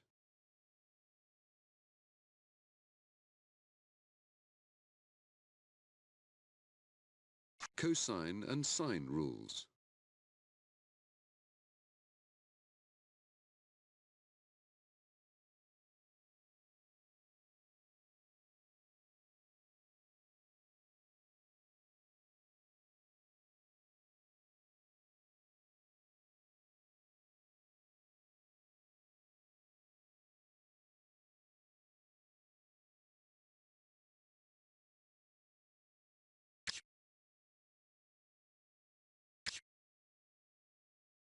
Pythagoras' theorem. Inside this square cube, we can arrange four congruent right-angled triangles of sides A, B, C. So the square Q has sides of length A plus B. Two pink squares are left within Q, one of area A squared and the other of area B squared. We can rearrange the four triangles inside the square Q to leave one pink square of area C squared. The area of the pink region remains constant. So C squared equals A squared plus B squared.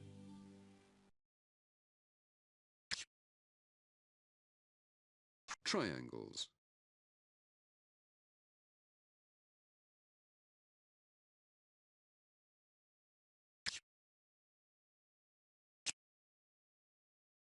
Angles. Angles are formed where two straight lines meet. They can be measured using a protractor or an angle indicator. Angles are measured in units called degrees. A degree is obtained by dividing the circumference of a circle into 360 equal-sized parts. Mathematicians use a small circle as a symbol to indicate degrees. The angle that occurs at the corners of squares and other rectangles is 90 degrees and is called a right angle. Angles of less than 90 degrees are called acute angles. Angles measuring between 90 degrees and 180 degrees are called obtuse angles. Angles measuring between 180 degrees and 360 degrees are called reflex angles. This is an example of an acute angle, that is, one of less than 90 degrees. This is a right angle, which is an angle of precisely 90 degrees. This is an obtuse angle, which is an angle between 90 degrees and 180 degrees. And this is a reflex angle, which is an angle greater than 180 degrees, but less than 360 degrees.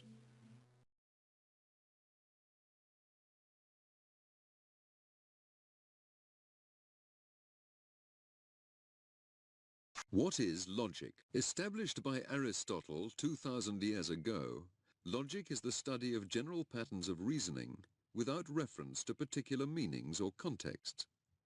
If an object must be either blue or green, and if it is not blue, then logic leads us to the conclusion that it must be green.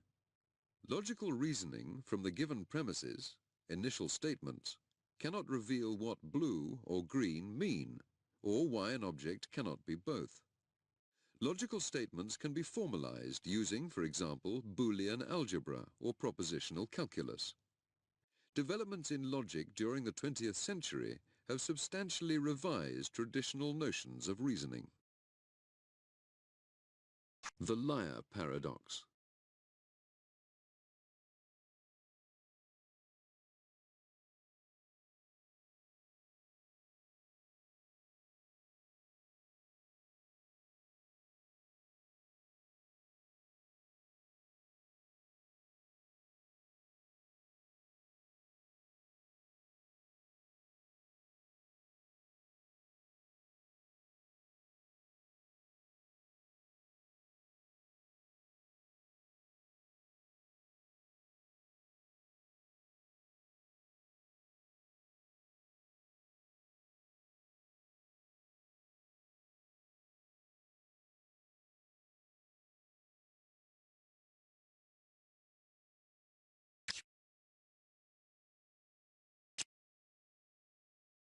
Sets. A set or class is a collection of distinct numbers or items. For example, we can define a set S of all stringed instruments. The item V, viola, is a member or element of S, but T, trombone, is not. Every member of S is also a member of M, the set of all musical instruments, so S is called a subset of M. The set of all non-members of M is called the complement of M. Given another set, I, Indian instruments, the union of I and S is the set of those members that belong either to I, or to S, or to both. The intersection of I and S is the set of only those members that belong to both I and S. A set without any members is called the null or empty set.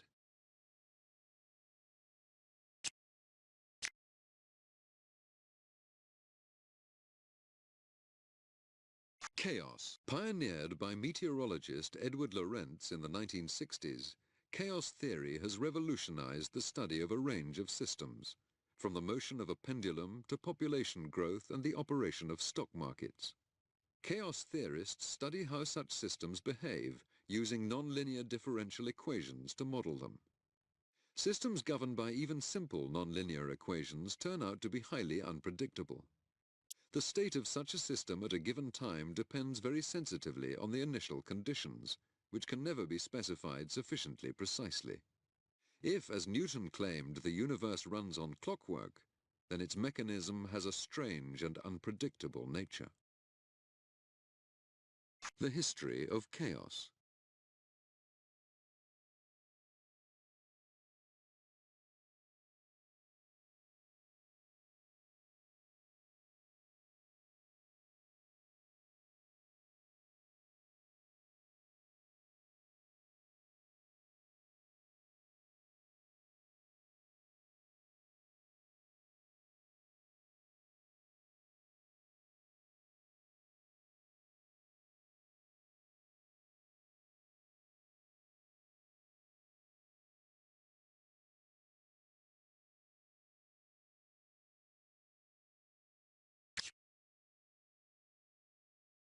Chaotic chemistry.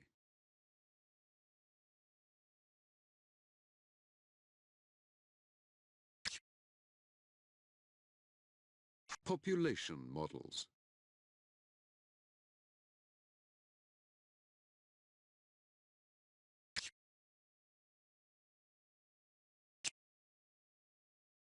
Fractals. First used by Benoit Mandelbrot, the word fractal is derived from the Latin fractus, meaning broken or uneven. Fractals are self-similar geometric figures, small parts of which look like the whole. Linearly self-similar fractals, such as the Koch curve, look exactly the same when magnified. Nonlinear fractals, such as the fractals of chaos theory, are infinitely irregular. When these fractals are magnified, characteristic shapes recur with slight variations.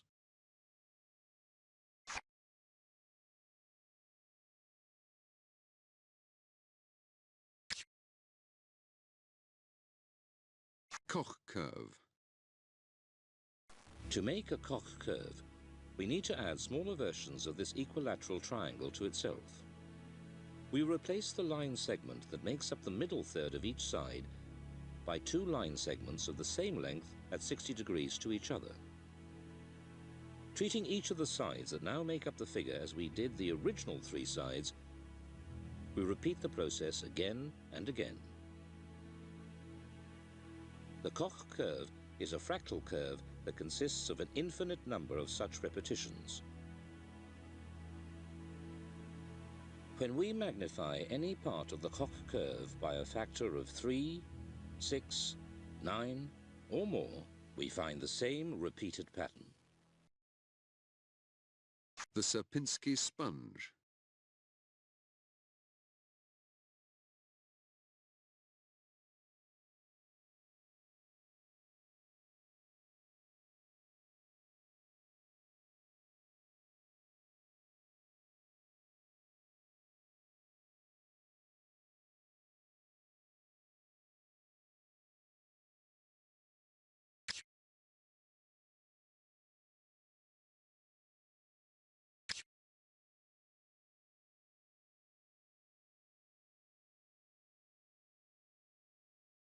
Fractal boundaries.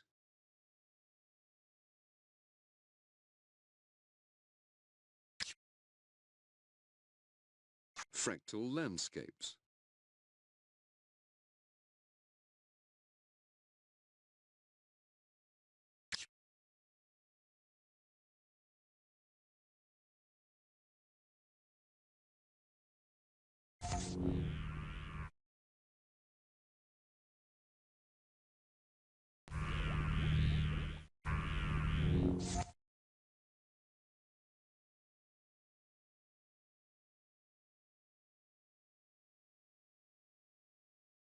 What is biology? Biology is the study of living things. If something is alive, it will show life activities. These are respiration, energy release, nutrition, feeding, excretion, getting rid of waste products, growth, sensitivity, reacting to surroundings, and reproduction. Different branches of biology concentrate on particular areas, such as botany or zoology. So far, about 1.7 million species of living things have been identified. Millions of species have yet to be discovered and classified. Definitions of life.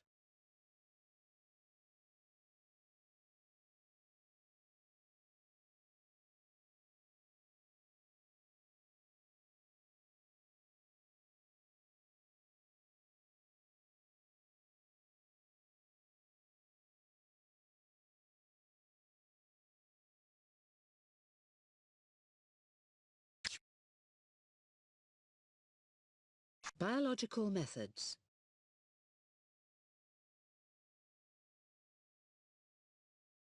Microscopy.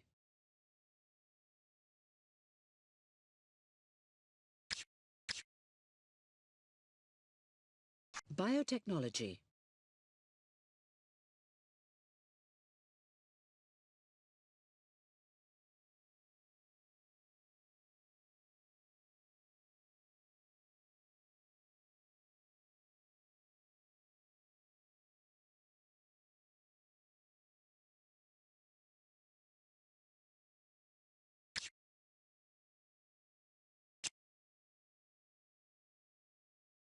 The origins of life. People have speculated since the beginning of history on how life began. Many theories have been suggested, including the spontaneous generation of life from non-living matter and the creation of life by a supernatural being. However, most scientists now favour the theory that life evolved from simple molecules in the Earth's atmosphere around 4 billion years ago, through a series of random chemical reactions. An experiment by Stanley Miller provided some evidence for this theory. Miller recreated the conditions on the early Earth and found that organic compounds, the building blocks of living things, were formed from a mixture of gases.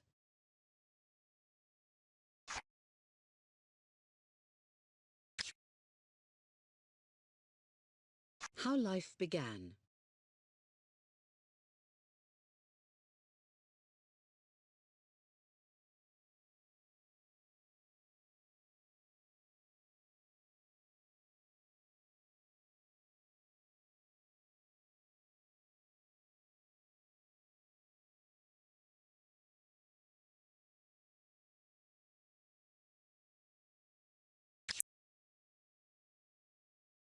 Timescale of life on Earth.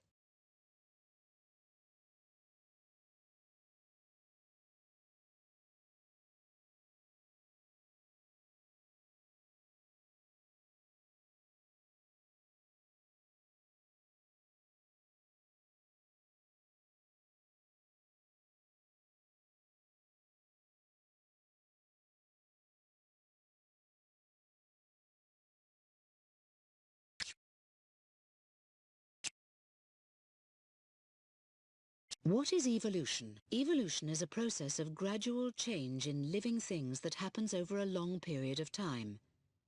It occurs because organisms compete for resources and a chance to reproduce. Organisms that belong to the same species have differences between them. Some differences give an organism a better chance of survival, so these favourable characteristics can be passed on to its offspring. Individuals without these characteristics might die before reproducing.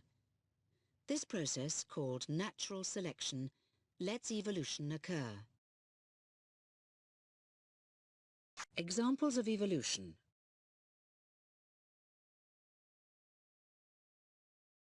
Human evolution.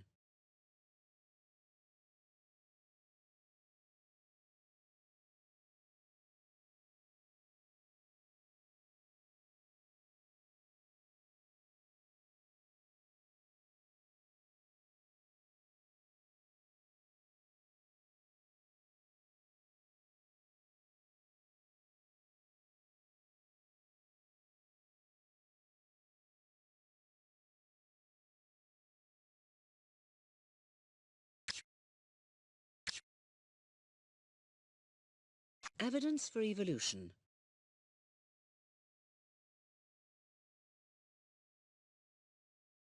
The giant tortoises of the Galapagos Islands have different shaped shells, which can be used to identify which island they come from. On Hood Island, the tortoises have saddle-backed shells that enable them to reach for leaves.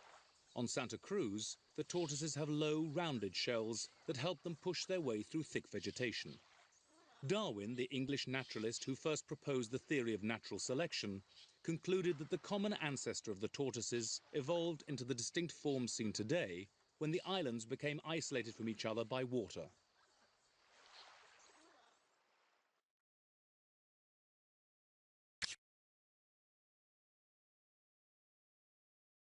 Fossils.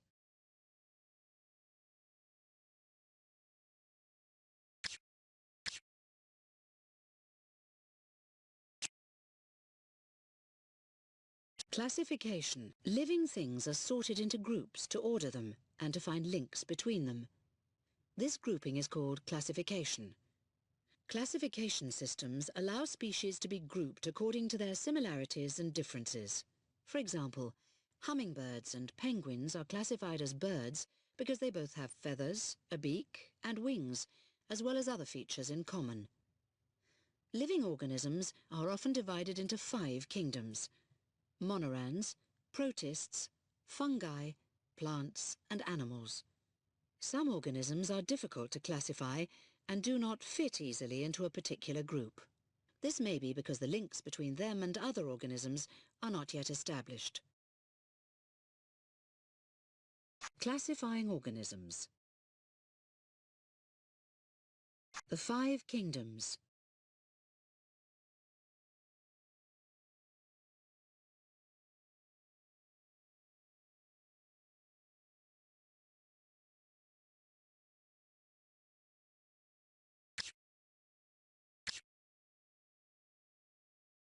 Classification systems.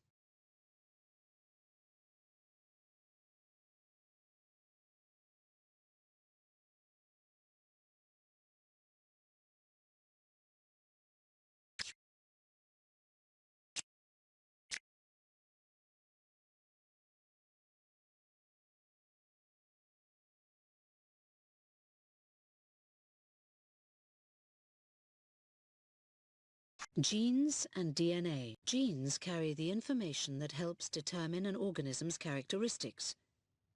This information is carried in the form of DNA, deoxyribonucleic acid. DNA is a very long molecule twisted into a shape called a double helix. 2 strands of DNA are held together by groups of atoms called bases, which are joined together in pairs. A gene consists of a section of DNA with several thousand base pairs. Genes control an organism's characteristics in a complex way. Each gene carries the information needed to make a protein used in cell reactions. Since each protein can be used in many reactions, one gene may control several characteristics.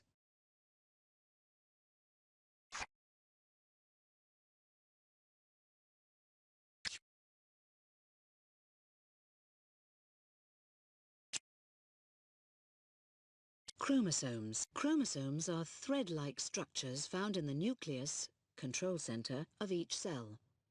They consist mainly of long strands of DNA, which carries the genetic information, together with some protein. Chromosomes are visible only during cell division, when the DNA strands have coiled up and become shorter. Chromosomes are an efficient way of packing DNA ready for cell division. Most human cells have 2 sets of chromosomes arranged in pairs. Sex cells, however, have only 1 set. The structure of chromosomes.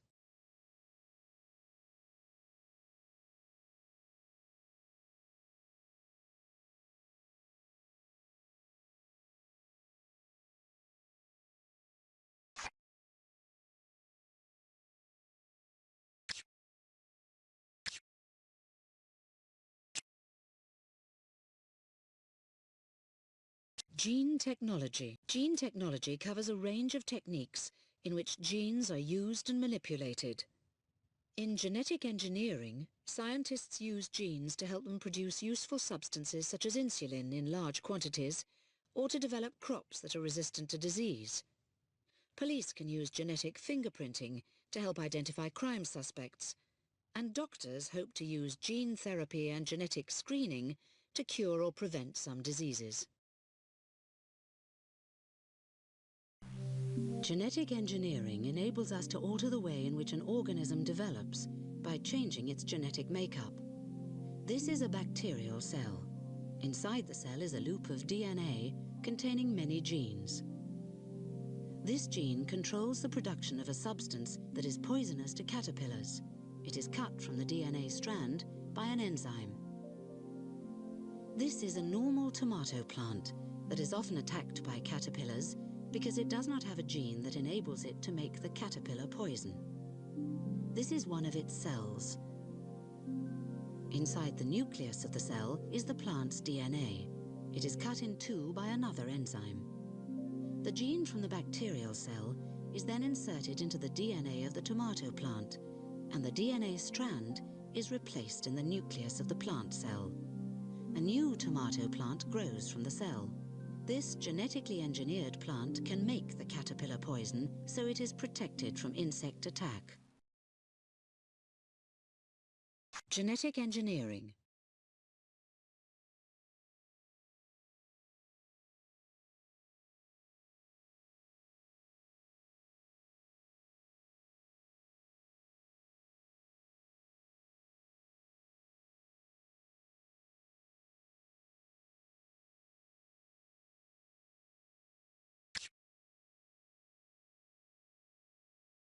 Genetic screening.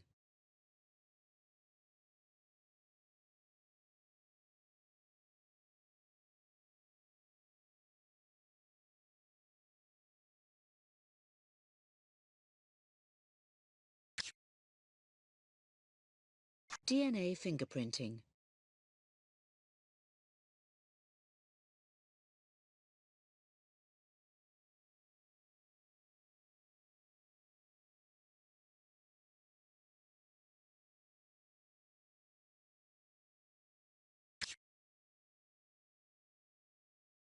DNA fingerprinting.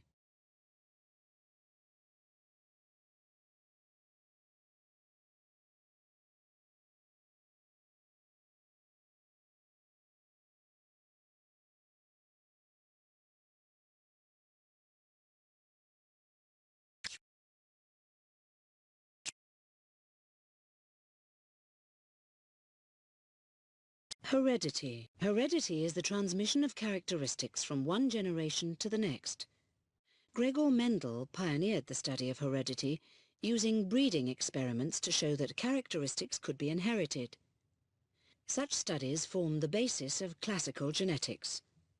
Scientists now know that characteristics can be transmitted by genes encoded in DNA.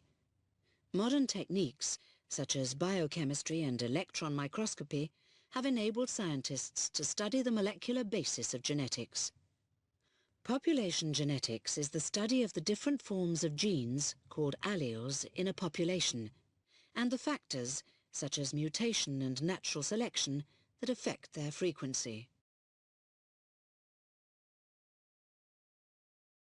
Theories of heredity.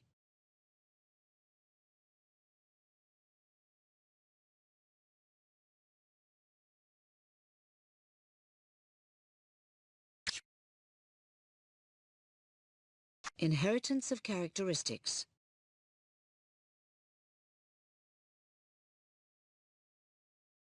Genetic diseases.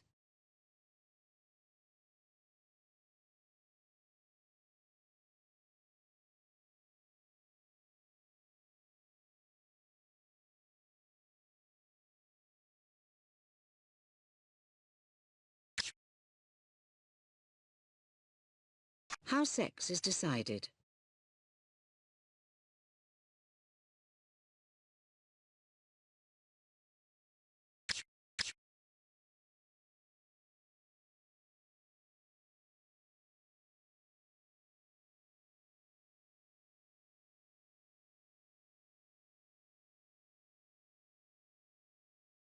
Microorganisms. Microorganisms are viruses and single-celled organisms, such as bacteria, cyanobacteria, and protists.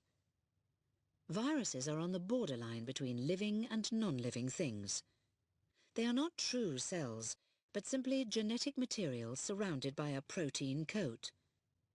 Bacteria are more complex than viruses. They are true cells, but they lack a nucleus and many of the structures found in the cytoplasm of animal and plant cells.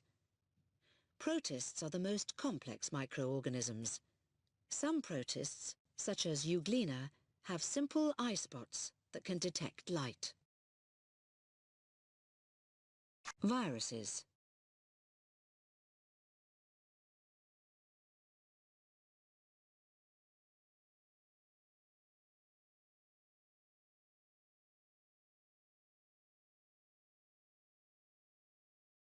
Virus life cycle.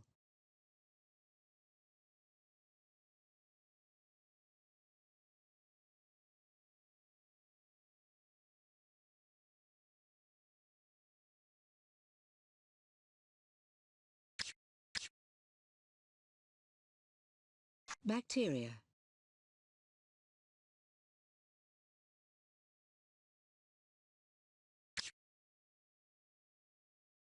Protists.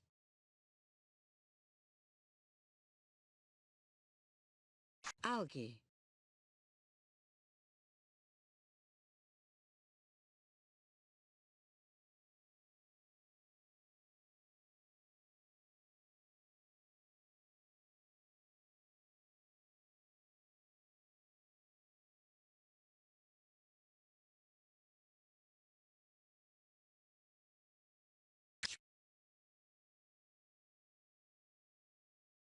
Protists are abundant in water and on land.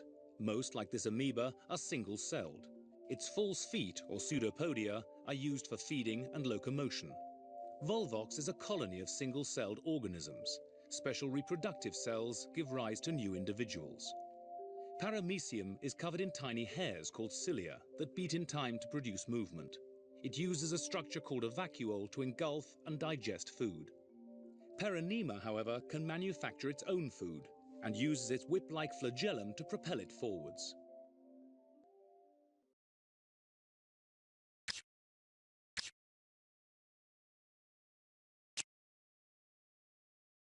Fungi. Fungi are classified as a separate kingdom.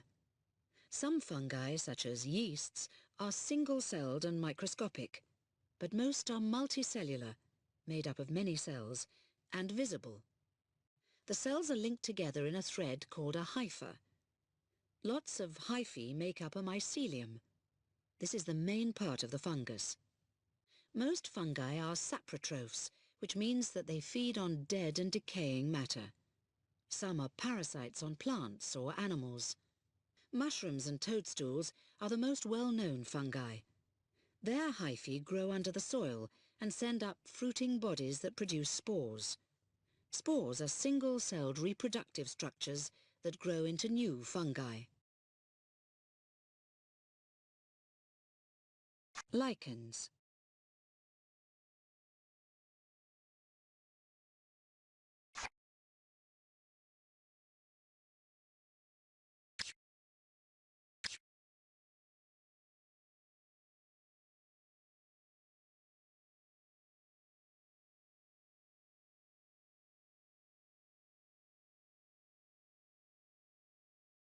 Nutrition. The way that organisms get their food is called nutrition. Food provides the building materials for growth and repair, as well as energy for all the organism's life activities. The ultimate source of energy is the sun. Most green plants use the energy in sunlight to make their own food. Organisms that cannot make their own food must obtain it from another source.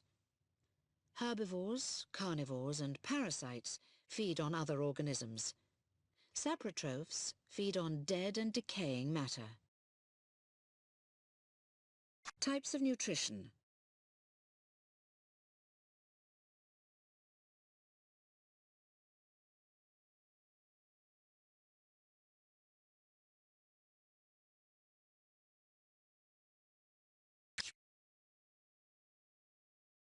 Plant nutrition. This is one of the chloroplasts in a plant cell where photosynthesis takes place. Carbon dioxide and water enter the chloroplast and are converted to glucose and oxygen with the help of chlorophyll and the energy in sunlight. The food made during photosynthesis is carried to other parts of the plant for use or storage.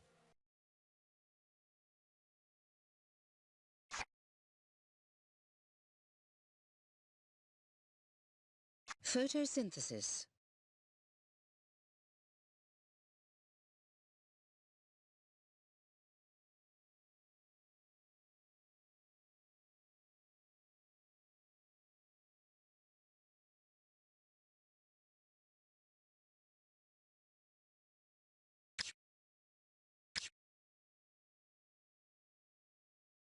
Animal nutrition. Digestion consists of 4 main stages. First, the food has to be ingested, which simply means that it is eaten. Next, digestion begins, which is the process of breaking down the large food molecules into smaller ones that the body can use. Then absorption occurs as the products of digestion and water pass into the bloodstream. Finally, the body gets rid of any undigested material. This is egestion. Balanced diet.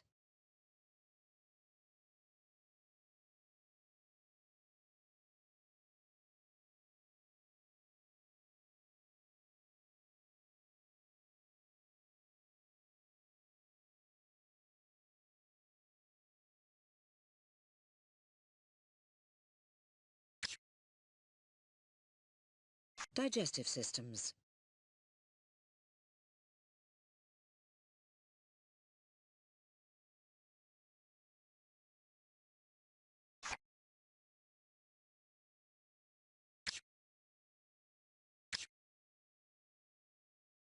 Carnivores and herbivores.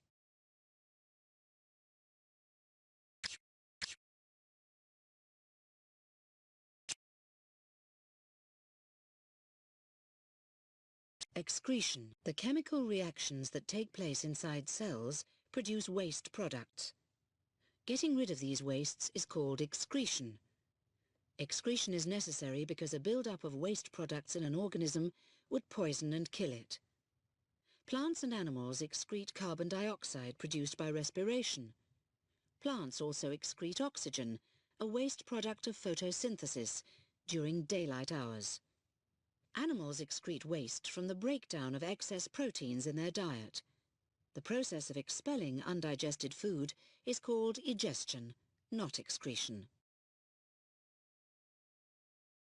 Plant excretion.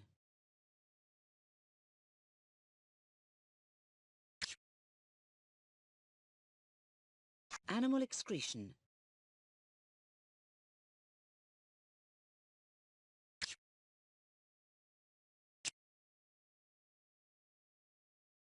Transport and exchange. Only the smallest organisms can get water, food, oxygen and other chemicals directly from their surroundings into all their cells. So most plants and animals must use exchange systems to obtain the chemicals they need from their environment and transport systems to carry the chemicals to and from their cells. Mammals, for example, use lungs to obtain oxygen from the air and blood as a transport fluid. Blood is pumped through tubes called blood vessels. Transport tubes in plants carry water, mineral salts and food. Gaseous exchange. Human breathing.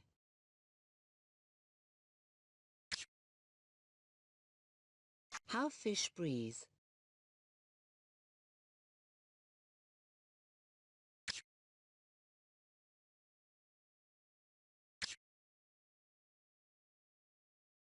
Blood.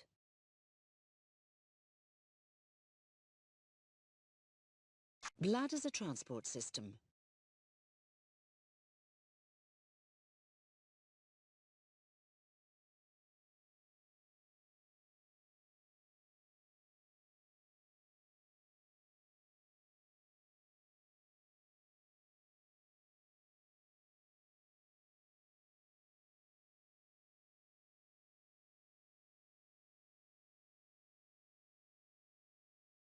Hemoglobin.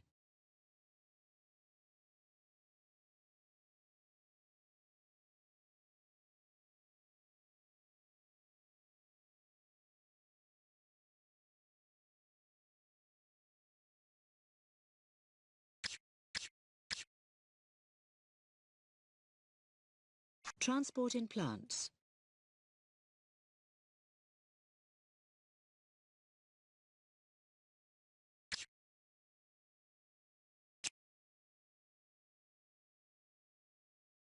Defences against disease. Some bacteria, viruses, protists and fungi, often collectively called germs, can invade living tissues and may kill an organism unless it defends itself.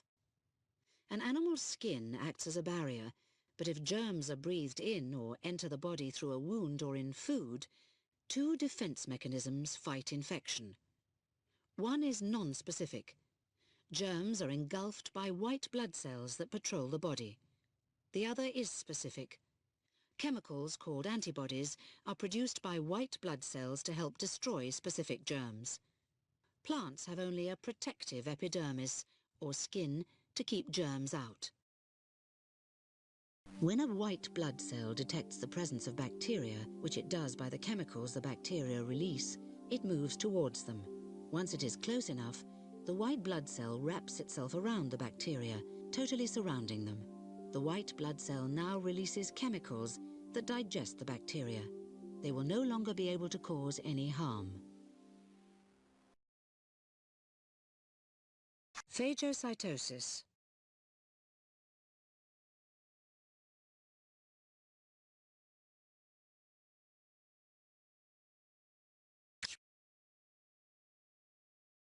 The immune response.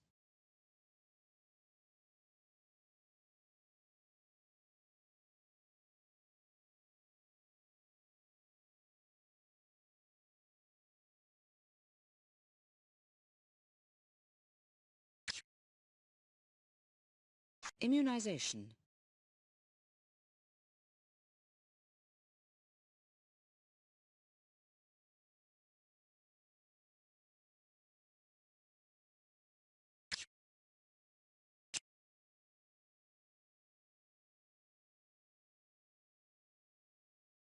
Internal regulation. For life processes to run smoothly, conditions inside an organism need to stay relatively stable. The process of keeping internal conditions in a balanced state is called homeostasis. Examples of homeostasis include keeping water levels balanced, controlling body temperature, and responding to external and internal stimuli. Organisms have complex systems of checks and mechanisms to enable them to keep their internal state the same all the time. Water control.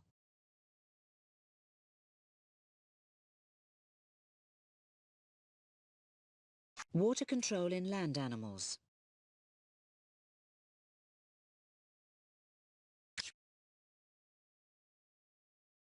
Water control in fish.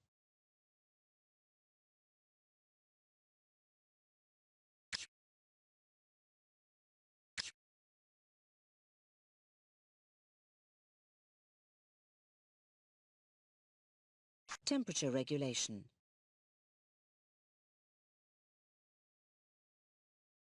Endotherms and ectotherms.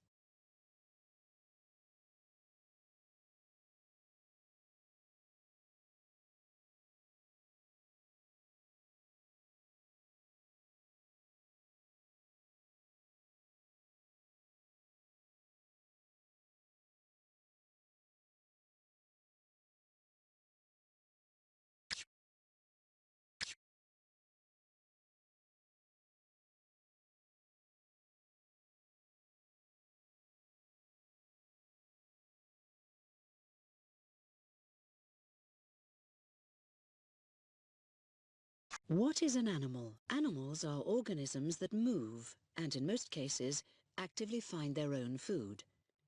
Their sensory organs help them to locate food and also to respond to their environment. Animals are heterotrophic feeders, which means they feed on plants or other animals. Animals are found in all kinds of habitat. Some animals are aerial, such as birds, bats, and some insects. Others, such as fish, are aquatic, living in rivers or oceans.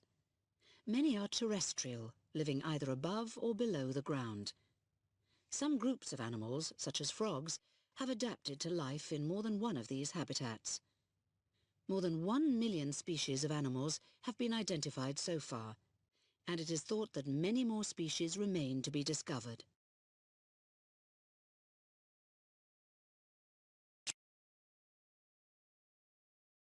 Invertebrates. Invertebrates are animals without backbones. They make up 97% of all known animal species.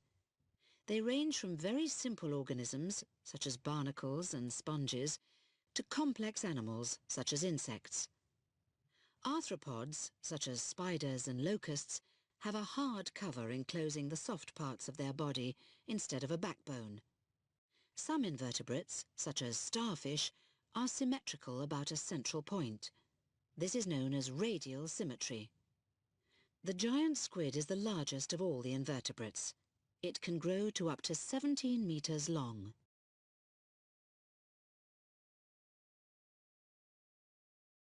Simple invertebrates.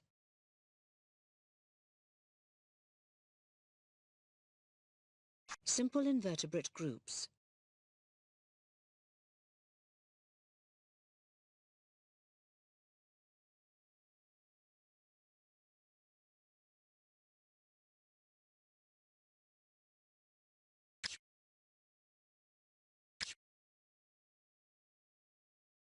Worms.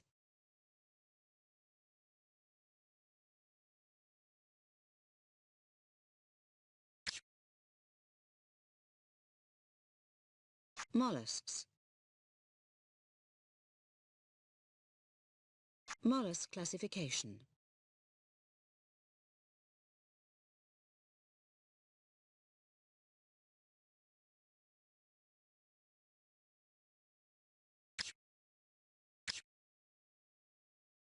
Arthropods.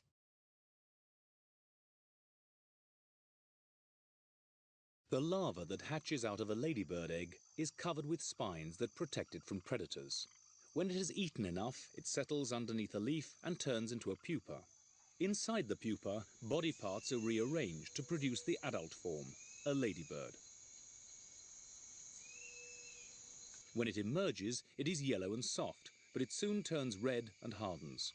The way that a ladybird changes shape during its lifetime is called complete metamorphosis.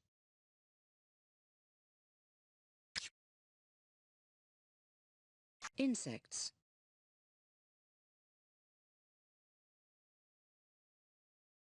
Insect classification.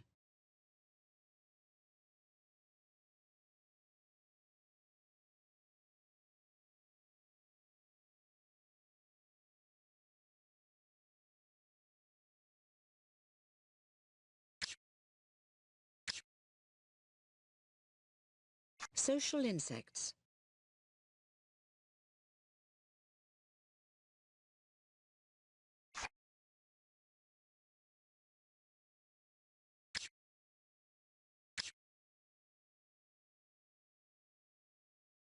Crustaceans.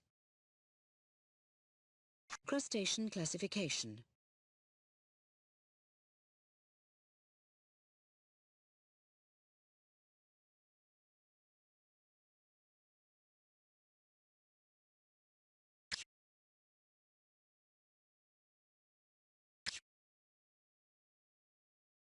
Arachnids. Arachnid classification.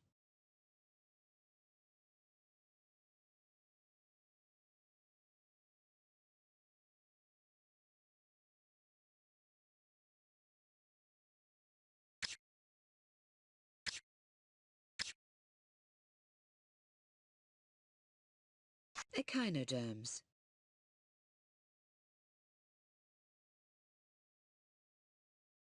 Echinoderm classification.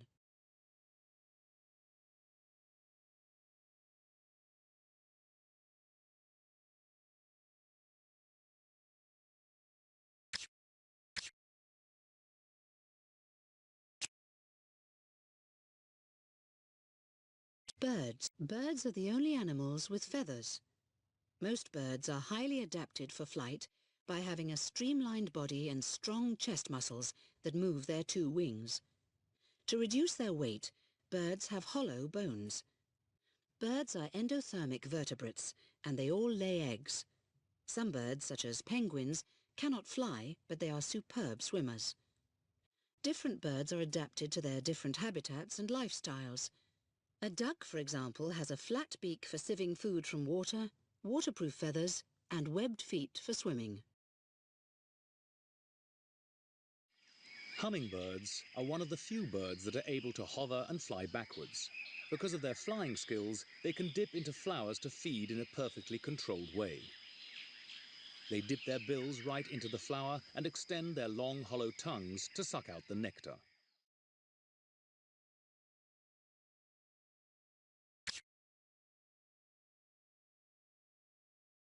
Courtship and nesting.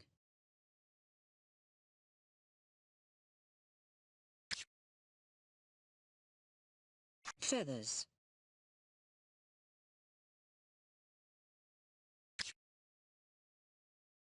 Evolution of birds.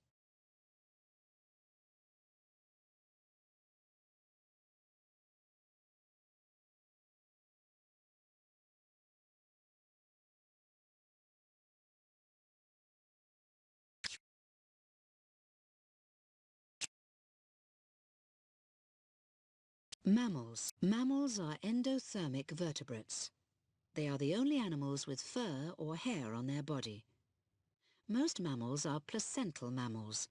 This means that the young develops inside the mother's uterus, nourished by an organ called the placenta.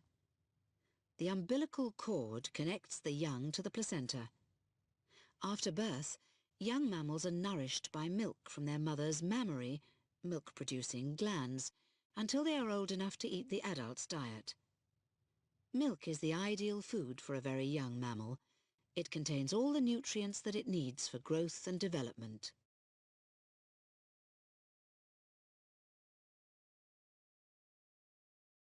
Marsupials.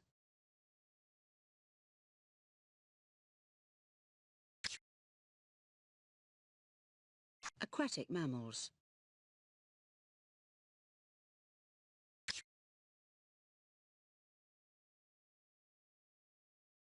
Hoofed mammals.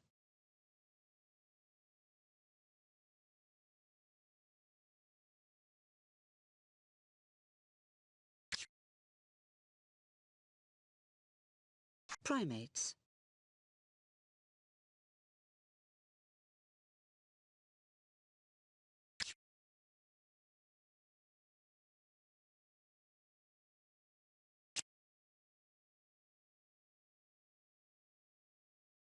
Fish. Fish are vertebrates, animals with a backbone, that are completely adapted for life in water. They breathe underwater and have a streamlined body for swimming. They have fins to propel, balance, and steer themselves. Fish are found in both freshwater and marine habitats. Sharks and rays belong to an ancient group of fish that existed 200 million years before dinosaurs. They are called cartilaginous fish because they have a skeleton made of cartilage, a kind of gristle. Their big, oily liver helps them float, and they have a skin with tooth-like scales. Fish that swim in shoals seem to move and change direction at exactly the same time. No one is quite sure how they do this. Fish live in shoals to confuse predators and thus avoid being eaten.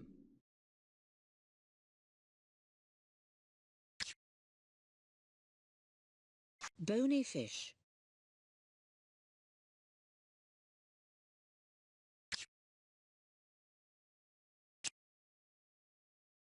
Amphibians. Amphibians are animals that can live on land, but most need to return to water to breed.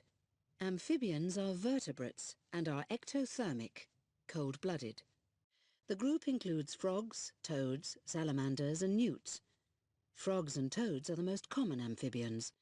The adults have bulging eyes, a squat body and no tail. Frogs have a smooth skin and long, powerful back legs with webbed feet for jumping and swimming. They normally live in or near water. Toads have a dry, warty skin and shorter legs with less webbing between the toes. They prefer to live on land, except during breeding.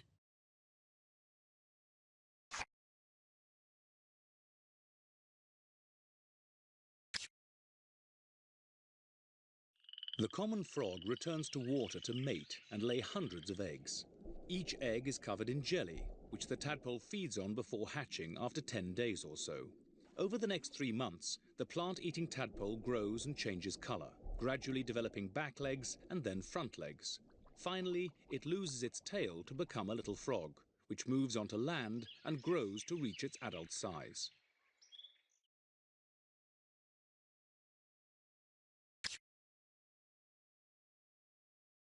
Frogs and toads.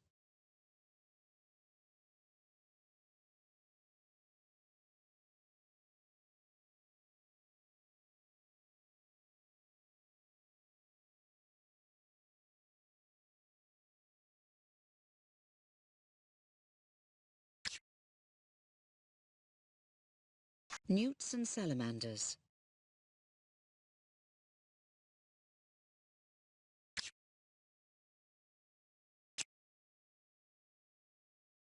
Reptiles. Reptiles are vertebrates that have successfully adapted to life on land. They have a scaly skin to avoid drying out and have well-developed lungs to breathe in air. Most reptiles lay eggs that have food and water inside the waterproof shell. These characteristics enable them to survive in dry places. Reptiles are ectothermic, which means their body temperature varies with the surroundings. There are 3 main groups of reptiles: snakes and lizards, crocodiles and alligators, and turtles. Snakes.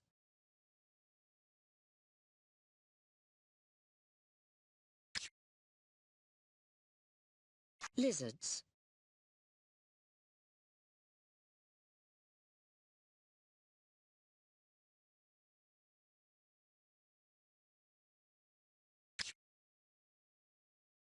Crocodiles and alligators.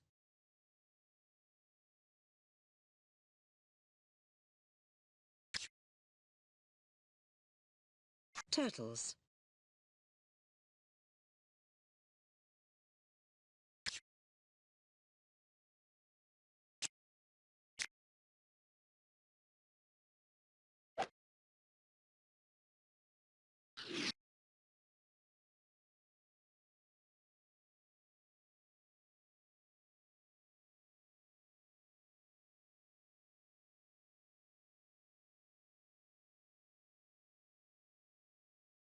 What is anatomy? Anatomy is the study of the structure of any living animal or plant. Human anatomy includes the study of tissues, such as muscle and bone, organs, such as the liver, and body systems, such as the nervous and skeletal systems. Anatomy is usually studied by dissecting corpses. Doctors and scientists can use their knowledge of what a healthy body should look like to help them identify disease and damage. Many anatomists specialize in a particular area.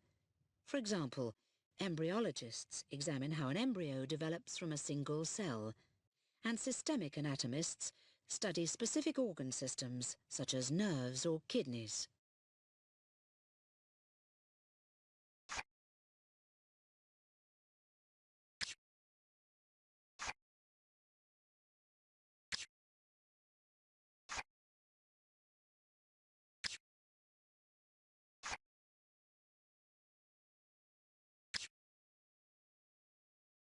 Tissues and organs.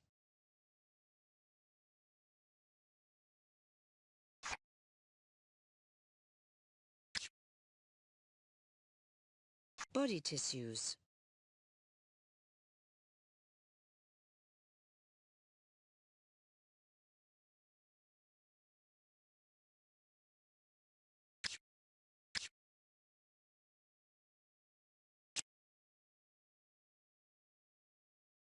Skin. The skin is the outermost layer of the human body. It protects the internal organs from damage by the external environment. For example, The skin's tough surface helps to prevent physical damage. The skin also absorbs dangerous ultraviolet radiation from sunlight and acts as a barrier to invading microorganisms. Embedded in the skin are many sensory receptors that receive information about the environment and pass it to the nervous system.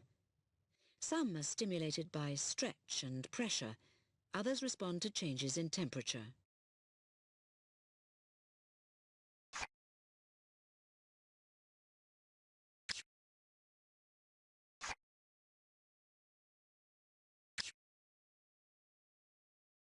Skin structure.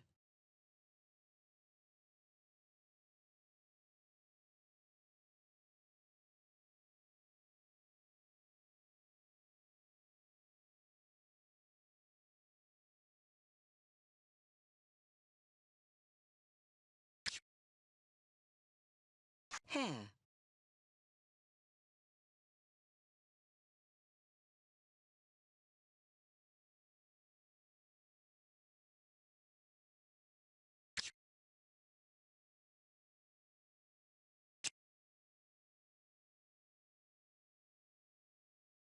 Skeletal and muscular systems. The skeleton is the strong but lightweight framework inside the body. It supports the body and enables movement. Some parts of the skeleton also protect the body. The skull protects the brain, and the rib cage protects the heart and lungs. The skeleton is made up of bones. These are living systems that contain bone marrow, which makes blood cells. The muscular system is made up of specialized tissues that use energy to contract. Their tasks vary from making us move or stand still to propelling food through our digestive system and pumping blood. The two systems work closely together to produce movement.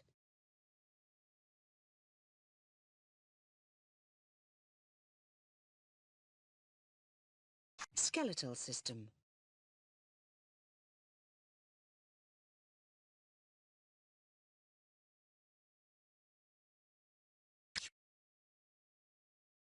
Muscular system.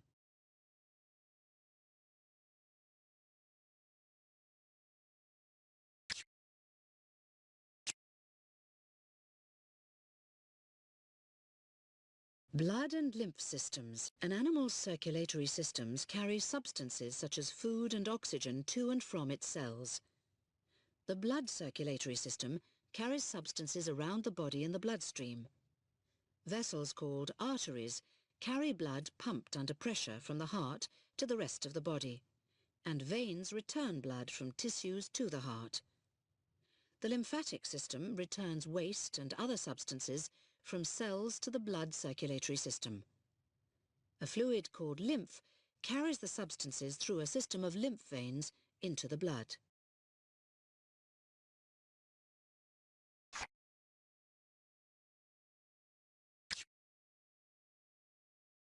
Lymphatic system.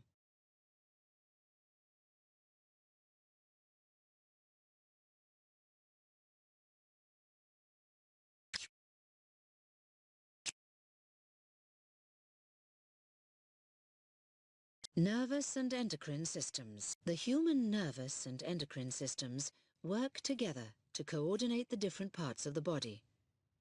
The nervous system consists of a network of fibers called nerves, made up of cells called neurons, which connect all parts of the body with the brain and spinal cord. Messages, in the form of nerve impulses, can be carried rapidly around the body using this system. The endocrine system consists of glands that are scattered around the body. They secrete messages in the form of hormones such as insulin into the bloodstream. The blood carries the hormones around the body to their target organs.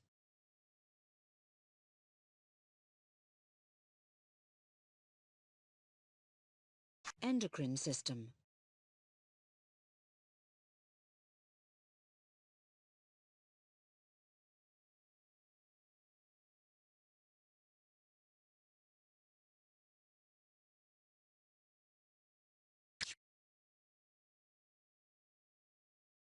Nervous system.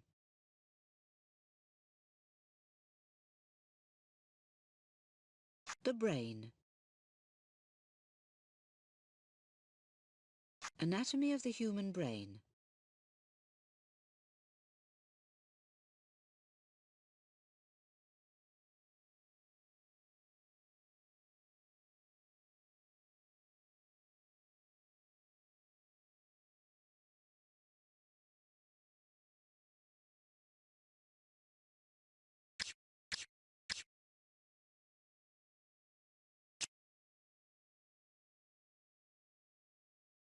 Respiratory system. The human respiratory system supplies the body with oxygen and removes carbon dioxide from it. Air is moved in and out of the system by breathing, which is controlled by the diaphragm and intercostal muscles. When we breathe in, air moves through the nose and travels down the throat, voice box, trachea and bronchi into the lungs. Here the bronchi branch into a network of tubes called bronchioles. At the end of the bronchioles are tiny sacs called alveoli that make up the respiratory surface. During a process called gaseous exchange, oxygen diffuses across the alveoli walls into the blood and carbon dioxide diffuses out.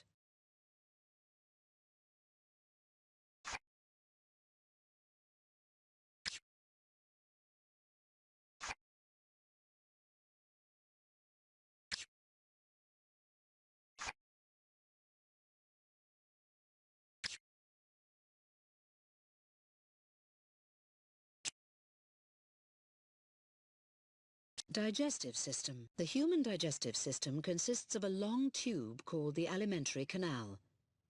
A series of organs along its length breaks down food, extracts the nutrients, and then absorbs them into the body.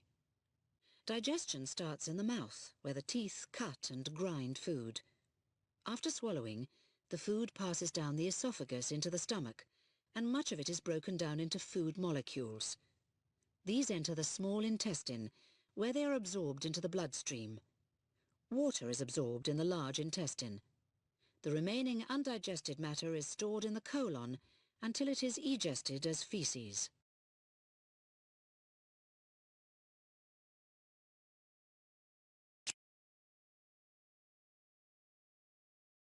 Urogenital system. The urogenital system in humans is made up of the reproductive system and the urinary system. The reproductive systems of males and females produce and transport sex cells. These fuse during fertilization to form an embryo, which develops in the female's uterus. The urinary system consists of the kidneys, the ureters, the urinary bladder, and the urethra.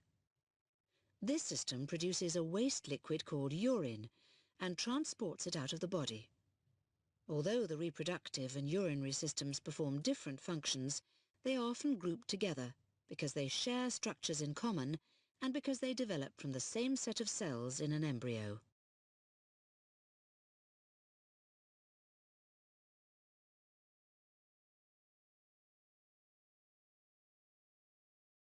Reproductive system.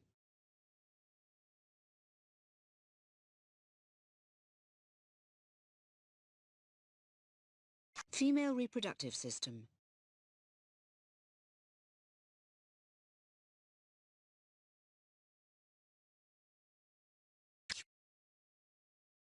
Male reproductive system.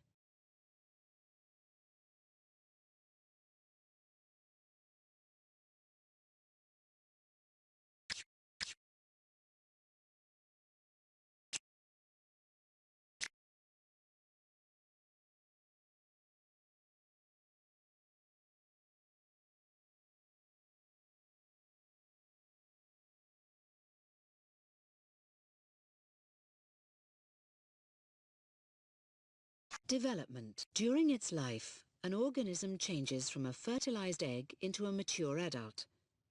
The process by which this occurs is called development. During this process, a complex series of changes takes place.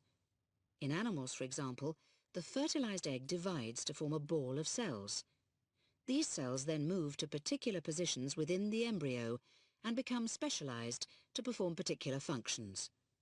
The cells develop into tissues, which make up organs. In plants, the embryo lies dormant within a seed for a long period of time. When the seed germinates, the embryonic plant grows rapidly, and its cells develop into roots, stems, or leaves.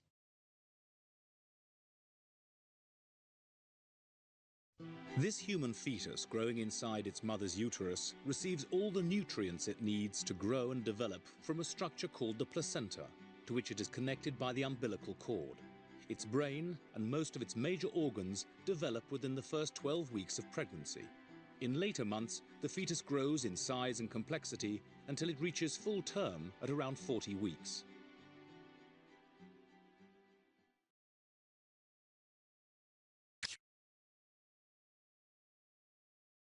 Life cycles.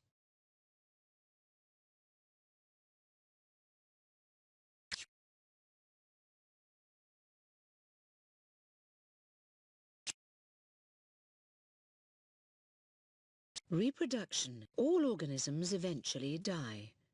However, during the course of their lives, organisms produce young that are like themselves. Offspring can be produced by asexual reproduction using one parent, as in yeast, or by sexual reproduction using two parents, as in chickens. During reproduction, parents pass on information that controls the development and characteristics of their offspring. This information is carried and passed on through genes. Aphids reproduce both asexually and sexually during their life cycle. In the asexual phase, female aphids give birth to live offspring that develop from unfertilized eggs. This is a rapid and efficient way of increasing population numbers. In the sexual stage, male and female aphids mate, and the female lays a batch of fertilized eggs. The eggs remain dormant over the winter, enabling the aphid population to survive the cold weather. In the spring, they hatch into females that reproduce asexually.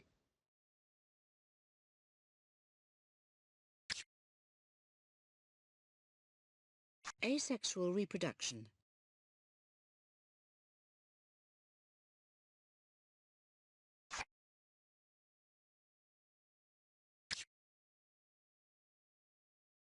Types of asexual reproduction.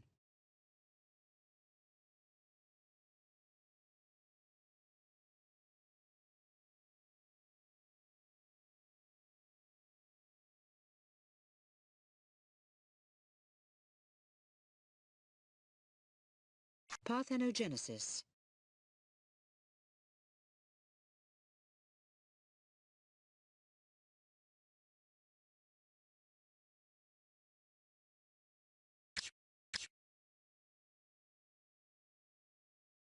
Comparing sexual and asexual reproduction.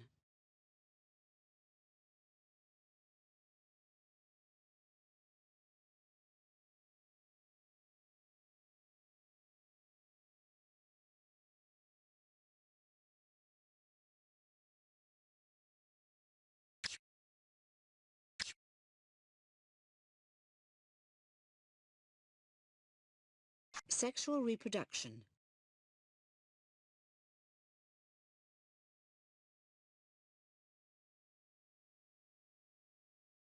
Making sex cells. Meiosis is the type of cell division that produces sex cells. This cell's nucleus has 4 chromosomes. As meiosis begins, they double, shorten and thicken. Each chromosome lines up with its matching chromosome. Then the pairs separate and 2 cells are formed. In each of the 2 cells, the chromosomes split at the centromere and move to opposite ends of the cells. These split to produce 4 cells, each with 2 chromosomes, half the number of chromosomes in the original cell. At the start of meiosis, the 4 chromosomes double, shorten and thicken. Each chromosome now consists of 2 strands called chromatids, which are attached to each other by the centromere. Each chromosome, made up of 2 chromatids, moves next to its matching pair. The nuclear membrane starts to disappear. The chromosome pairs, still close to each other, line up across the middle of the cell.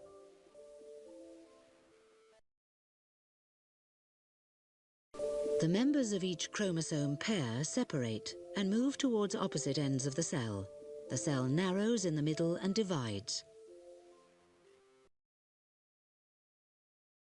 The chromosomes line up across the middle of each of the two cells. The centromeres split, and the chromatids, now called chromosomes, move towards opposite ends of the cells. Both cells start to split across the middle. 4 new cells have been formed, each with 2 chromosomes, half the number in the original cell, which had 4 chromosomes.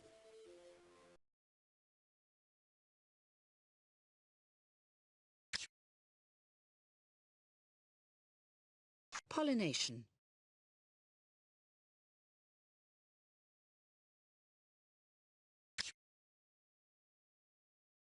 Fertilization in plants.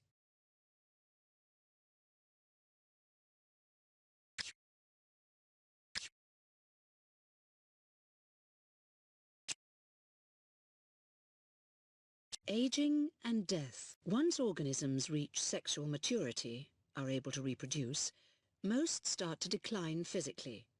This involves the death of tissues that cannot be renewed, such as the heart and brain. Organisms that reproduce only once in their life, such as salmon, decline rapidly and die soon after reproducing. Organisms that reproduce more than once, such as mammals, age more slowly. Few organisms die of old age. Most are killed by predators or disease. Simple organisms, such as bacteria, cannot be said to age. Each cell that is not killed divides to form 2 new cells. Lifespans.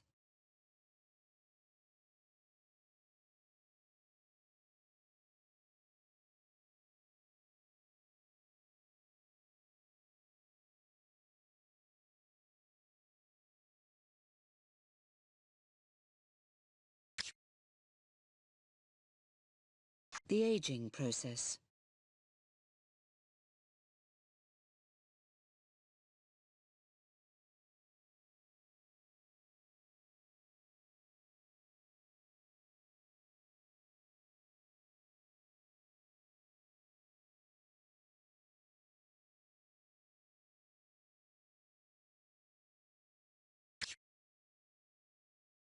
Death.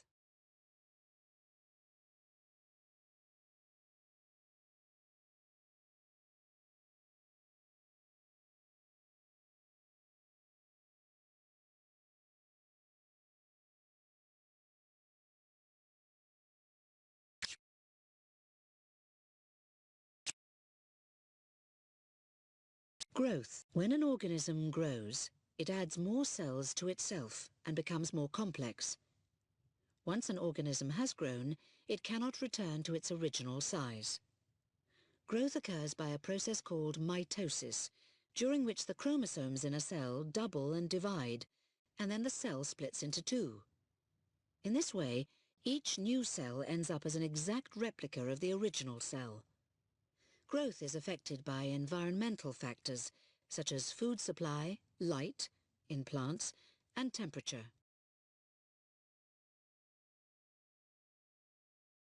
Bacteria reproduce very simply and rapidly by doubling their contents and splitting in 2. Just one bacterium dividing every 20 minutes could produce nearly 5,000 billion bacteria in one day.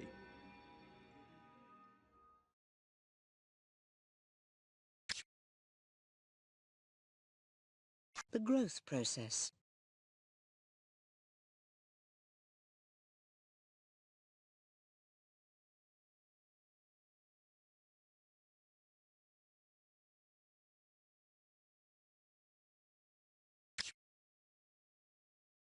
Animal growth.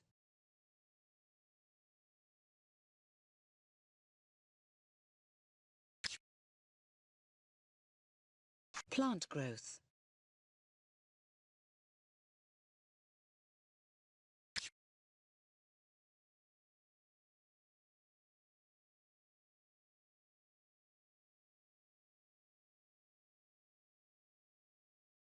Response to the environment. In order to survive, organisms must detect and react to changes in their external environment, such as changes in temperature and the behavior of other organisms. They use special mechanisms to do this. For example, animals detect the presence of a predator using sense organs such as eyes and ears. The animal's brain receives information from the sense organs and coordinates a suitable response. For example, animals may try to move away or hide from their predators. Hibernation.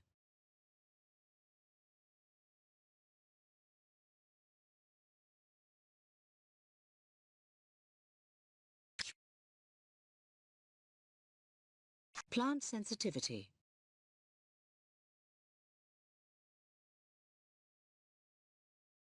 This plant responds to daylight by unfurling the leaves that protect its flowers. On the surface of its leaves are numerous cells called stomata that enable gases to go in and out of the plant. The stomata also open when it is light and close at night. Some plants can respond to touch.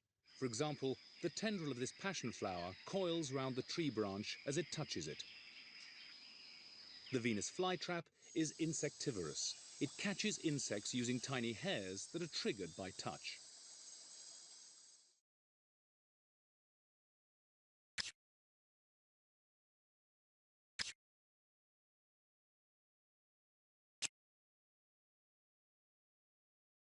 Movement. All living organisms move, although in plants the movement might not be obvious. Animals move to escape predators, to find food or a mate, or to avoid something unpleasant, for example. Movement usually involves muscles pulling on a skeleton. In some invertebrates, such as insects, the skeleton is outside the body. Mammals and other vertebrates have a skeleton inside the body, made of bones. Joints, where bones meet, give the skeleton flexibility. Plants move in response to stimuli such as light and gravity.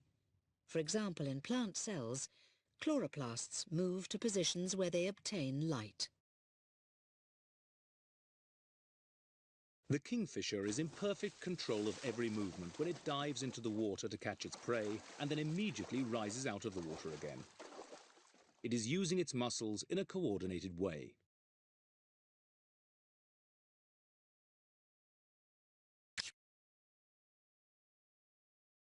Flight. The pigeon moves by flapping its wings to make a rowing movement through the air. This movement helps the pigeon gain height and pushes it forward at the same time. On the downstroke, the wings force air down and back, lifting the pigeon and pushing it forwards. On the upstroke, the wing feathers separate, allowing air to pass through them. Pigeons beat their wings 3 times per second.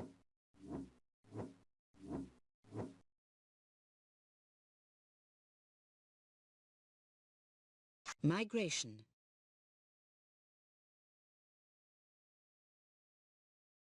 Navigational senses in birds.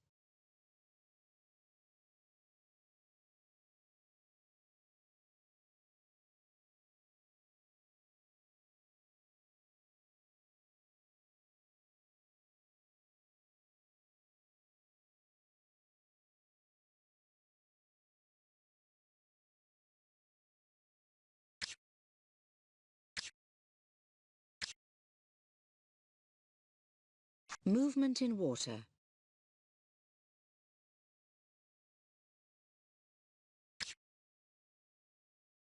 Movement on land.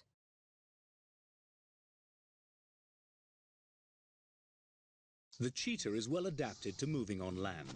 It uses the powerful muscles in its back legs to propel it forwards at great speed. Wallabies move by jumping. They use their highly developed back legs to leap forwards and their tails for support. Crocodiles use most of their energy holding their bodies off the ground, so they cannot move quickly on land for very long. Snakes use the muscles along the length of their bodies to move. The muscles contract against the surface they're lying on, pushing the snake forwards.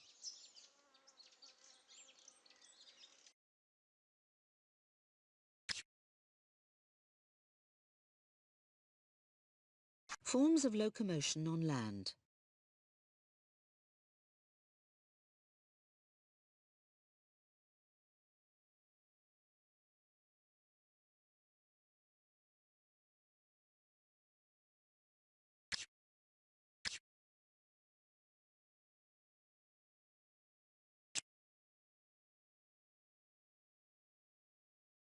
Message systems. Animals use two message systems to coordinate the activities of their cells and organs: the nervous system and the endocrine system. The nervous system transmits messages between two specific places in the body via nerve impulses. The endocrine system sends messages by releasing chemicals called hormones into the bloodstream. These are carried around the body and may act upon every organ. The two systems often work together. For example, in response to a predator, an animal's brain makes it run away using the nervous system and causes the heart rate to be raised using a hormone released by the endocrine system. The hormone adrenaline binds loosely to a receptor molecule on the cell membrane. This causes an enzyme to be activated in response. This enzyme is used to convert the chemical ATP into molecules of a substance called cyclic AMP.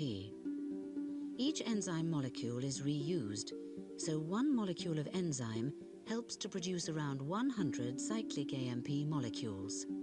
The cyclic AMP is then used to produce molecules of another enzyme called a protein kinase. Up to 100 molecules of protein kinase are produced for every molecule of cyclic AMP. The protein kinase starts a series of further reactions, and an enzyme called glycogen phosphorylase is produced.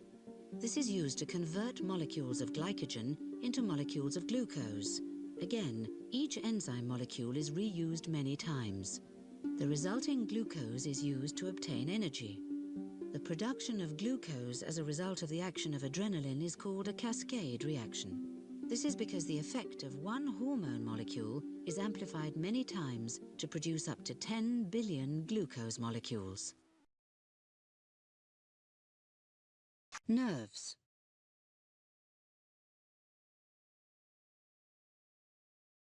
Types of neuron.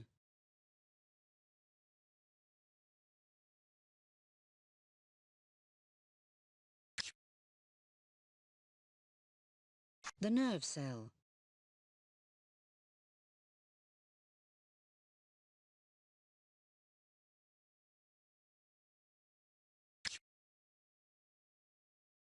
Reflex actions.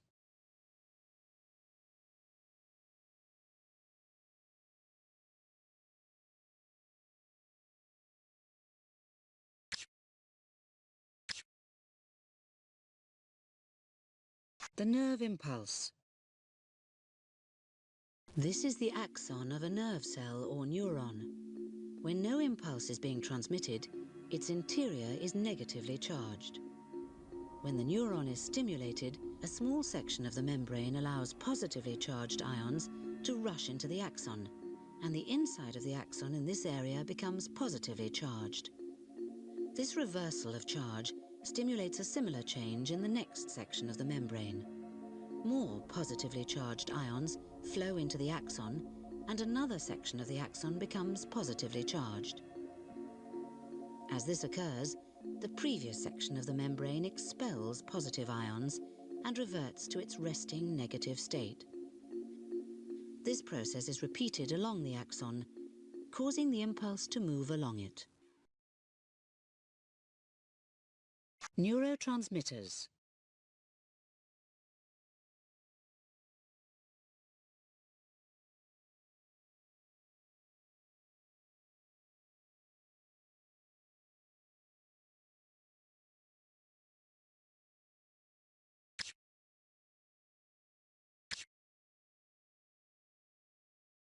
Hormones.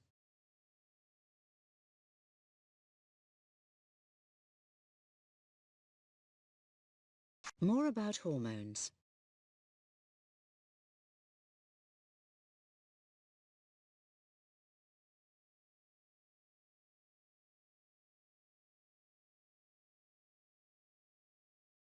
Adrenaline.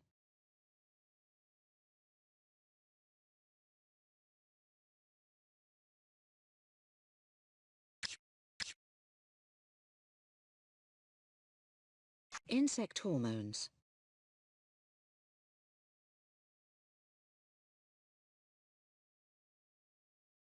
Pheromones.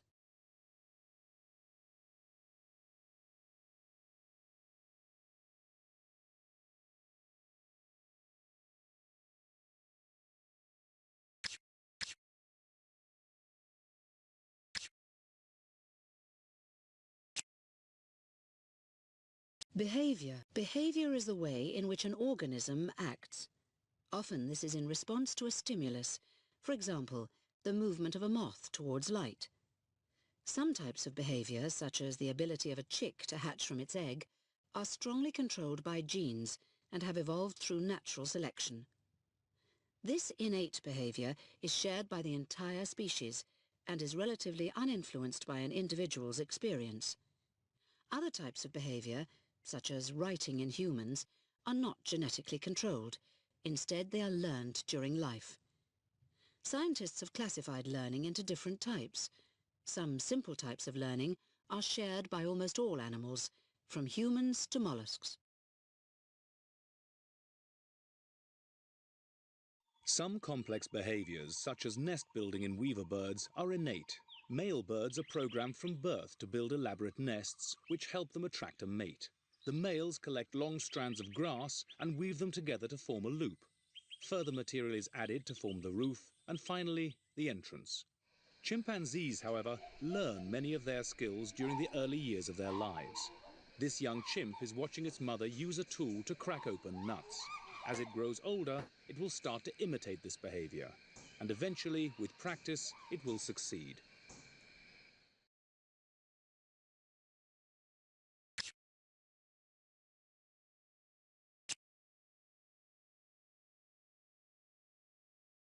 Senses. Organisms use senses to detect changes in their surroundings.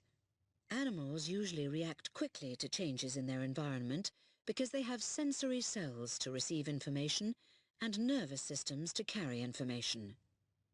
In complex animals, sensory cells are sometimes grouped together to form a sense organ, such as an eye. Touch, taste, hearing and smell are all examples of senses in animals.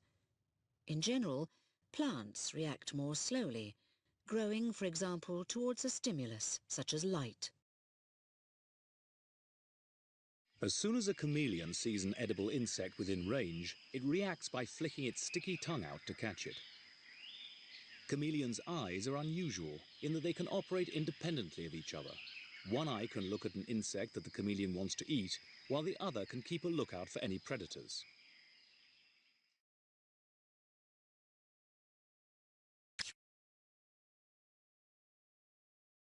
Sense perception.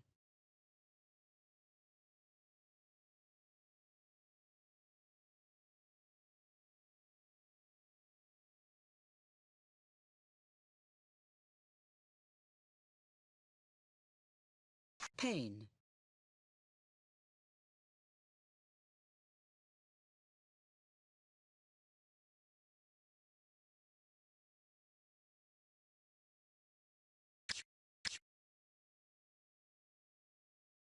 Taste and smell.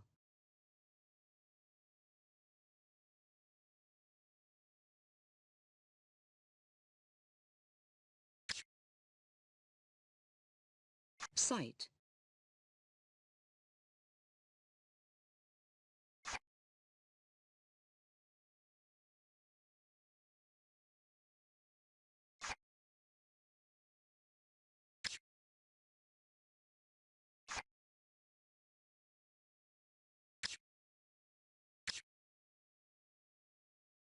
Hearing.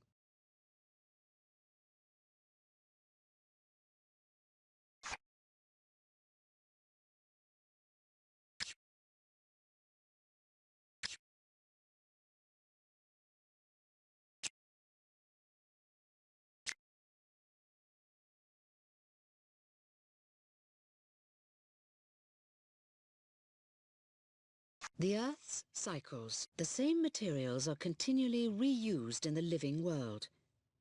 Most of the atoms in our bodies have already passed through many different animals and plants, and they will pass through many more after we die. This process of reusing materials is called cycling, and each element or compound follows its own particular cycle. The most important cycles in ecology are the carbon cycle, the nitrogen cycle, the oxygen cycle, and the water cycle.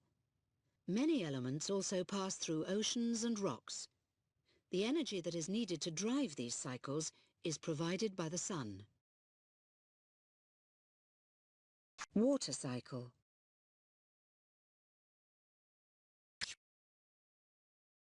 Carbon cycle.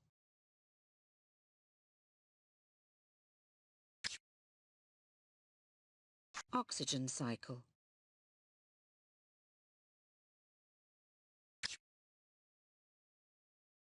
Nitrogen cycle.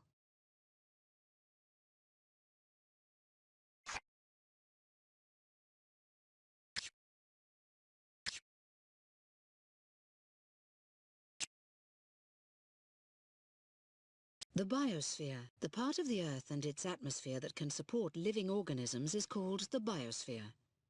This consists of the air and land, as well as lakes, rivers and oceans. Organisms usually live alongside other members of the same species to form a population.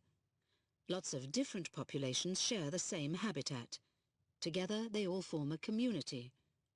The members of a community, in a given area, constantly interact with one another and their environment, creating a living system called an ecosystem. Each ecosystem exists in an area called a biome. Biomes are large regions, defined by their climate, in which characteristic plants and animals live. The study of all these interactions is called ecology. A coral reef is a good example of the variety of life on our planet. Many different types of fish share this habitat with shrimps, clams, sea slugs and seaweeds, as well as the corals that form the basis of the reef. Corals, which are related to sea anemones and jellyfish, are found in clean, warm seawater that is shallow enough to let plenty of sunlight reach them.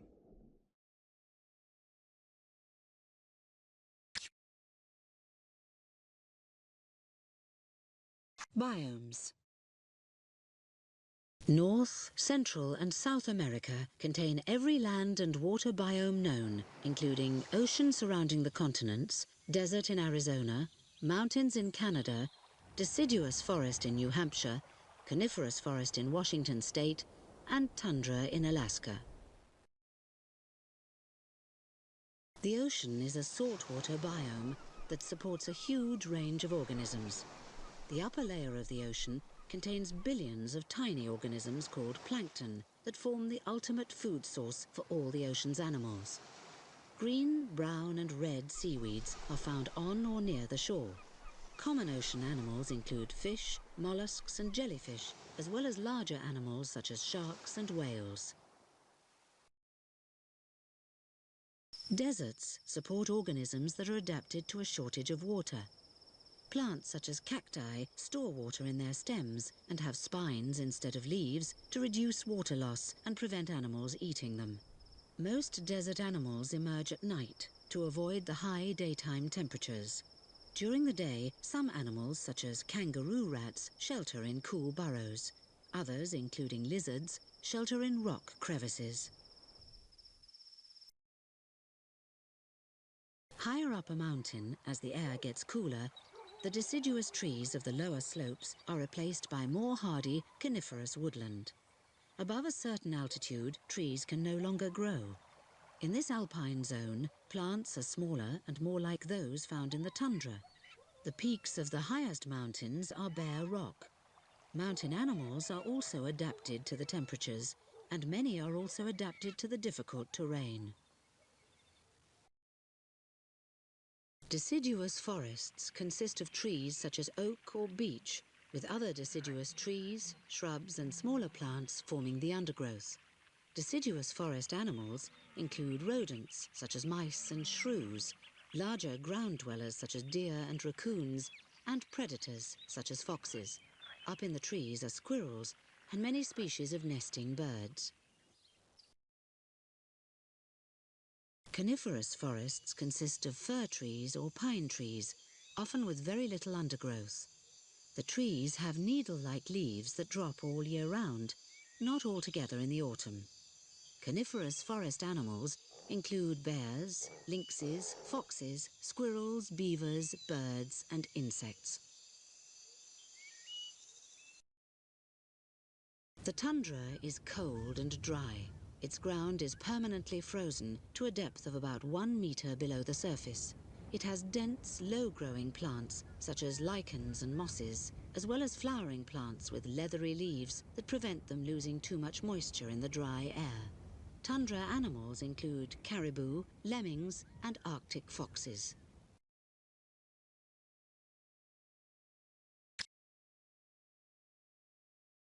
Ecosystems.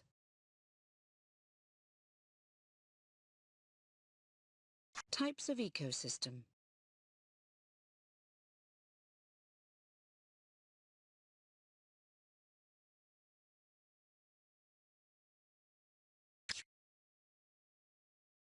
Succession.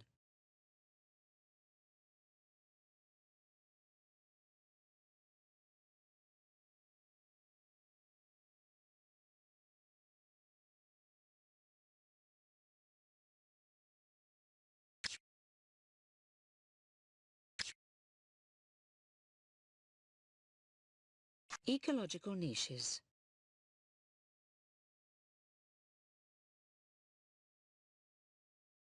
Territory.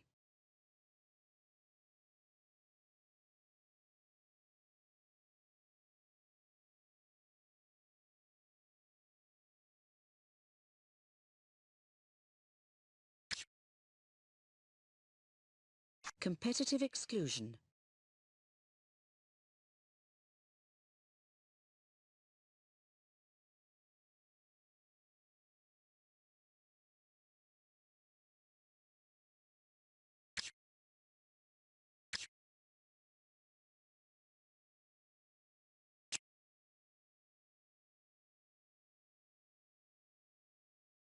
What is ecology? Ecology is the study of how organisms interact with one another and with their physical environment. Ecologists study associations between organisms, such as predator-prey relationships, and the effect of environmental changes on species. An important area of ecology is the study of how energy and nutrients are passed between organisms and ecosystems.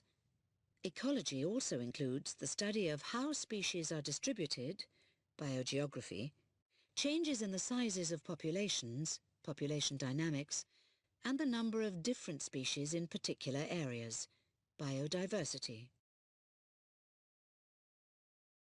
Environment.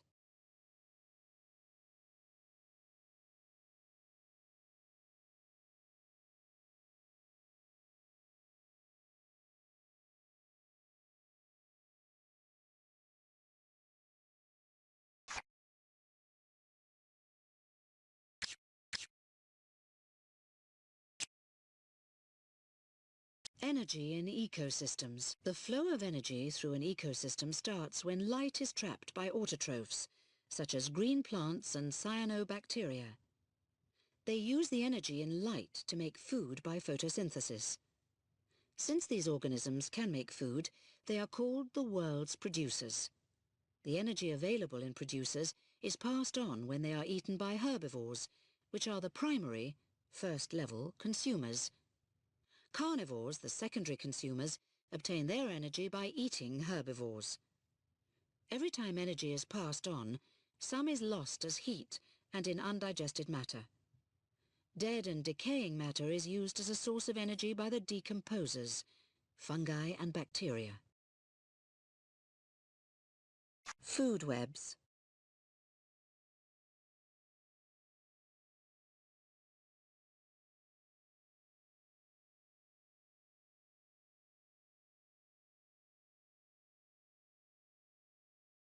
Producers.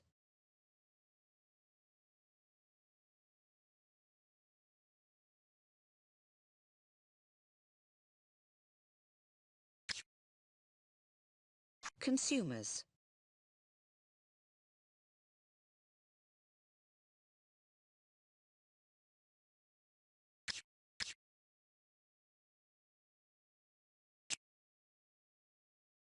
Human influences. Of all species, humans have the greatest effect on the environment. Some of our activities, such as overfishing and cutting down too many trees, can threaten the world's habitats and therefore the Earth's biodiversity, its range of plants and animals. Releasing pollutants, such as sulfur dioxide, which causes acid rain, also harms the environment. Some of the problems associated with human overactivity can be controlled by conservation. This involves careful management of the Earth's natural resources. Pollution.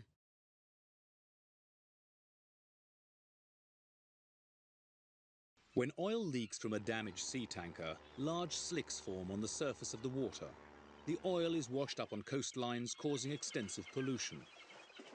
Some seabirds are trapped and their feathers coated in oil, while others, mistaking the oil for water, are poisoned as they try to dive for food.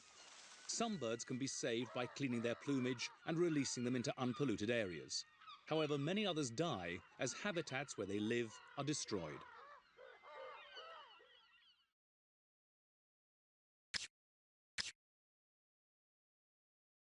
Greenhouse effect. Light energy from the sun travels through the atmosphere and reaches the Earth's surface, where it is absorbed. The light energy is converted to heat energy, and some is re-emitted by the Earth into the atmosphere. Some of this heat energy escapes directly into space, but much is absorbed by greenhouse gases, such as carbon dioxide and methane, so the atmosphere and the Earth warm up. This process is called the greenhouse effect. Climate change.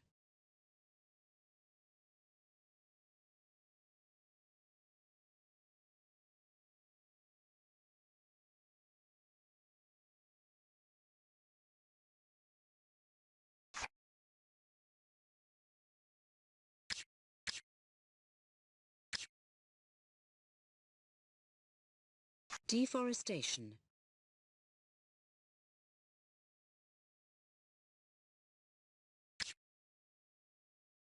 Desertification.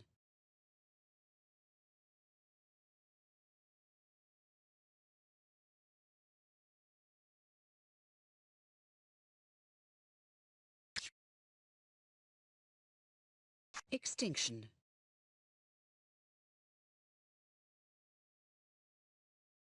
Endangered species.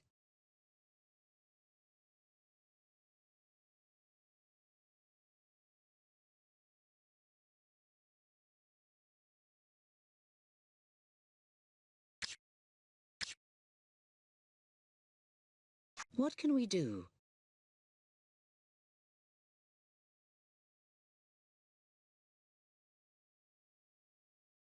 Conservation.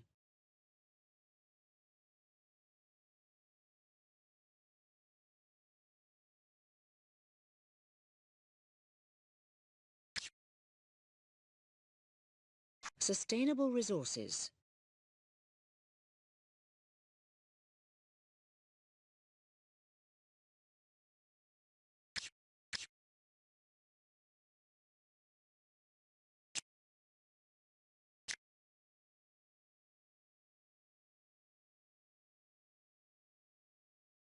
Flowering plants. Flowering plants, known as angiosperms, are the most widespread of all plants.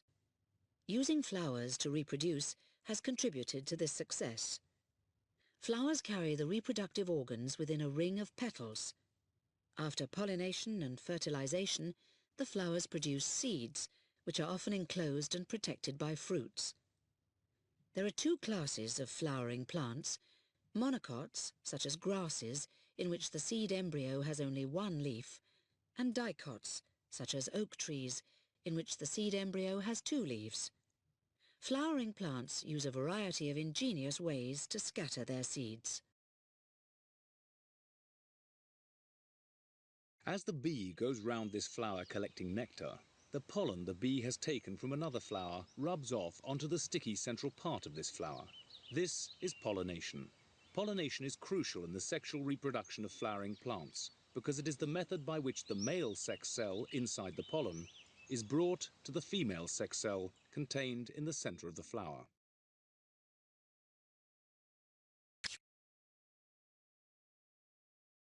Seed dispersal.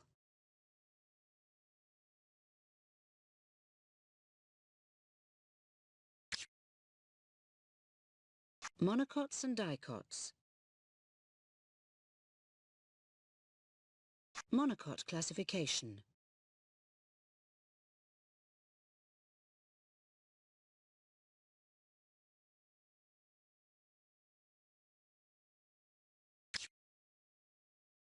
Dicot classification.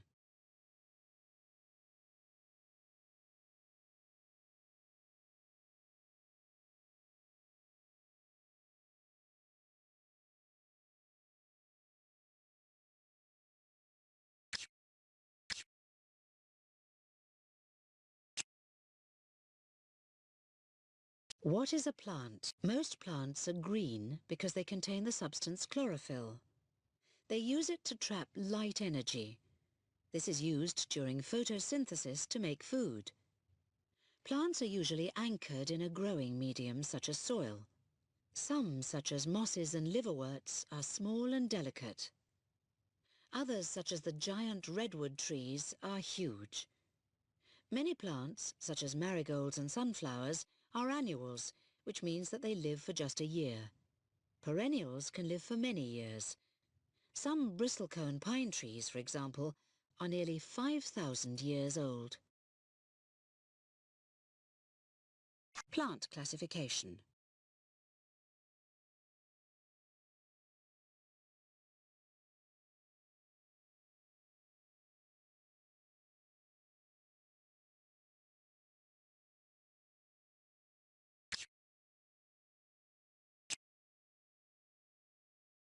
Non-flowering plants. Plants that do not use flowers for reproduction include conifers, ferns and mosses. Conifers reproduce by means of cones. A male cone is usually smaller than a female cone, and both are usually carried on the same tree. Conifers have needle-like leaves, whose small surface area helps to prevent the plant losing too much water through evaporation. This helps conifers survive in the cold or dry places they often live in. Many conifers are evergreen. They do not shed their leaves in the autumn. Seaweeds.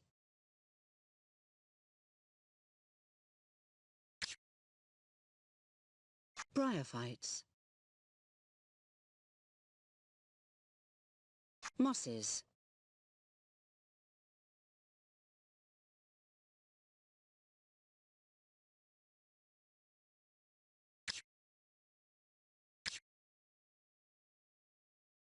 Ferns, horsetails and club mosses.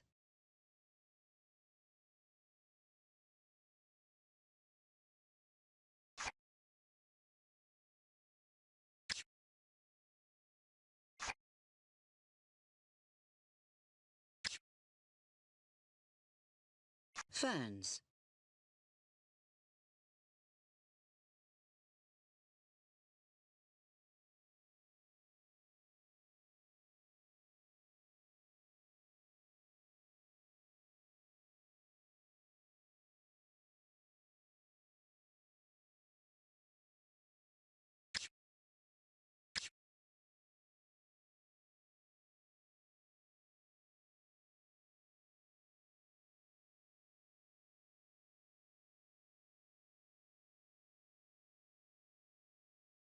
What is a cell? Cells are the building blocks of living things. Large organisms, such as human beings, are made of billions of cells. Each cell is a tiny living unit that is too small to be seen without a microscope. Cells usually have three main parts. The cell membrane, outer skin, controls what goes in and out of the cell.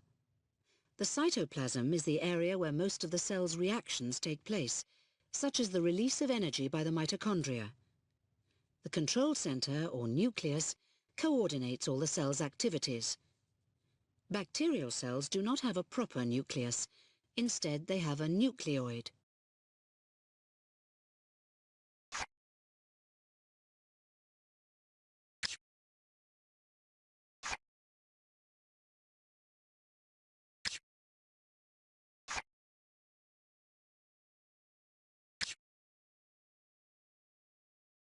Plant cells.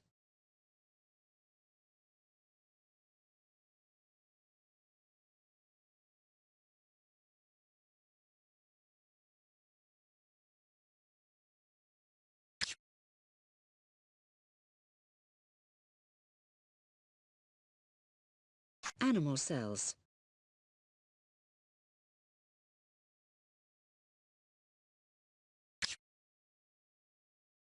Bacterial cells.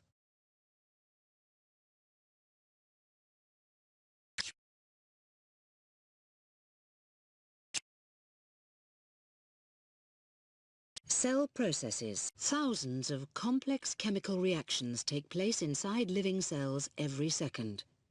For example, molecules such as proteins, lipids and carbohydrates are made by joining smaller molecules together.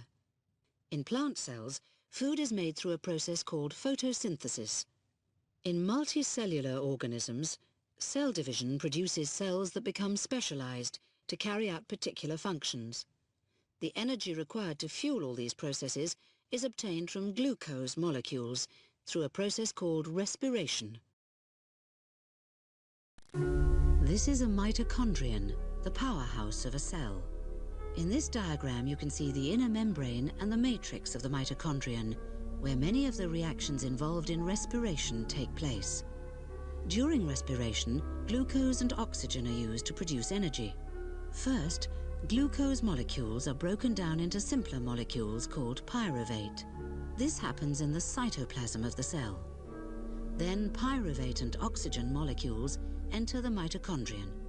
In a series of reactions, the pyruvate is broken down further and combines with the oxygen molecules, producing energy. This energy is stored in a chemical called ATP until it is needed to fuel processes in other parts of the cell. Carbon dioxide and water are produced as waste products.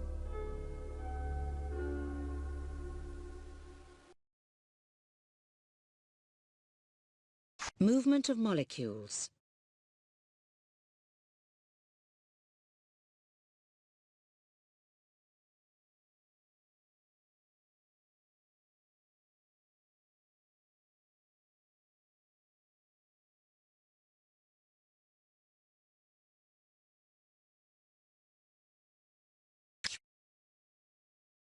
Cellular respiration.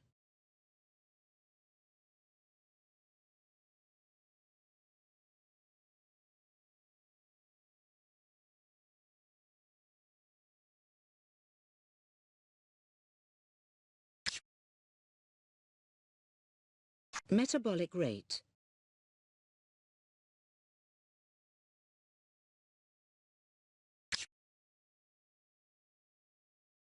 Cell division.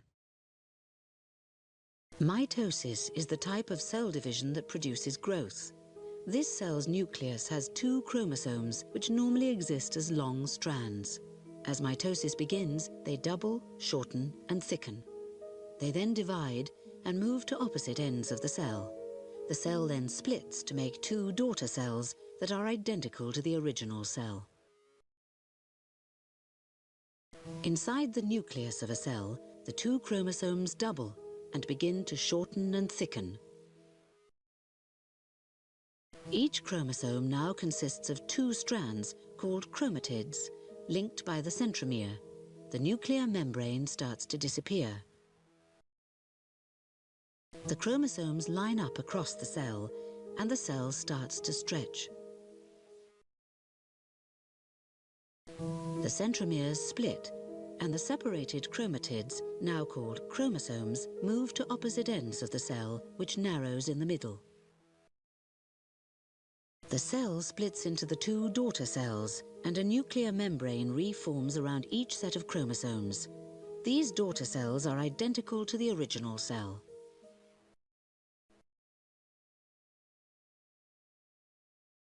Mitosis.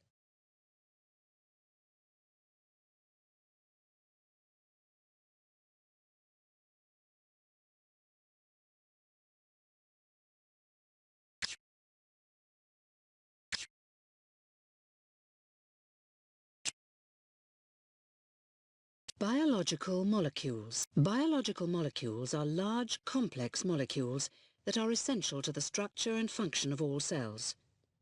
Proteins consist of long chains of simpler units called amino acids.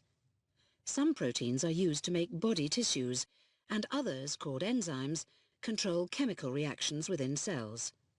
Fats, or lipids, are made of units called fatty acids and glycerol. They provide a valuable source of energy. DNA and RNA are types of nucleic acid that carry an organism's genes. Carbohydrates are made entirely of carbon, hydrogen and oxygen. They are used to provide energy quickly, and in plants they also make up cell walls. Proteins.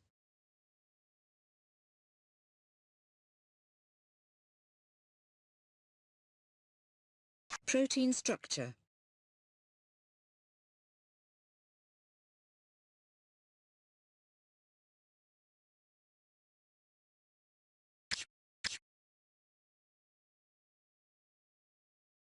Fats and lipids.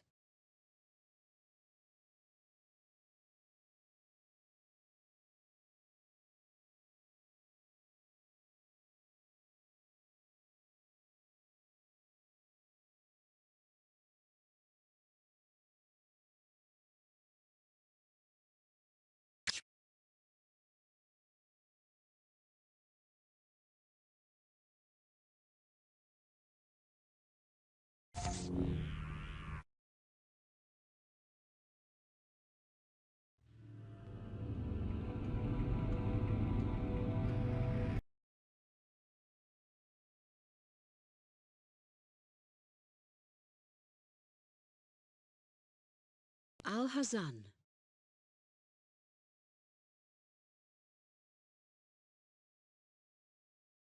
Al-Khwarizmi.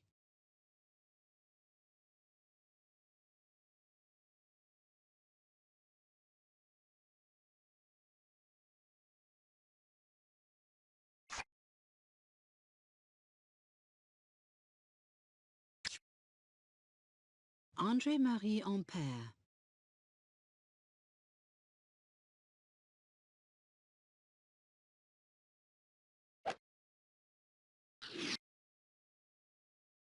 Anaximander.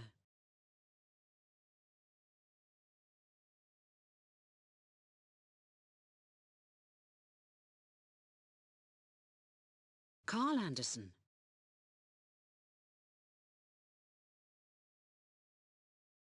Apollonius of Perga.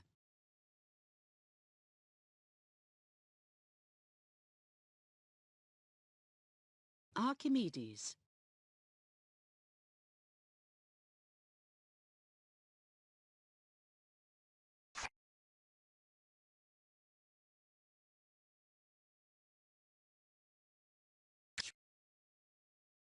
Aristotle.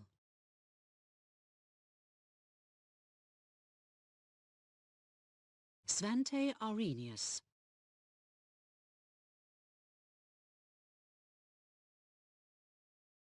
Aryabhata.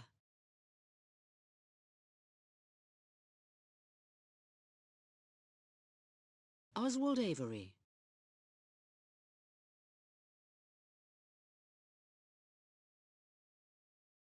Amedeo Avogadro.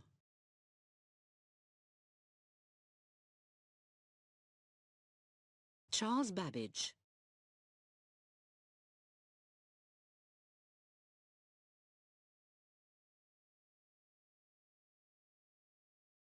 Johann von Baer.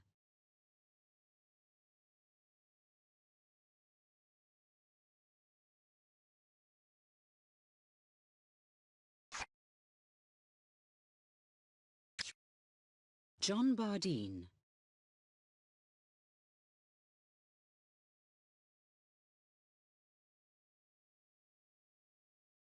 Henri Becquerel.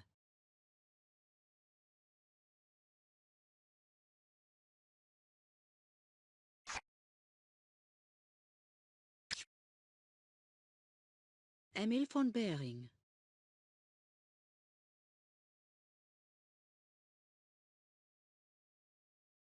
Alexander Graham Bell.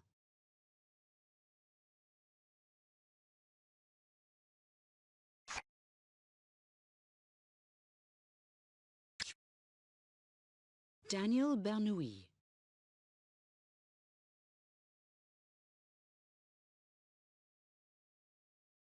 Niels Bohr.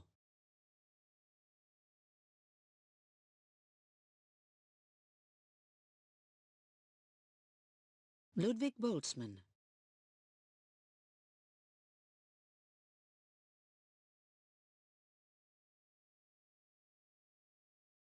Janos Bolyai.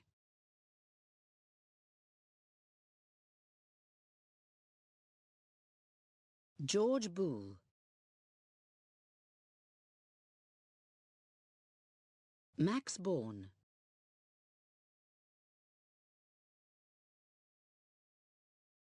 Robert Boyle.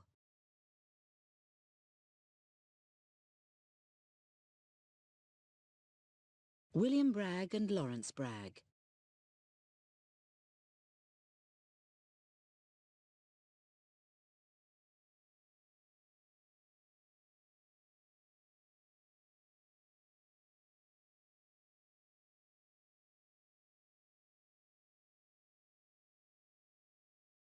Brahmagupta.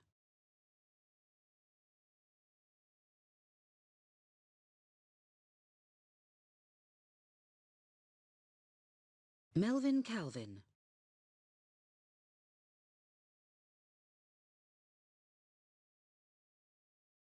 Georg Cantor.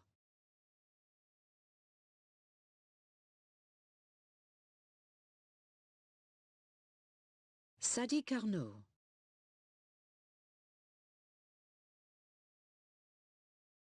Rachel Carson.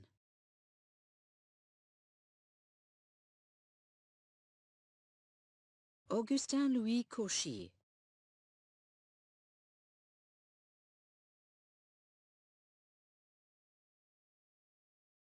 Henry Cavendish.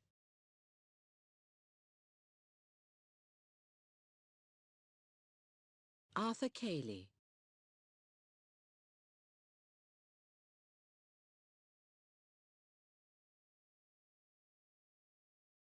James Chadwick.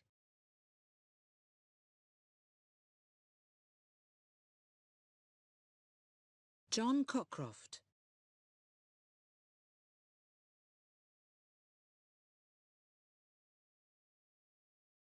Arthur Compton.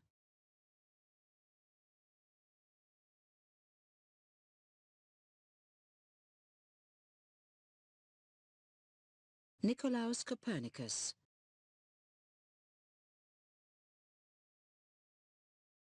Charles Coulomb.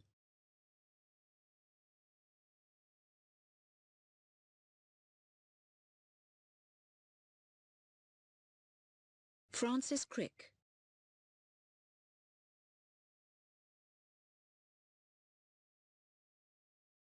Marie Curie.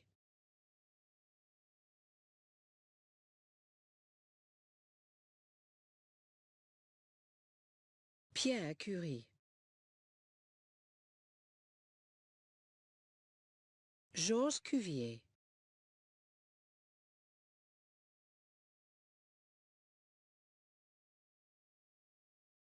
Jean d'Alembert.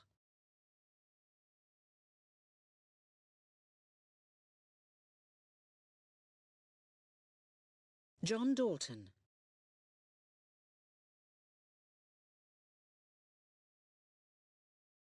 Charles Darwin.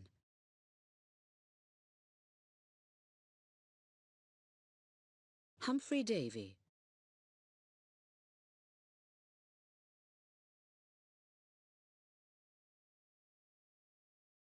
Richard Dawkins.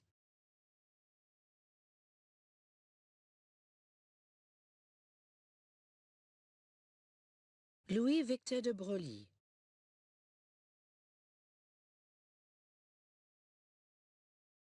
Julius Dedekind.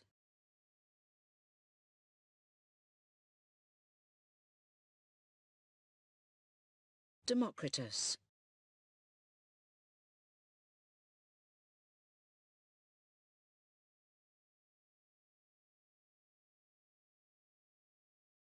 Abraham de Moivre.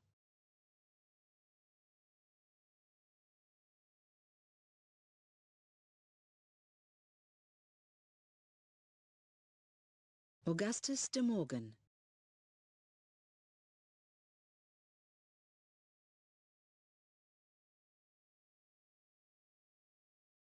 René Descartes.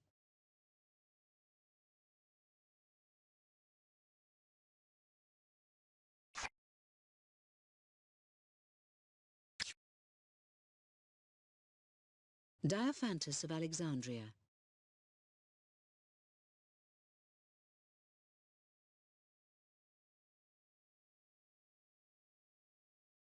Paul Dirac.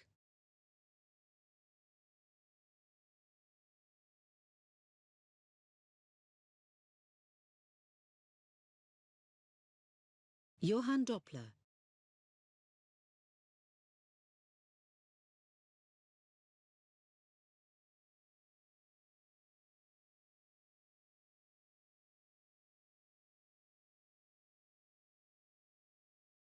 Paul Ehrlich.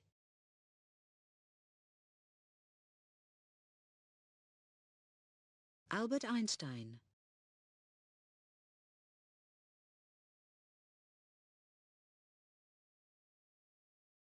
Euclid. Leonhard Euler.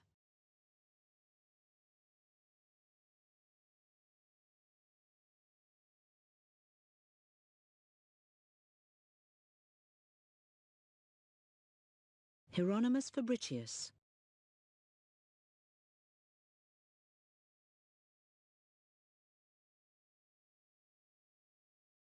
Michael Faraday.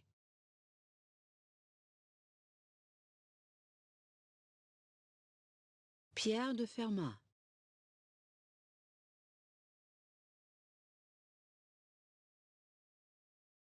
Enrico Fermi. Richard Feynman.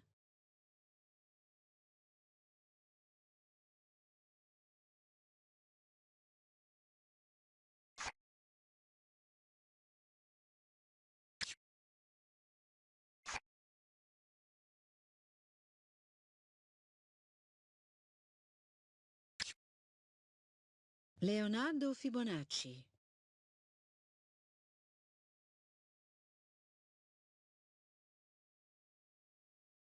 R.A. Fisher.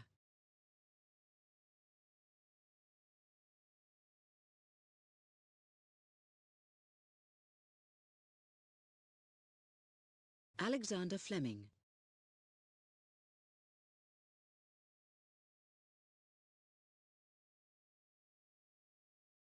Jean Foucault.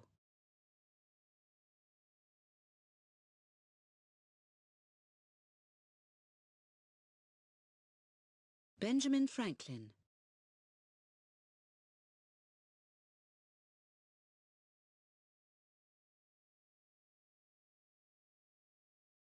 Rosalind Franklin.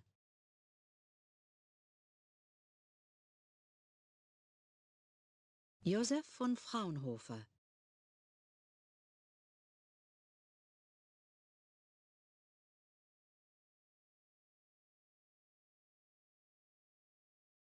Gottlob Frege.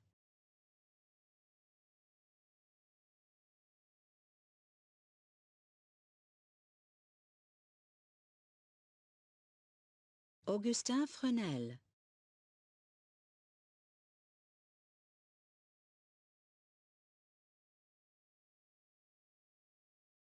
Denis Gabor.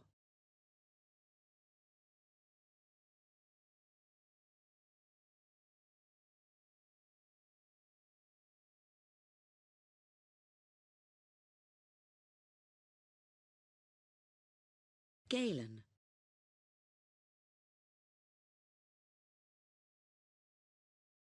Galileo Galilei.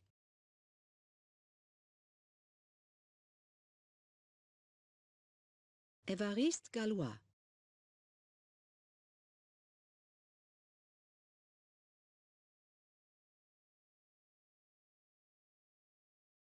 Francis Galton.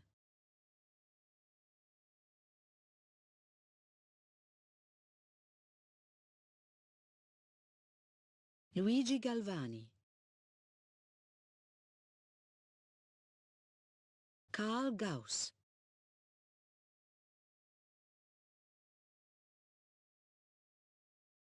Joseph-Louis Gay-Lussac,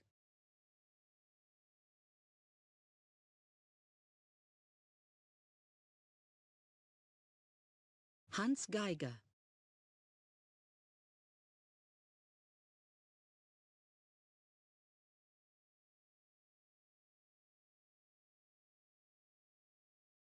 Murray Gell-Mann,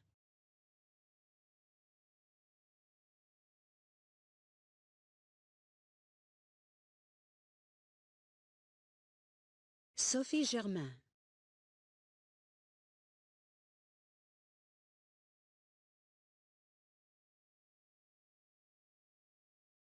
Josiah Gibbs,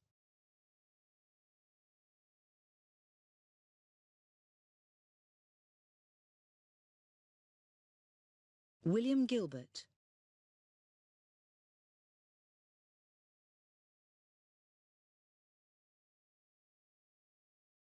Kurt Gödel,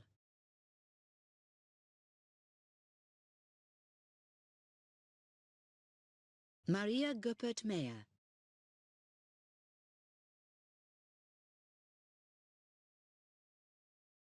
Camillo Golgi,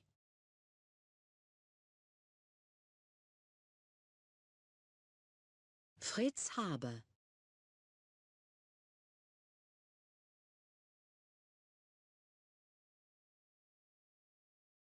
Ernst Haeckel,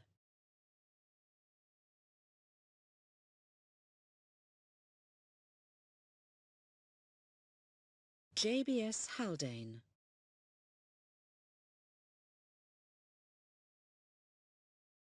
William Hamilton,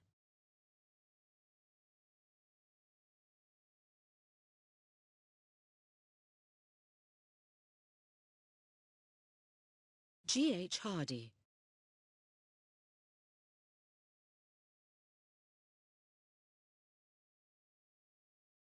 William Harvey,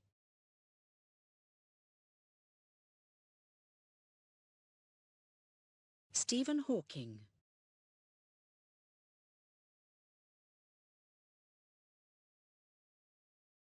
Werner Heisenberg,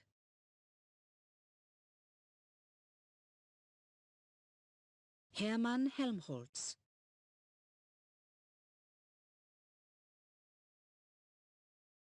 Hero of Alexandria,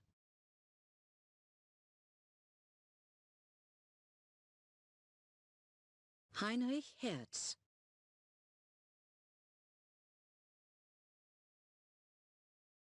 David Hilbert, Dorothy Hodgkin,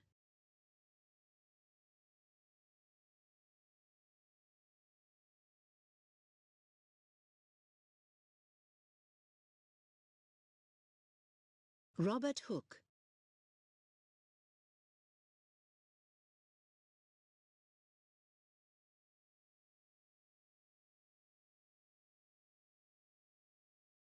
Frederick Gowland Hopkins,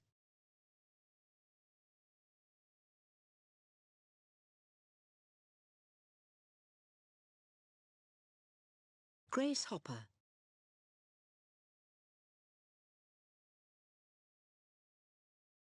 Christian Huygens,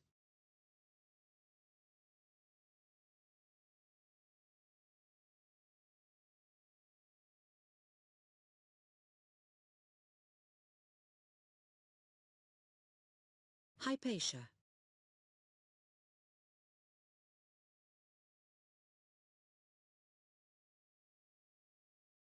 Edward Jenner,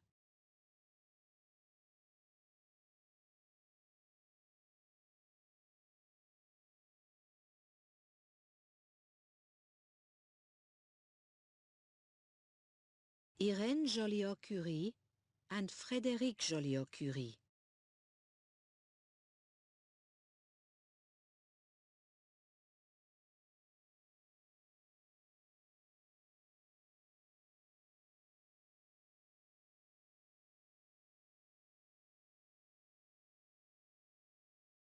James Prescott Joule.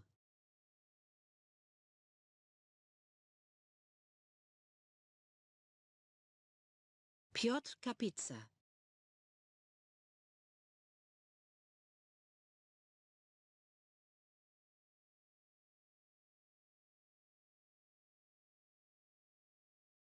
Friedrich Kekulé.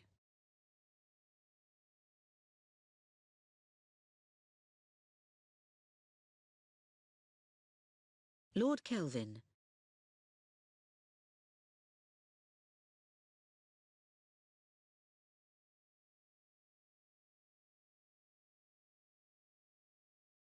Johannes Kepler.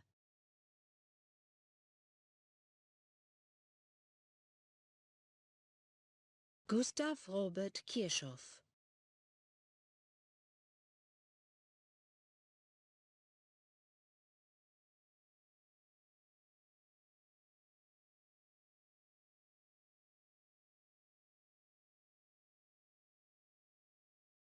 Robert Koch.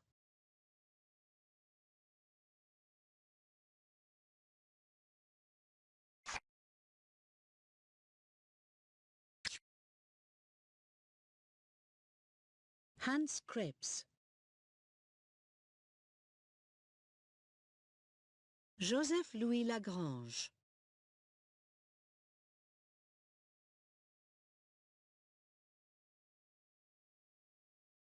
Jean-Baptiste Lamarck.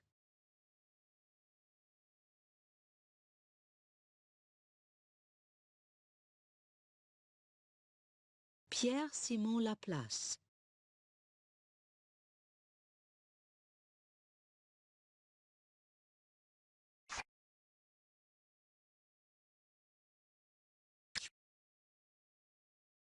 Antoine Lavoisier.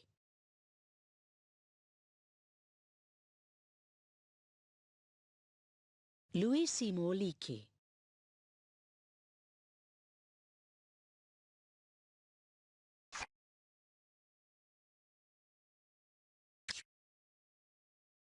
Henri-Louis Le Chatelier.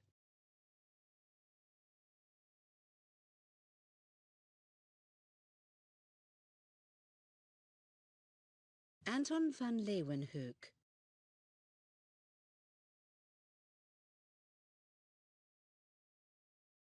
Gottfried Leibniz.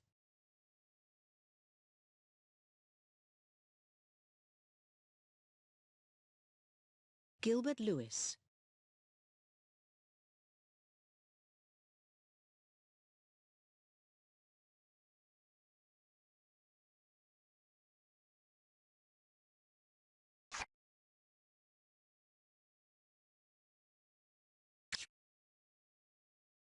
Carolus Linnaeus.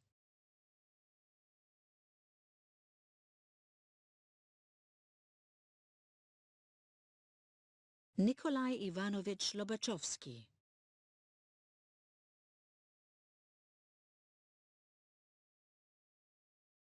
Konrad Lorenz.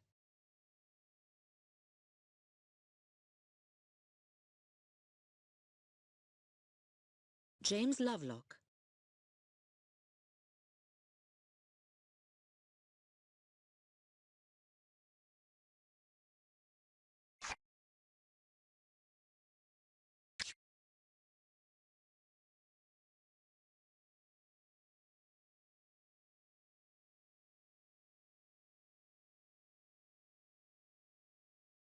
Charles Lyell.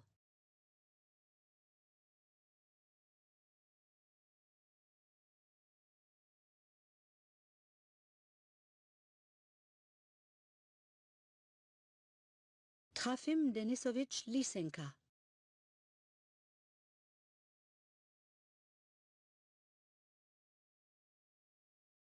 Ernst Mach.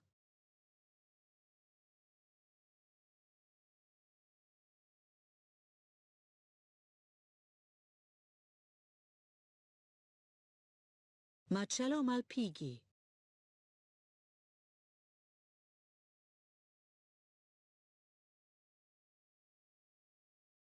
Benoit Mandelbrot.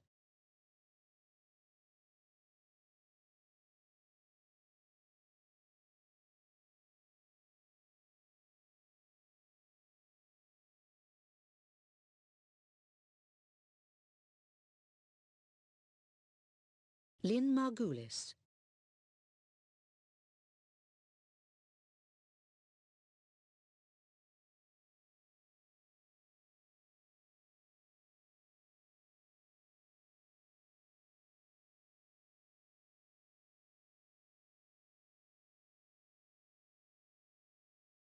James Clerk Maxwell.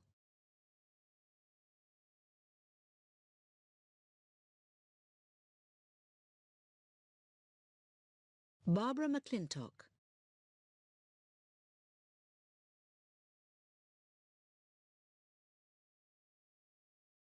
Lisa Meitner.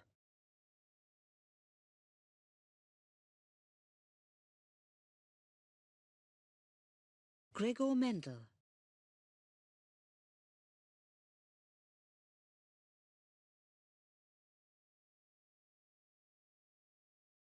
Dmitry Mendeleev.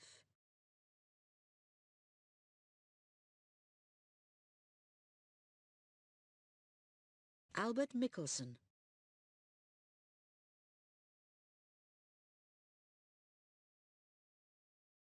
Stanley Miller.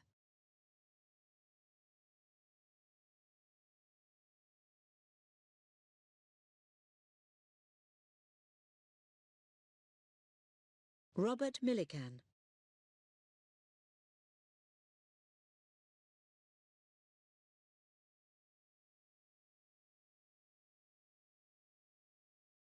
Herman Minkowski.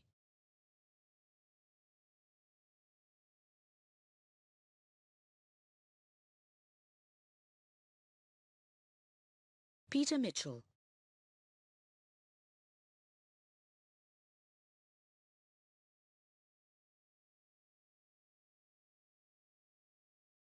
Thomas Hunt Morgan.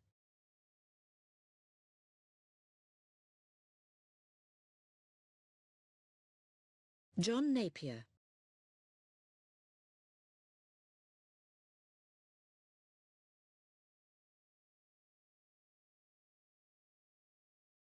Walter Nernst.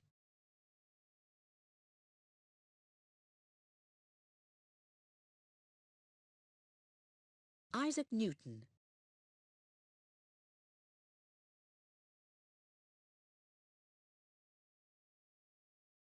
Amalie Noether.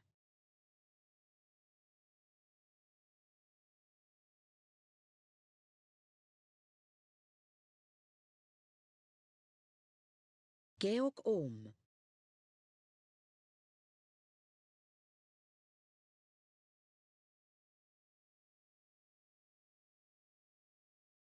Omar Khayyam.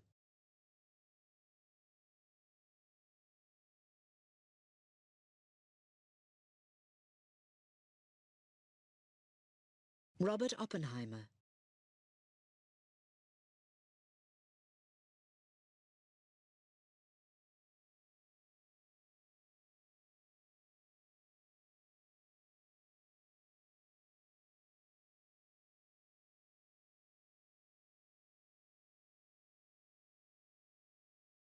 Hans Christian Ørsted.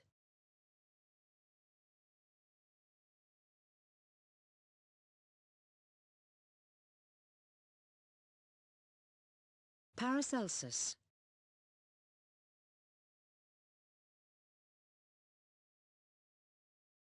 Blaise Pascal.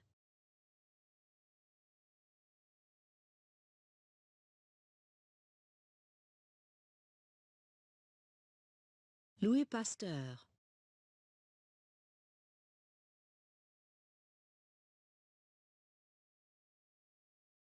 Wolfgang Pauli.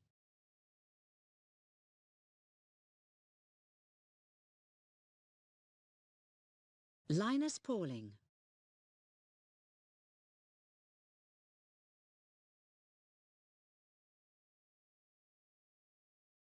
Ivan Petrovich Pavlov.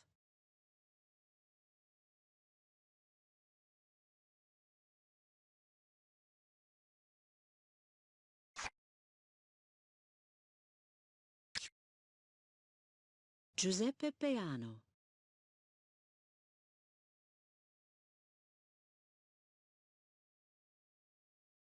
Roger Penrose.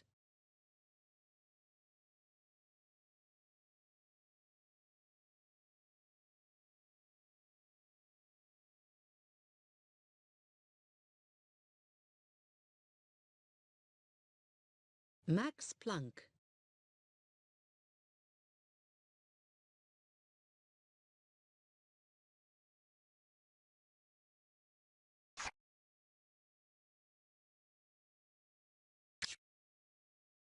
Jules-Henri Poincaré.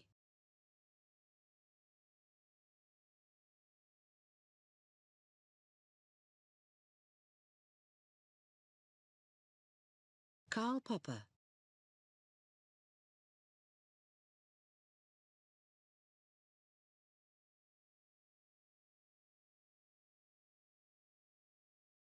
Joseph Priestley.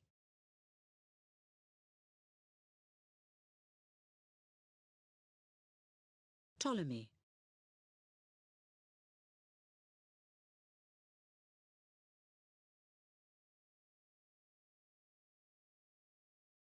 Pythagoras.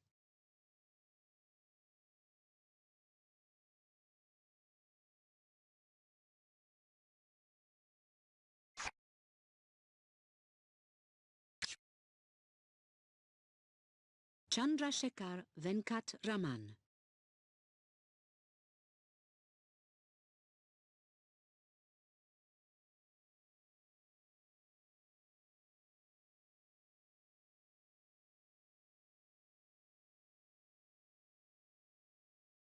Srinivas Iyengar Ramanujan.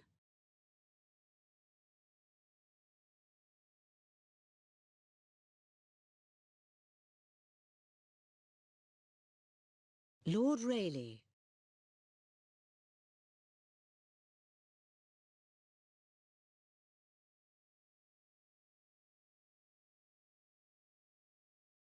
Wilhelm Röntgen.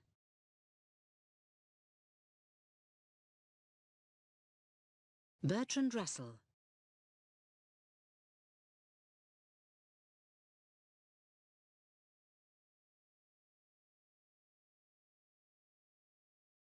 Ernest Rutherford.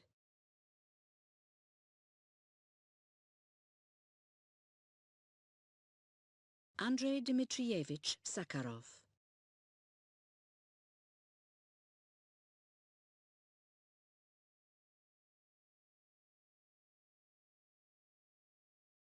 Abdus Salam.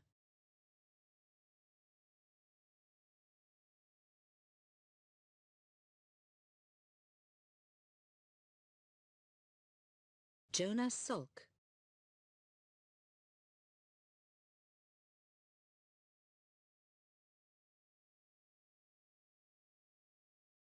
Frederick Sanger.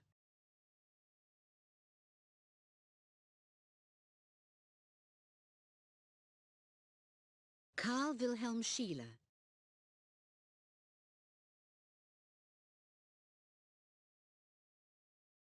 Erwin Schrödinger.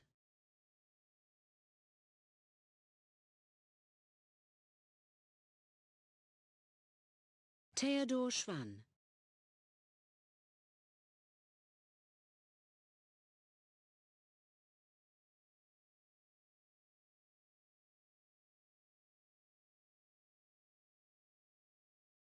Seki Koa.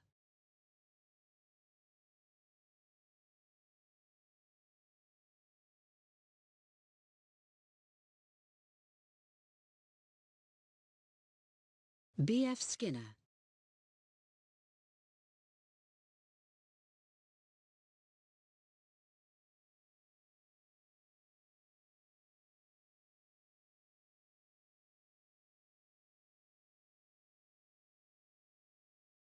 Willebrod Snell.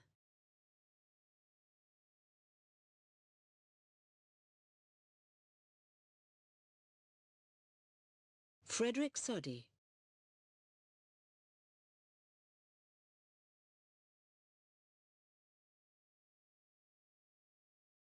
Hermann Staudinger.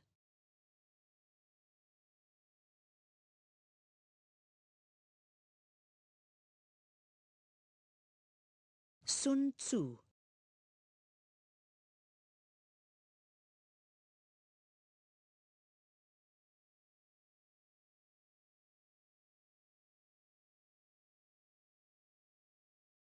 Edward Teller.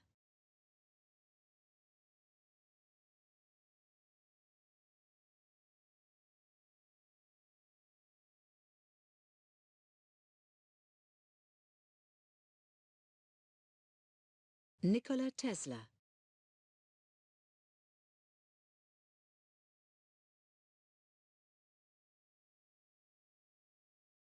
Thales of Miletus.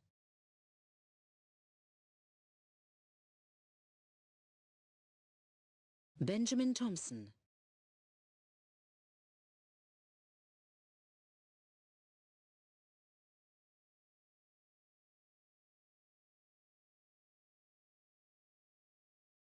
J. Thomson.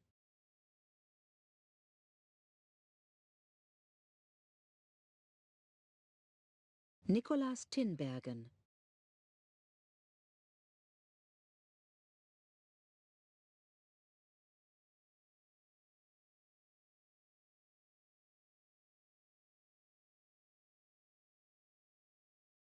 Tsung Dao Li and Chen Ning Yang.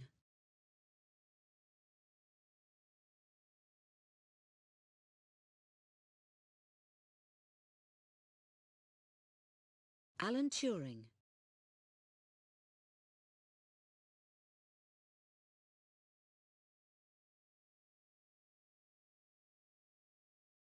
Johannes Diderik van der Waals.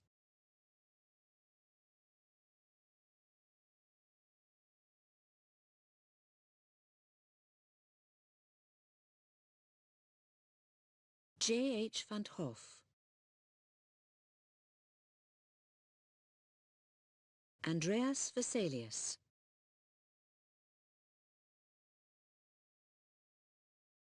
Alessandro Volta.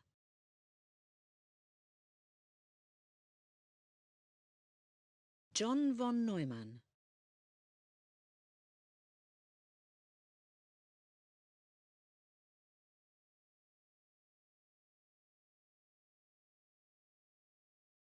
James Watson.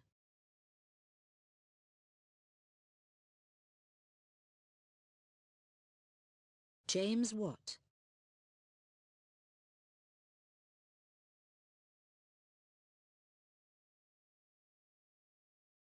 Alfred Wegener.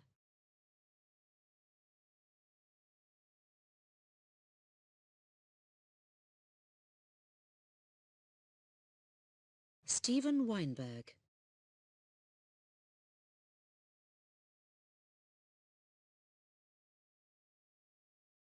Alfred North Whitehead.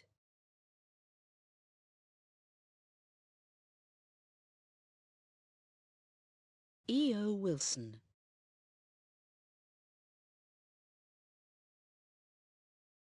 Thomas Young.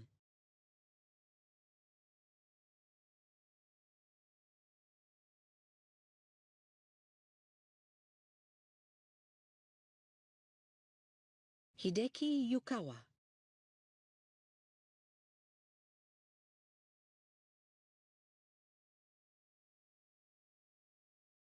Zeno of Elea.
The solar system. The Sun and the 9 planets in orbit around it make up the solar system. The 9 planets, which are drawn to the Sun by gravity, are Mercury, Venus, Earth, Mars, Jupiter, Saturn, Uranus, Neptune, and Pluto. The Sun is far more massive than any of the planets.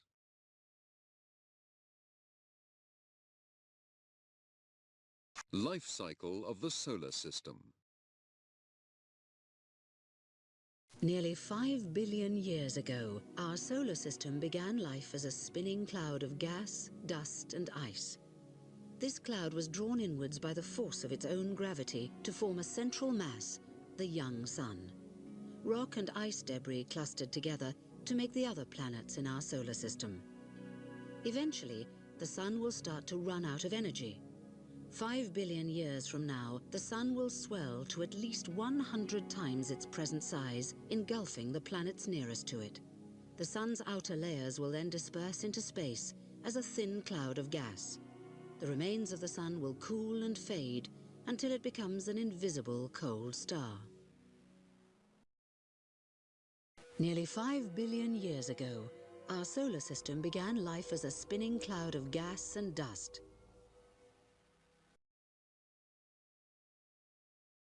After 1,000 years, this cloud of gas began to collapse under the force of its own gravity and formed a smaller, denser cloud. Complex nuclear reactions took place inside this cloud, generating heat and light energy. 100 million years later, particles of rock closest to the Sun began to collide and form tiny planets called planetesimals. These planetesimals attracted gas and dust, making them grow in size. The solar system was forming. The planets of the solar system, as we know them today, began to orbit the Sun. The rocky inner planets orbited closest to the Sun. They were formed by absorbing smaller planetesimals. The outer planets were more distant and were made up mostly of gases. 5 billion years from now, the Sun will begin to run out of hydrogen, its source of energy. When this happens, it will swell to at least 100 times its present size. Its outer layers will engulf the planets Mercury, Venus, and possibly Earth. A million years later, the Sun's hydrogen will be used up altogether. Its outer layers will then disperse into space and disappear. In the very distant future, the remains of the Sun will have cooled. The outer planets will still orbit the dying star, but they will become even colder, as the Sun will no longer give out heat or light.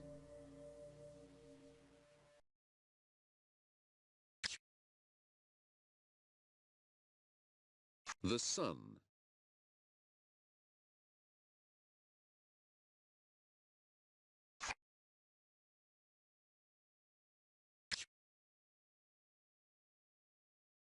Sun profile.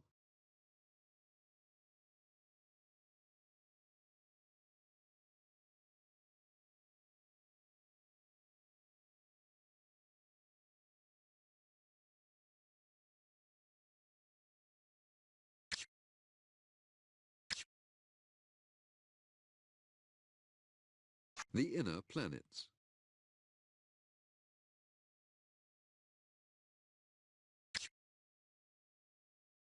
The outer planets.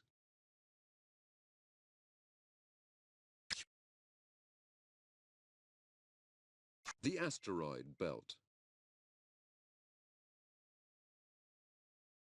Asteroids.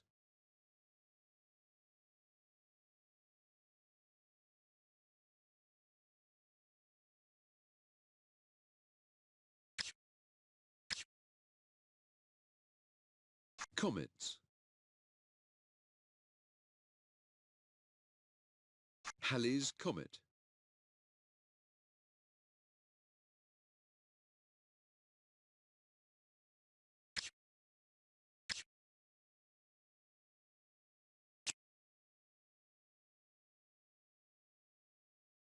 The Earth. The Earth is one of 9 planets that travel around the Sun in the solar system. Of these planets, the Earth is the third nearest to the Sun. It is the only planet known to support life. Almost 5 billion years ago, within a disk of material spinning around the Sun, a cloud of gas and dust began to condense into a solid mass, the young Earth. At first, this mass was very cold, but later it was melted as a result of the heat generated by radioactivity. Heavy metals collected at the center of the Earth, and rocks floated near the surface. After millions of years, the rocks formed a hard crust, and the oceans and the atmosphere appeared. These satellite pictures show the Earth's land masses and oceans and the blankets of gases called the atmosphere that surround the Earth. Out in space, satellites constantly circle the Earth, sending pictures of cloud patterns to local weather stations and providing worldwide communication links. This balloon satellite, called ECHO, was launched by NASA in 1960 as part of a pioneering communications experiment.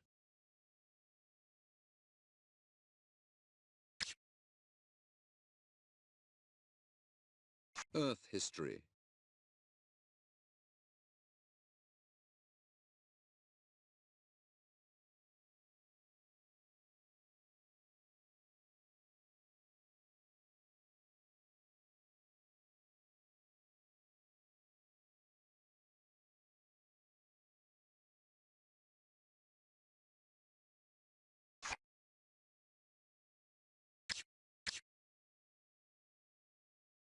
The structure of the Earth.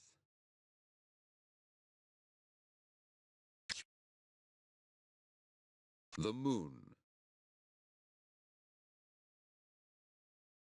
Moon profile.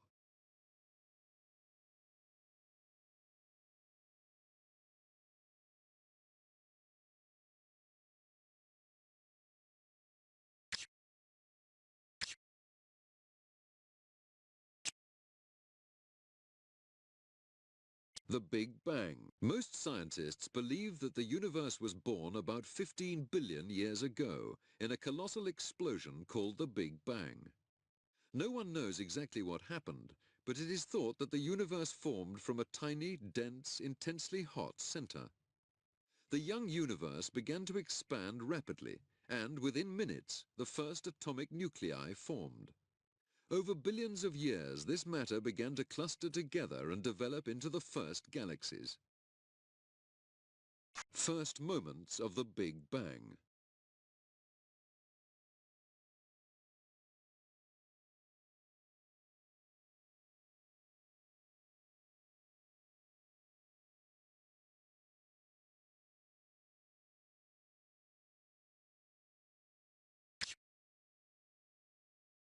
Evidence for the Big Bang.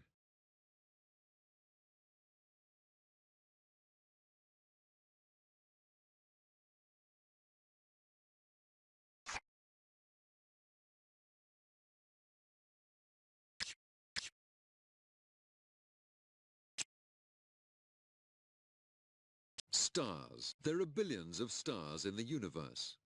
Stars are massive globes of gas held together by the force of gravity. At a star's core, atoms of hydrogen join together to form helium in a process called nuclear fusion. The energy generated by this process produces heat and light. Collections of stars are called galaxies, and each galaxy contains many different types of star. Star types.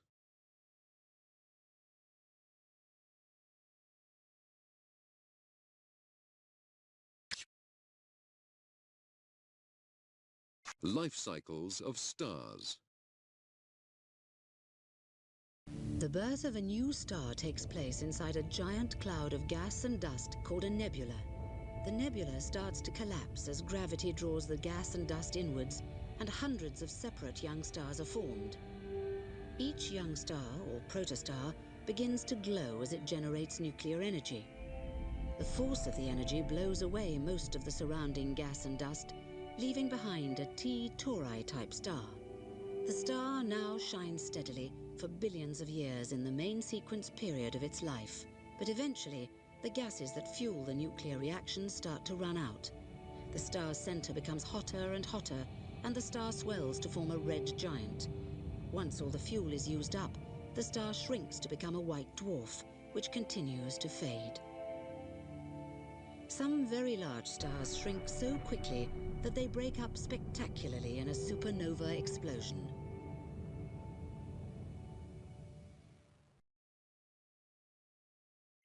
A giant cloud of gas and dust called a nebula starts to collapse under the force of its own gravity.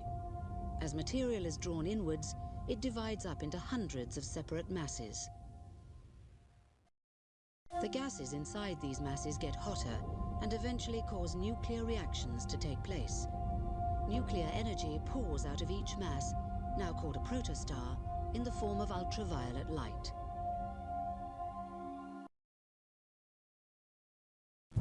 The force of the full-scale nuclear reactions blows away most of the surrounding gas and dust, leaving behind a T Tauri-type star. The star now continues to shine steadily for some 10 billion years in the main sequence period of its life. This is the phase that our Sun has been in for 5 billion years. Eventually, the gases that fuel the nuclear reactions start to run out. The star's center becomes hotter and hotter, causing the star to swell, and the surface cools, causing it to glow red. Once all the fuel is used up, the star shrinks until it becomes a white dwarf star, which slowly fades into a black dwarf star.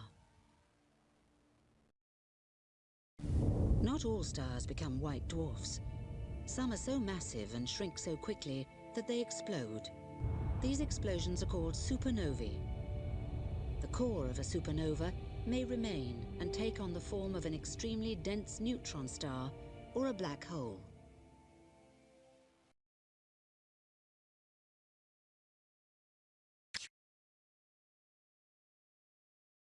Main sequence stars.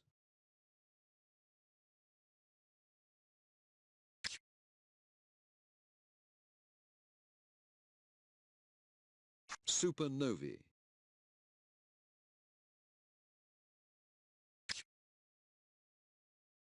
Black holes.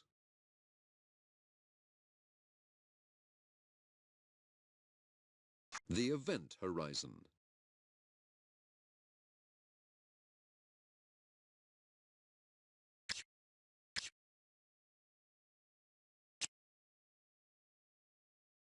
The universe. The universe contains everything that exists. Not only the Earth and everything on it, but also all the planets, stars and galaxies, and the space in between them. The Sun at the center of the solar system is just one of about 100 billion stars in our galaxy, or collection of stars, called the Milky Way. Astronomers have estimated that there are about 100 billion other galaxies in the universe. Most scientists think that the universe formed about 15 billion years ago in an enormous explosion called the Big Bang. They also think that the universe is expanding.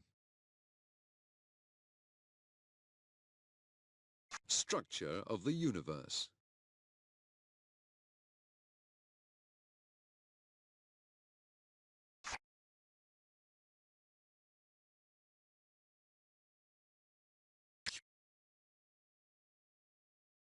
Cosmology.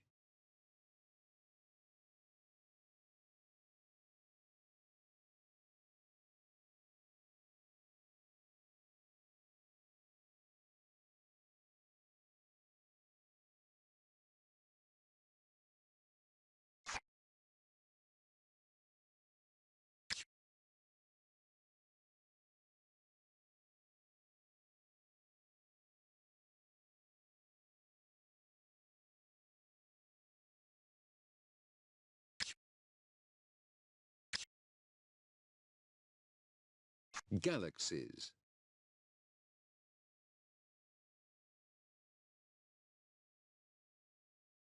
Quasars.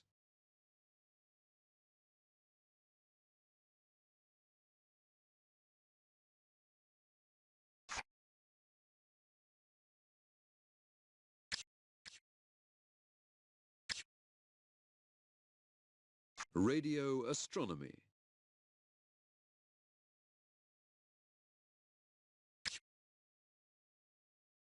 Milky Way.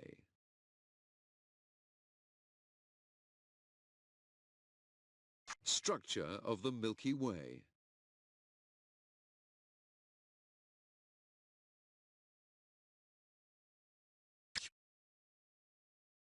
Interstellar medium.